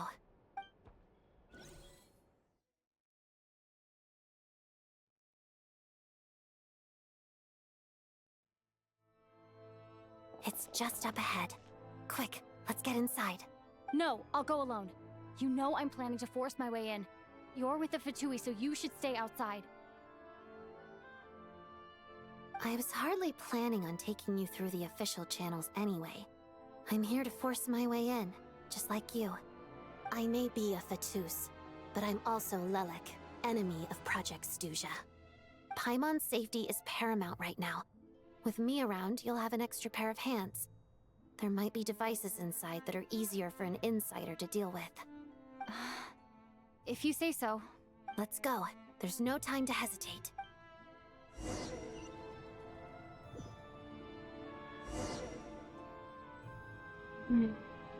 No, 6 is now on my team. Yeah. I'm gonna take a break to drink something and take a piece. BRB.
Switch it.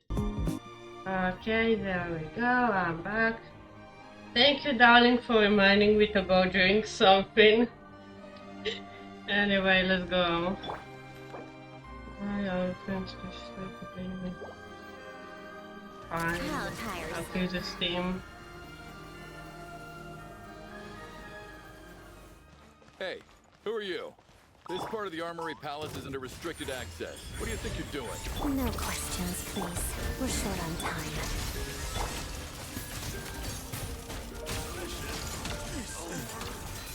Come on, keep up.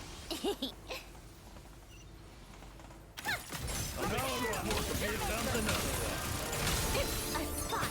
Time enter. Right now, right here. Emerge. Nothing lasts forever. freezer! A burst of flavor! Ugh. To ashes! How tiresome.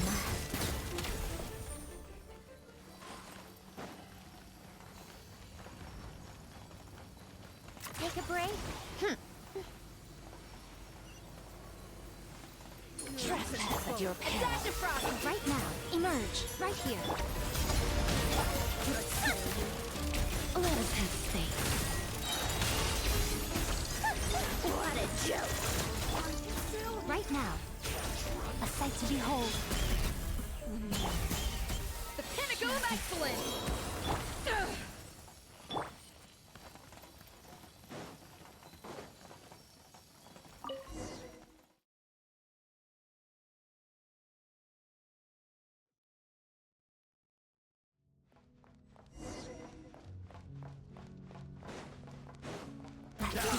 Do you have a pass? Where are you coming from? So, you're intruders, huh? Don't blame me for what happens next!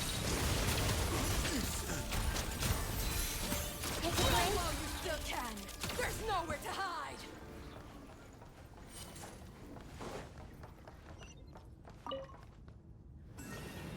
The Armory Palace is hidden this deep in?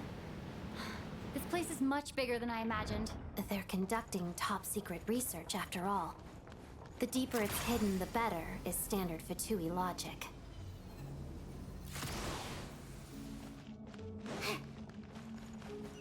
The style doesn't really look like the Fatui's handiwork, though. They must have requisitioned some structures from a past civilization. It also serves as a bit of a disguise. Intruders! Stay alert! Come on, keep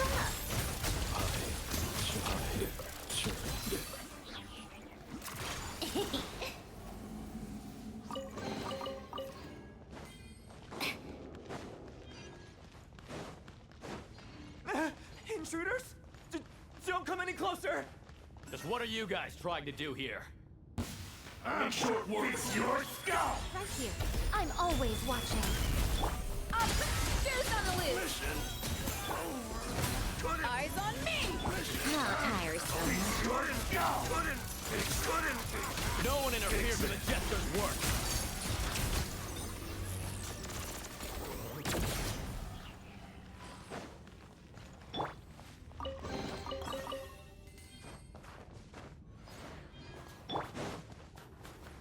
Come on, keep up.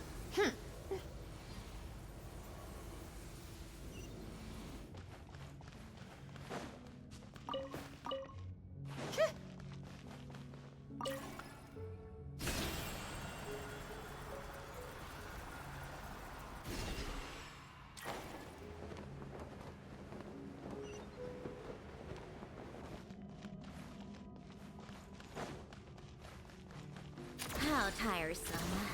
Looks like no one's guarding this place. There's something off about that decoration over there. Look out! Let's deal with these before we move on.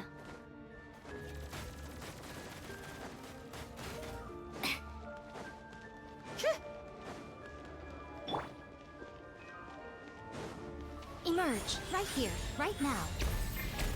A dash of frost!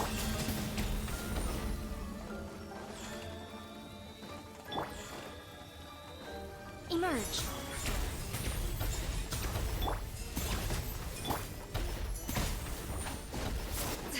Up to the freezer!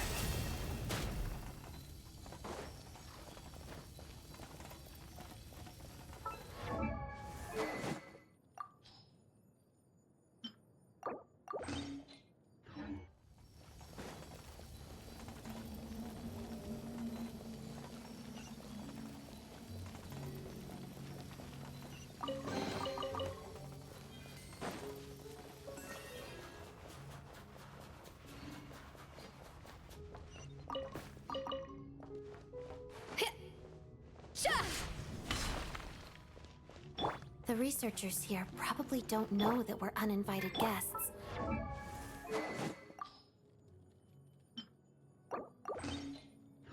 Let's try not to hurt them. What's the big star from the theater doing here? That's Miss Odette. She's a member of the Fatui. Don't tell me you didn't know that. Take a break. Was the whole reason for Project Stuja to support the research here at the Armory Palace? Just what are the Fatui and the Tsaritsa planning?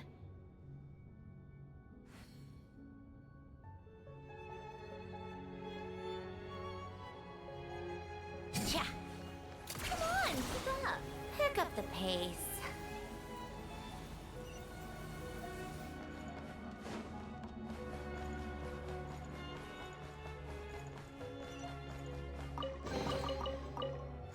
Take a break.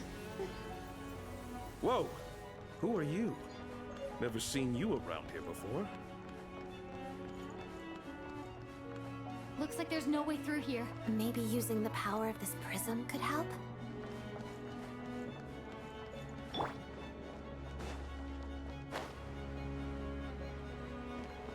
Fuck.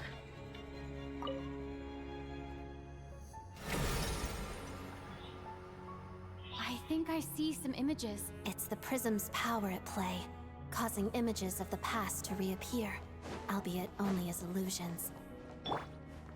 Paimon and the Jester? Is this another scene from the past? Yes.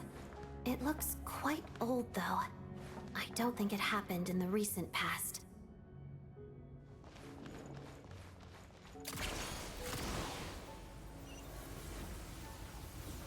What's going on here? What happened? The source seems to be the Armory Palace. They must have started some large-scale experiment. Wait, what if this has something to do with Paimon? We need to hurry!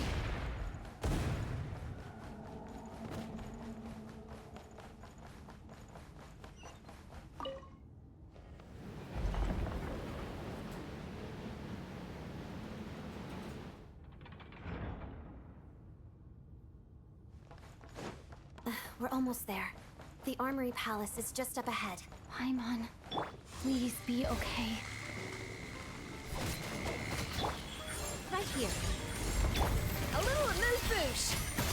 A burst of flavor. Mission. To ashes. How tiresome. What a joke. Come on, keep up.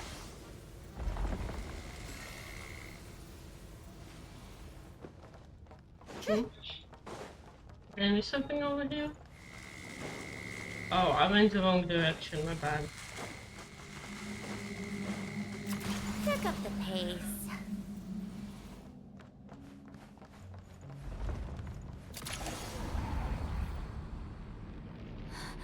What's going on? Wait, I remember this feeling. It's the curse of death. No, no, not now. Why is the curse of death striking again already? Odette?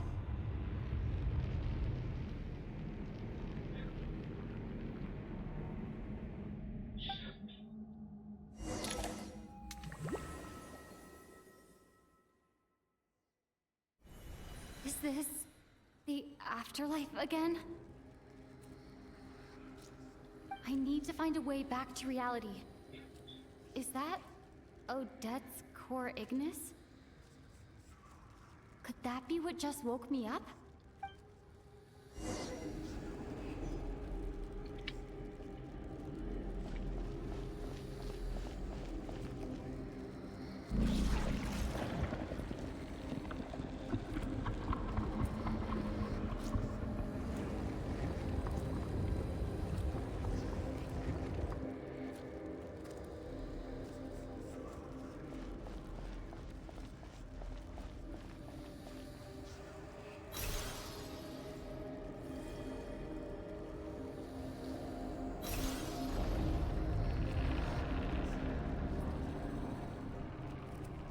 Interesting.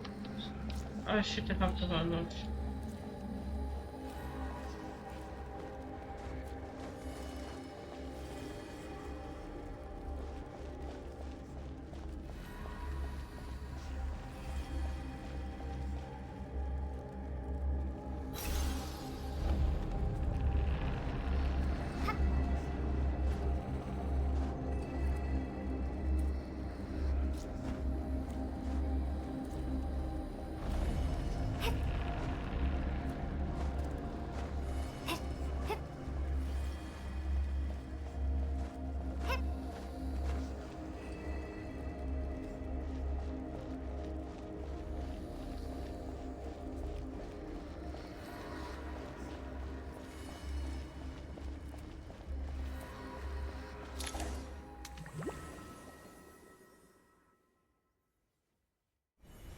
Odette!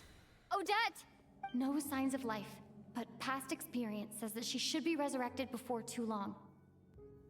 Right? Did Odette intentionally use her core Ignis to guide my soul? I feel like something similar happened in a dream I had before. Thank you, Odette. If not for you, my soul wouldn't have found its way back to my body so quickly, and I might not have woken up so soon. But I'm sorry. I don't have time to protect you. I have to use the time you bought me to get Paimon back.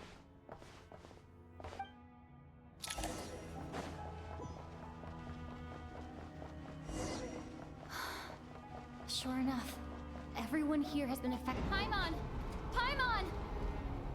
No, wait. Paimon probably didn't escape Renova's curse either. She won't be able to respond to me right now. I'll have to find her myself.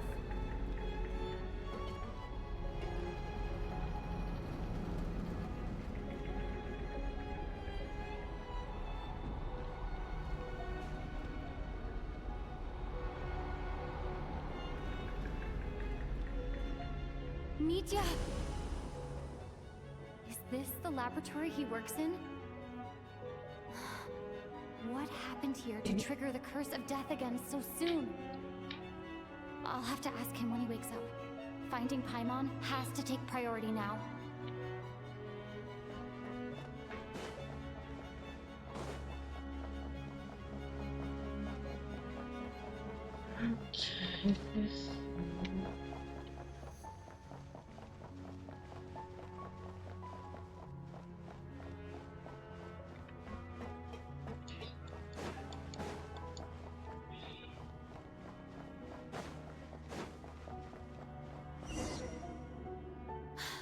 Found her! Paimon really is here!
You don't learn, do you?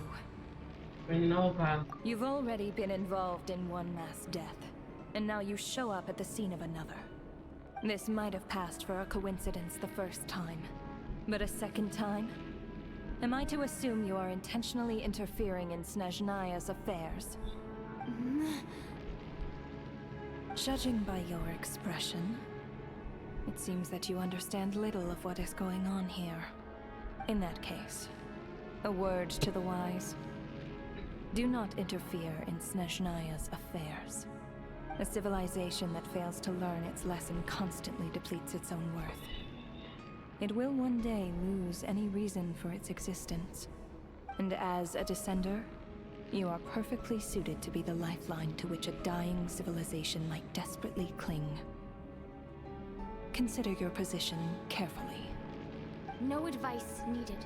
I'll make my own judgments. Suit yourself. When the day of reckoning arrives, not even a descender can hope to escape unscathed. The time for resurrection fast approaches. The mortals here are not yet worthy to behold my form.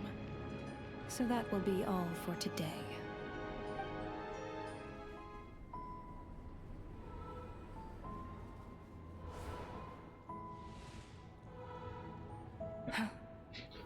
That thing is coming with me.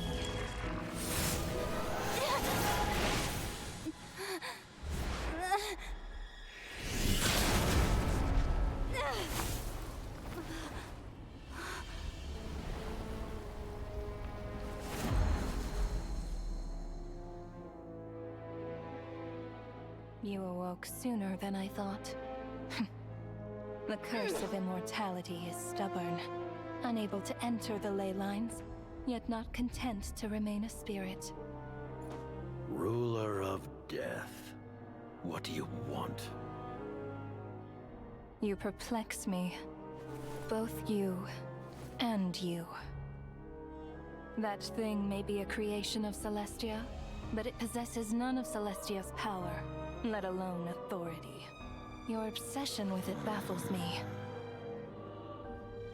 No matter, the resurrection will soon begin. It's worthless anyway.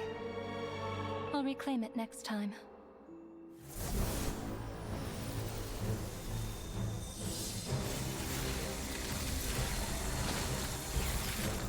Hey, who says there'll be a next time?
Huh?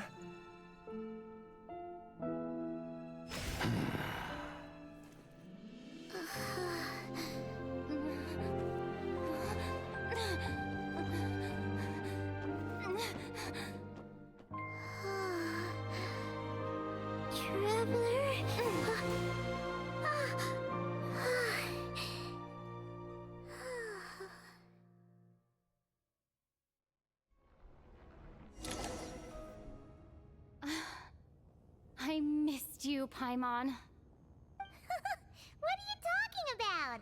We haven't even been apart for that long, have we? It was... different this time. You seem to be in pretty good shape. Yeah, Paimon's back in tip-top condition. It's the weirdest thing.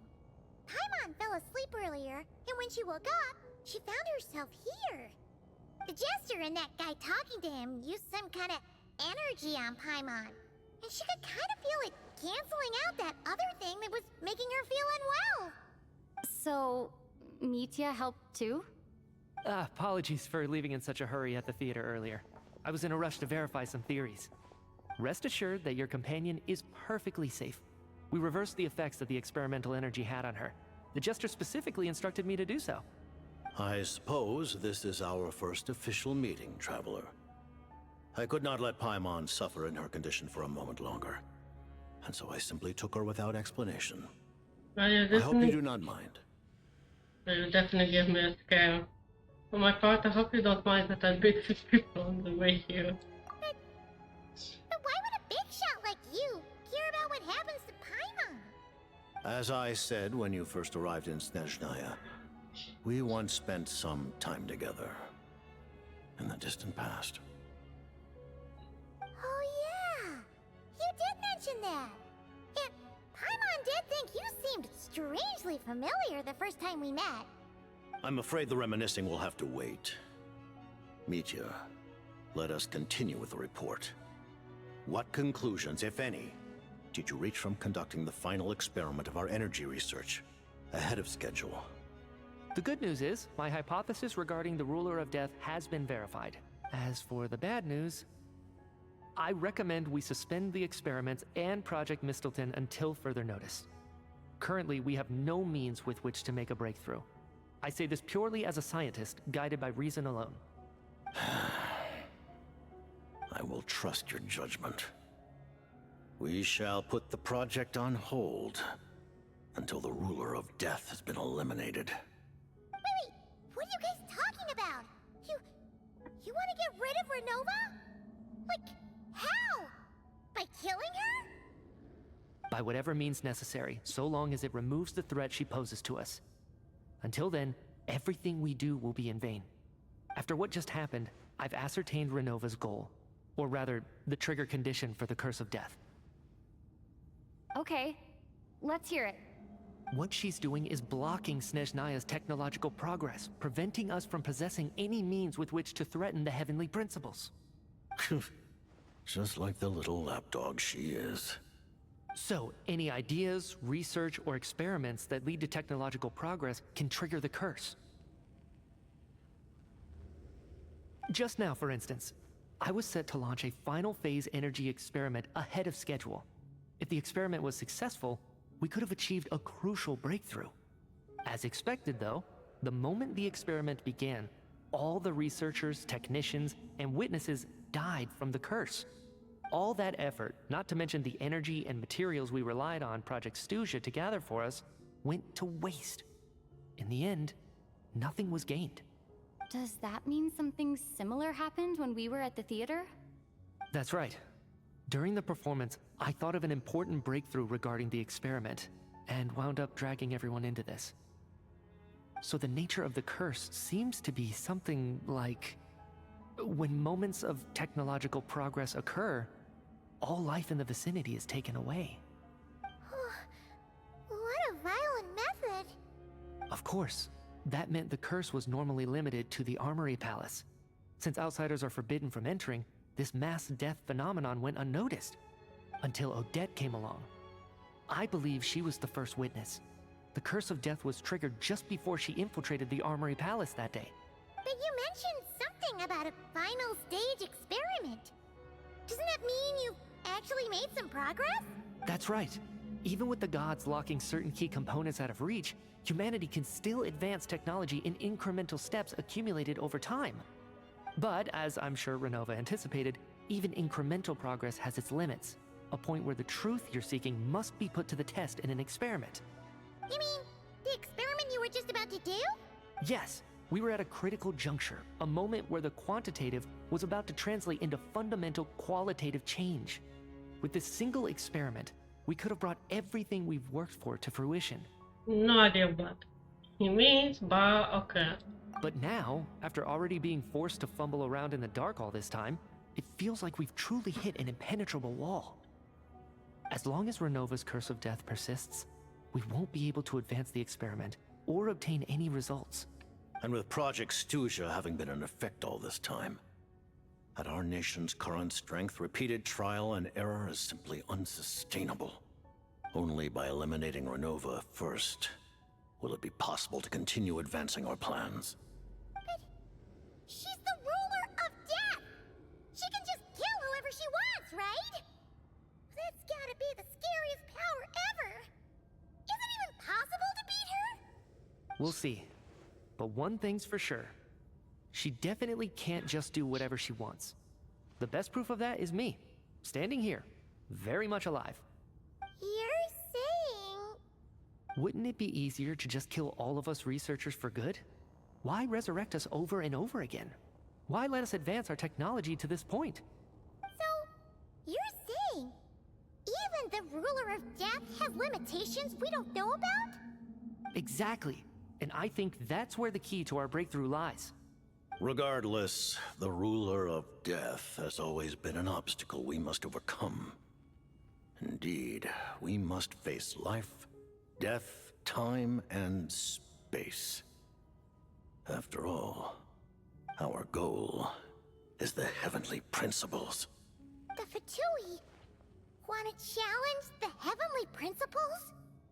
For a long time, I've had a vague suspicion the Fatui and the Tsaritsa were targeting the heavenly principles. But hearing the Jester admit it is still a shock. No wonder that Tsaritsa's goal has always been kept a secret from the people. What kind of road will that lead Snezhnaya down? In that case... Lord Jester, I would like to request some leave. I'd like some time to organize my thoughts and go over the data. Granted.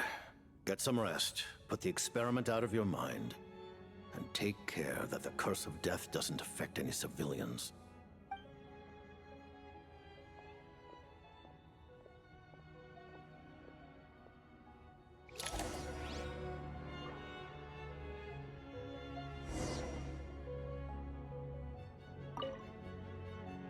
While there is yet time, allow me to offer you my hospitality, honored guest of Snezhnaya. Is there anything you wish to know? I remember hearing the term Mistelton from Columbina. Yeah! Paimon wanted to ask about that when the name came up just now. What is it? Paimon's heard of Project Stuja, but not this one. As you know, Project Stuja is a series of measures enacted to consolidate our nation's resources, the greater purpose of which is to serve Project Mistelton. Many of the things you have encountered thus far are essentially for the advancement of that project. This includes the Kuvaki Experimental Design Bureau in Notri. Researching Kuvaki was merely a facade. Its core objective was to use local resources and research findings to build Mistelton itself. And that's a weapon built for the final battle against the Heavenly Principles, isn't it? Huh? How did you know that? I was given some intel, and I made some deductions. Wait. You must mean that thing over there. Oh, Paimon's gotta take a closer look at this thing. Especially after you guys sent so many people to Nagrai to work on it. Kuvaki alone will not break through Celestia's defenses, let alone challenge the Heavenly Principles. The Heavenly Principles are no doubt accustomed to combating the power of the Light Realm, and elemental energy is simply the power of the human realm, converted to that form by the Heavenly Principles themselves. Any attempt to use this power against its creator would be a futile endeavor. For now, therefore, we have set our sights on the form of energy associated with the Third Descender and the Stellar Linchpins. This may hold the potential to allow Mistelton to contend with the Heavenly Principles.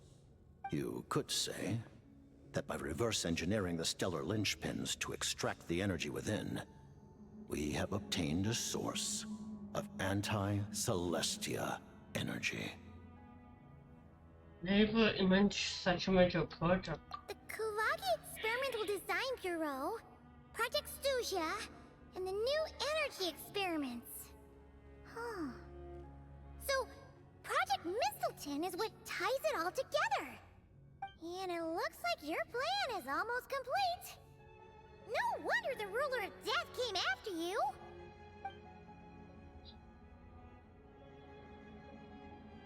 Her Majesty the Tsaritsa has embarked upon an expedition to vanquish a monster. Were it not for this, I imagine she would have been delighted to grant you an audience. Seems like the powers that be in Snezhnaya don't intend to hold my past conflicts with the Fatui against me. The Harbingers have been granted significant autonomy in retrieving the Gnosis. But by the same token, they do not completely represent Snezhnaya's official stance. You read my mind. Speaking of the Gnosis, Paimon's been dying to ask this question since forever.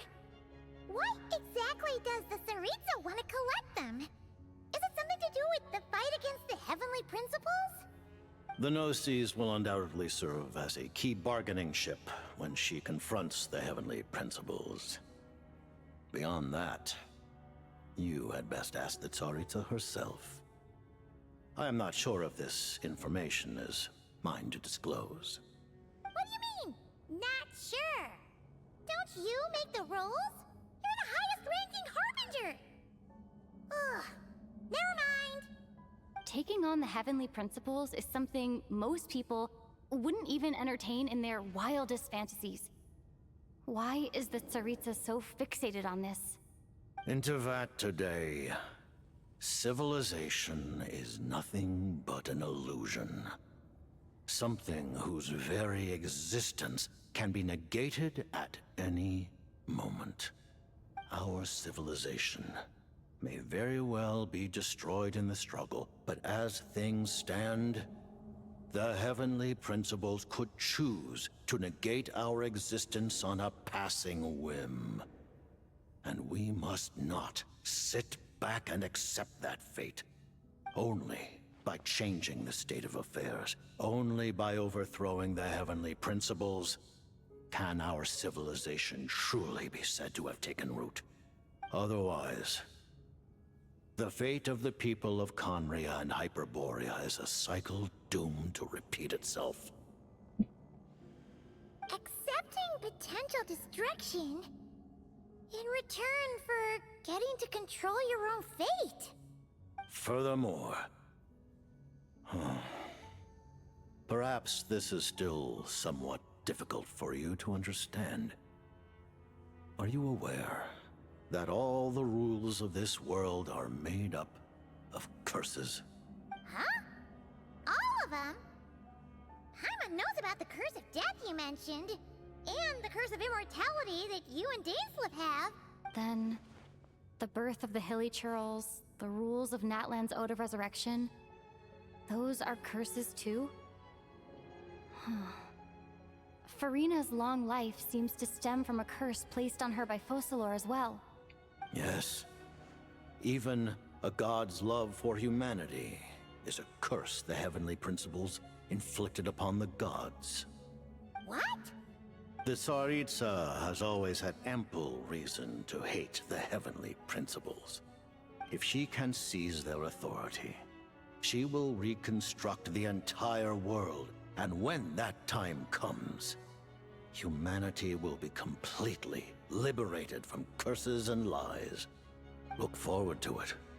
It will be a world beyond your imagination. Though the ordinary people of Snezhnaya may not understand these details, in this frigid land locked in a ceaseless struggle against the environment, in this nation to which the gods have never shown favor, we all believe that standing in solidarity with the Tsaritsa in our shared struggle will surely usher in a new and better world.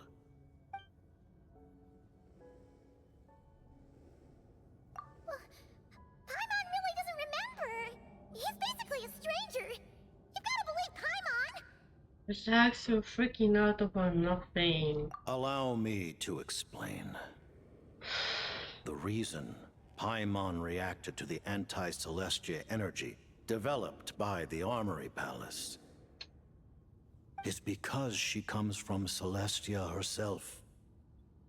More specifically, she is one of its creations. Paimon? A creation of Celestia? Oh, right. I was blinded by anger earlier, but thinking back on it, Renova also said that Paimon is a creation of Celestia, but she lacks Celestia's power or authority. As you know, the lunar fragments in Nodcry were pulled down from the sky using Fatui technology. But the first application of this technology was in Conria, over 500 years ago. I used this technology upon the heavens, and the response I received was none other than Paimon, descending from Celestia.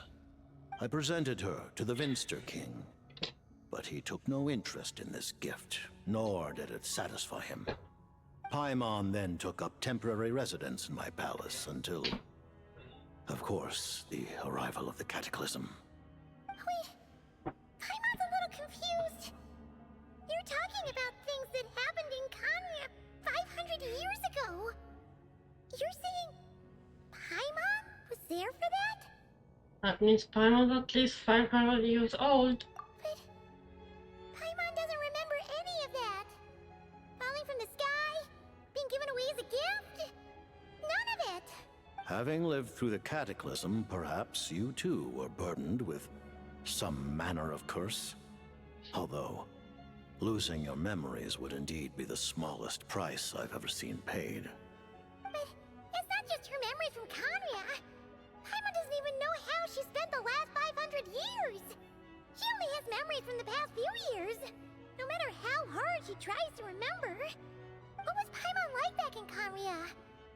Did she know a whole lot because she came from Celestia? Was she super smart? Unfortunately, when you arrived in Conria, your consciousness was like that of a newborn infant. None could say what kind of being you once were in Celestia. During the time you lived in Conria, your personality was no different from how it is now.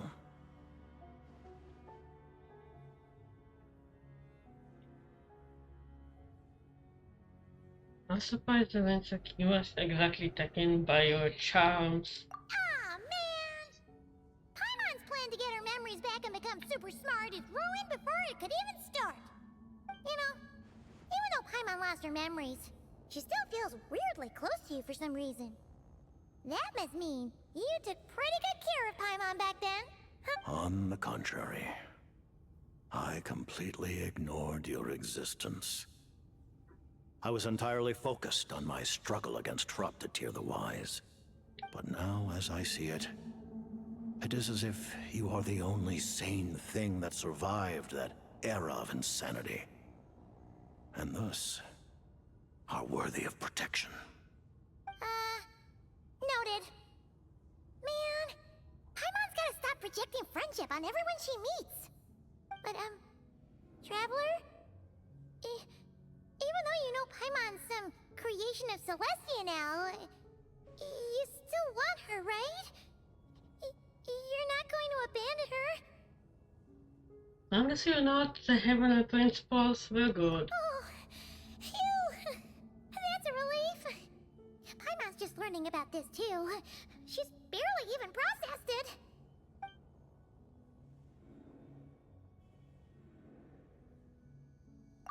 Thank you for telling me so much. I'm a bit surprised, honestly. I didn't expect you to be quite so transparent with me. Given the circumstances, the Fatui need not hide anything from our allies. Allies? I know we To are advance allies. Project Mistleton, we must first resolve our issue with the Ruler of Death. And if I presume correctly, you have no intention of letting her actions go unpunished either, do you? That's right. Ever since she said she intends to reclaim Paimon when we next meet, I figured reconciliation was out of the question. Against an opponent of this caliber, deliberating over our allegiances would waste time we do not have. We must join forces unreservedly with whomever we can, if we are to stand anything like a fighting chance. You're going to challenge the Ruler of Death? Just for Paimon? But Paimon's only... No, but... Thank you! Oh, gee! Now Paimon doesn't even know what to say! Anyway, Paimon's super touched! The Tsaritsa will return in triumph in short order, and the Fatui shall hold internal discussions regarding the enemy. The time for us to meet again will come very soon. Got it. Thanks for your help with Paimon. I'll be sure to look after her for you. There was just one other thing. Well, it's just a request, really. Paimon really wants to see what this Mistleton thingy you're gonna use against the Heavenly Principles looks like. Of course, Paimon knows it's top secret and stuff, but she just had to ask. It's okay if the answer's no. Certainly you may. Oh, for real? Actually, maybe it's best not to. What if her Nova suddenly pops up again? She might take this chance to... While the technology is not yet fully developed, it has nevertheless reached the stage where Celestia's creations are unable to damage it. In that regard, you may rest assured. Oh. Wow. No wonder Paimon felt so out of sorts recently, even though it was super far away. Alright then. Paimon's ready to take a sneaky peek at this top secret super weapon.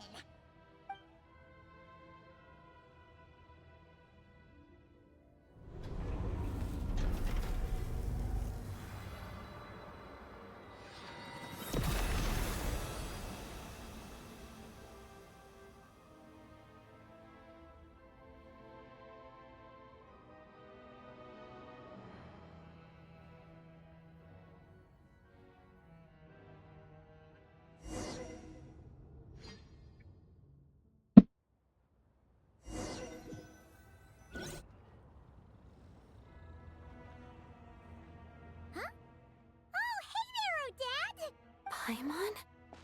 You're okay. Thank goodness. You look well. Have you recovered? Long story short, yep, Paimon's all better. What are you doing here? Were you waiting for us? That's right. When I woke up, I wanted to go in after you, but the guards had woken up as well. It would have been tough to take them on alone, and there was no easy way to sneak past them. So I returned the way I came and waited for you here. It was thanks to you that my soul found its way back to my body so quickly. Thank you. Huh. That actually worked? Nice. I just figured I'd try my luck when that ominous feeling struck me. Really, you should be thanking this thing instead. Anyway, and now that things here are all taken care of, I have other things I should get back to.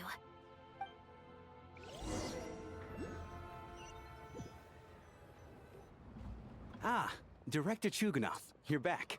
We just received notice that Project Stuzha has been suspended, so we've convened an emergency meeting. This is the preliminary plan. In addition to expanding production capacity, we've also discussed feasible layoff plans to optimize revenue and expenditure structure. Our calculations indicate that the factory's profits will increase by at least 30%. Just give the word, Director. That won't be necessary. Leave the energy for those who need it. Whether they use it just to get by or to run a business, that's up to them. Start preparing to halt production and lay off the staff. Make sure the workers are able to land on their feet and that they are duly compensated. Thank you all for your hard work during this time. Am I hearing you right? Why? After all the tough times we made it through, now is exactly when we should start to turn a profit. I just suddenly don't want to do this anymore. Huh. Does there have to be a reason? Iskra, it's time to rest. Dear esteemed members of the Rokat, given the effects of Lelek's radical actions upon our organization's reputation and social stability, a decision has been made to permanently withdraw this codename from use. Considering that Lelek did what they did for the benefit of the people, the Rokat has nevertheless negotiated with the authorities, ultimately securing a waiver for all penalties due to them. Lelek will be suspended for a period of time. Depending on their future performance, they may be allowed to adopt a new codename and continue acting as part of the Rokat. The purpose of this notice is to remind everyone once again that motives and methods are equally important when one operates in the shadows. Even with Project Stuzha's suspension and our interim operational victory, we must guard against complacency and rashness and work to consolidate the progress we have made so far. We act only for the greater glory and solidarity of our nation. May the aurora shine ever on, and the tundra always stand firm. We act only for the greater glory and solidarity of our nation. May the aurora shine ever on, and the tundra always stand firm. Looks like it's finally over. You mean for us? Just thinking out loud, I've never seen the Snezhnaya Vecha so lively before. I never once thought I'd come here. But I understand everything now, Rosaline.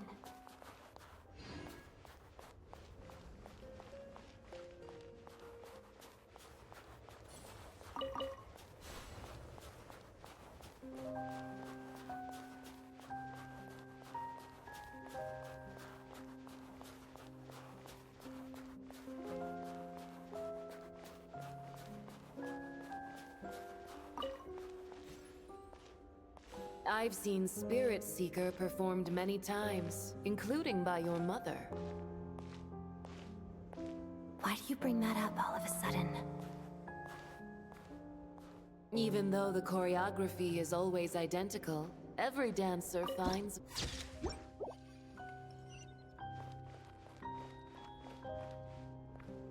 So you actually want to talk to me about ballet? I just think it would be a pity if the dance was lost to history. She didn't teach it to you, did she? That was an unusually subtle taunt for you.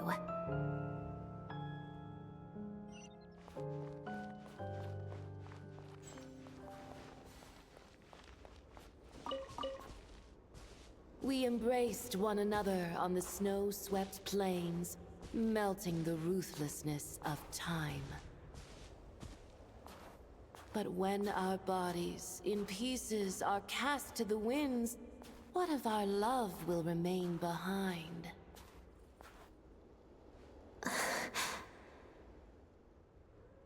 Don't tell me you can't sing. Shush.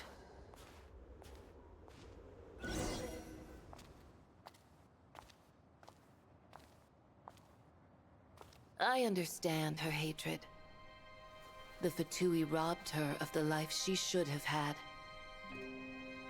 I never opposed her dancing. Yet still I became an enemy of her ballet. I'll just keep my distance. Many despise me. I'm used to it. You're certainly not one to shy away from confrontation. But children, they need a different approach. I'm hardly the most maternal figure. Yet, she is a child. In my experience, while a father commands authority, he must still yield to love. You should tell her what you think about her dancing.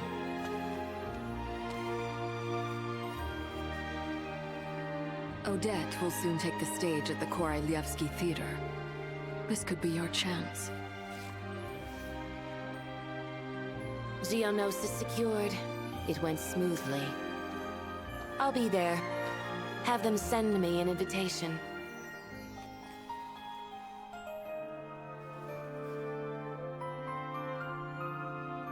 Sadly, things didn't work out. Her final words are inside that block of ice. This? Aren't these for monitoring her subordinates? Not yours. This one isn't her witch's flame, but my two worlds' flames. The two worlds' flames can burn away memories. It was my parting gift to Rosaline.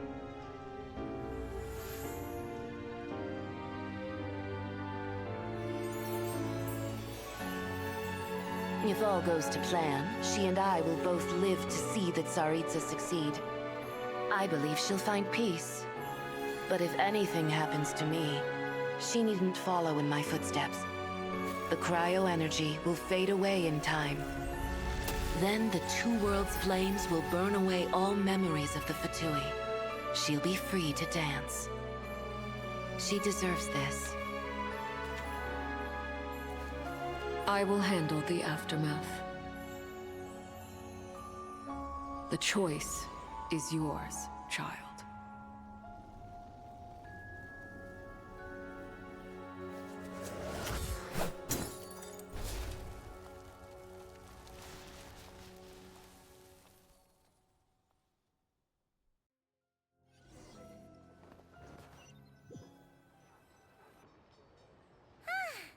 Fresh air at last!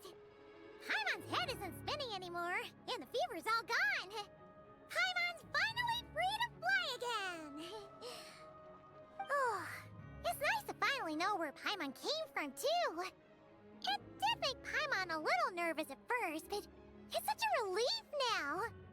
Like, who cares if Paimon's a creation of Celestia? She's probably not anyone that important. Probably just the fairy of food and fun or something. And like you said, this doesn't have to change anything between us. You're not gonna just... Hey, hurry up! Why are you walking so slowly? You've spent the last few days lying in bed and stuffing your face. I didn't think you'd be able to fly this fast. Says who? Paimon's as agile as ever. They don't call her White Floaty for nothing. Paimon originally wanted to check out the bookstores in Snezhnograd, but she's more in the mood for flying around right now, so let's save that for later. Wait, they've got light novels from Yai Publishing House here too. Huh? And this is Paimon's favorite mystery story from Fontaine! Wow! It got a sequel! The local snezhnaya books look pretty interesting too, but also kinda heavy. Not the easiest things to look around. I I thought you were in the mood for flying around. Paimon can read while she flies. Hey! Look at these two dolls! Which do you like better? Alright! Boss, we'll take both. Paimon will have the other one. Oh, I thought we were only getting one. All right, fine, I'll pay. Oh. There you are. Thanks for visiting. Paimon will grab this and then...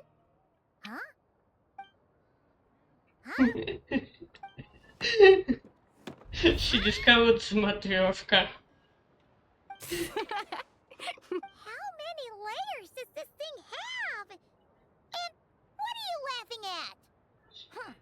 You knew all along, didn't you? A whole bunch of people are gathered over by the plaza. Hey, look! That looks like Tartaglia! Hey, Tartaglia! I know that voice. Of course. If it isn't Paimon and my old comrade. You're looking well, Paimon. All better? Yeah! The jester knew I was wrong and fixed Paimon right up! Thanks for sending someone to keep Paimon safe, too. Oh, yeah. About that. That was kind of embarrassing. Who could have known that our director would go looking for you in person? So sorry for the misunderstanding. Oh, right. Let me introduce you. This is my little sister, Tonya. Oh, she's so cute. Hello. Firstly, I'm really sorry about my brother. Sounds like he's caused you no end of trouble. Hey now, why'd you have to start with that? Not that it isn't true, of course. So she's the real Tonya. She said you two didn't manage to meet up at the theater. She waited ages for me, and when I didn't show, she got a little worried and went outside.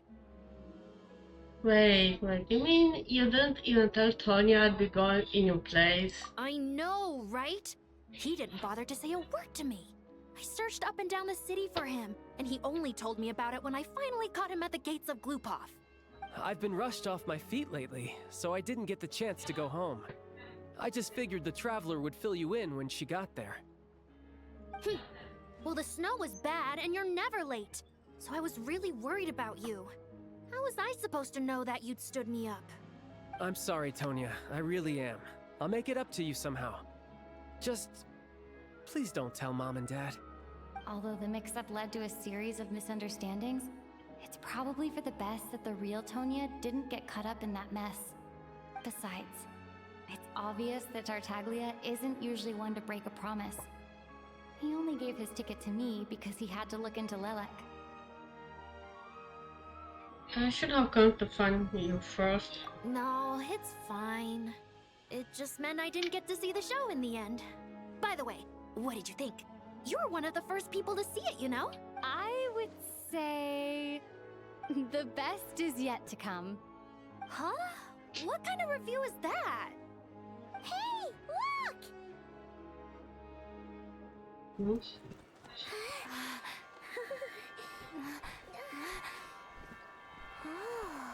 Hmm?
Okay, before I go, time to try to get out that.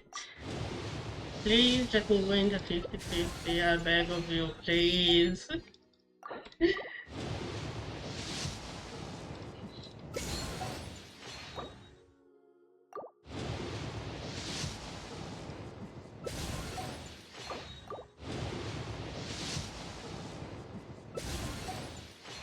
Of course, I'm making like 5. I like music. I still need more of those. What do I offer those ones? Okay. In fact, I've taught myself to play many different instruments. You don't believe me? Find me a piano, and I'll show you a thing or two.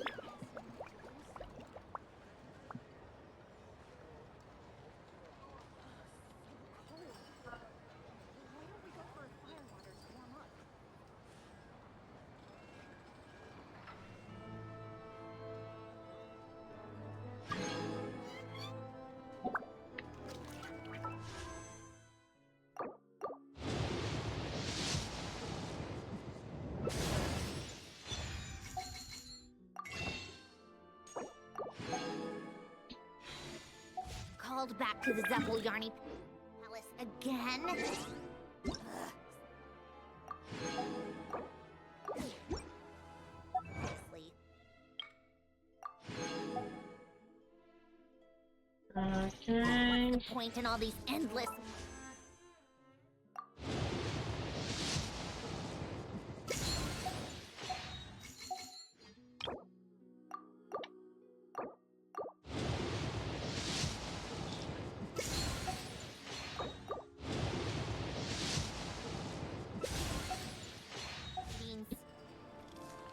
I'm gonna pause it here for today.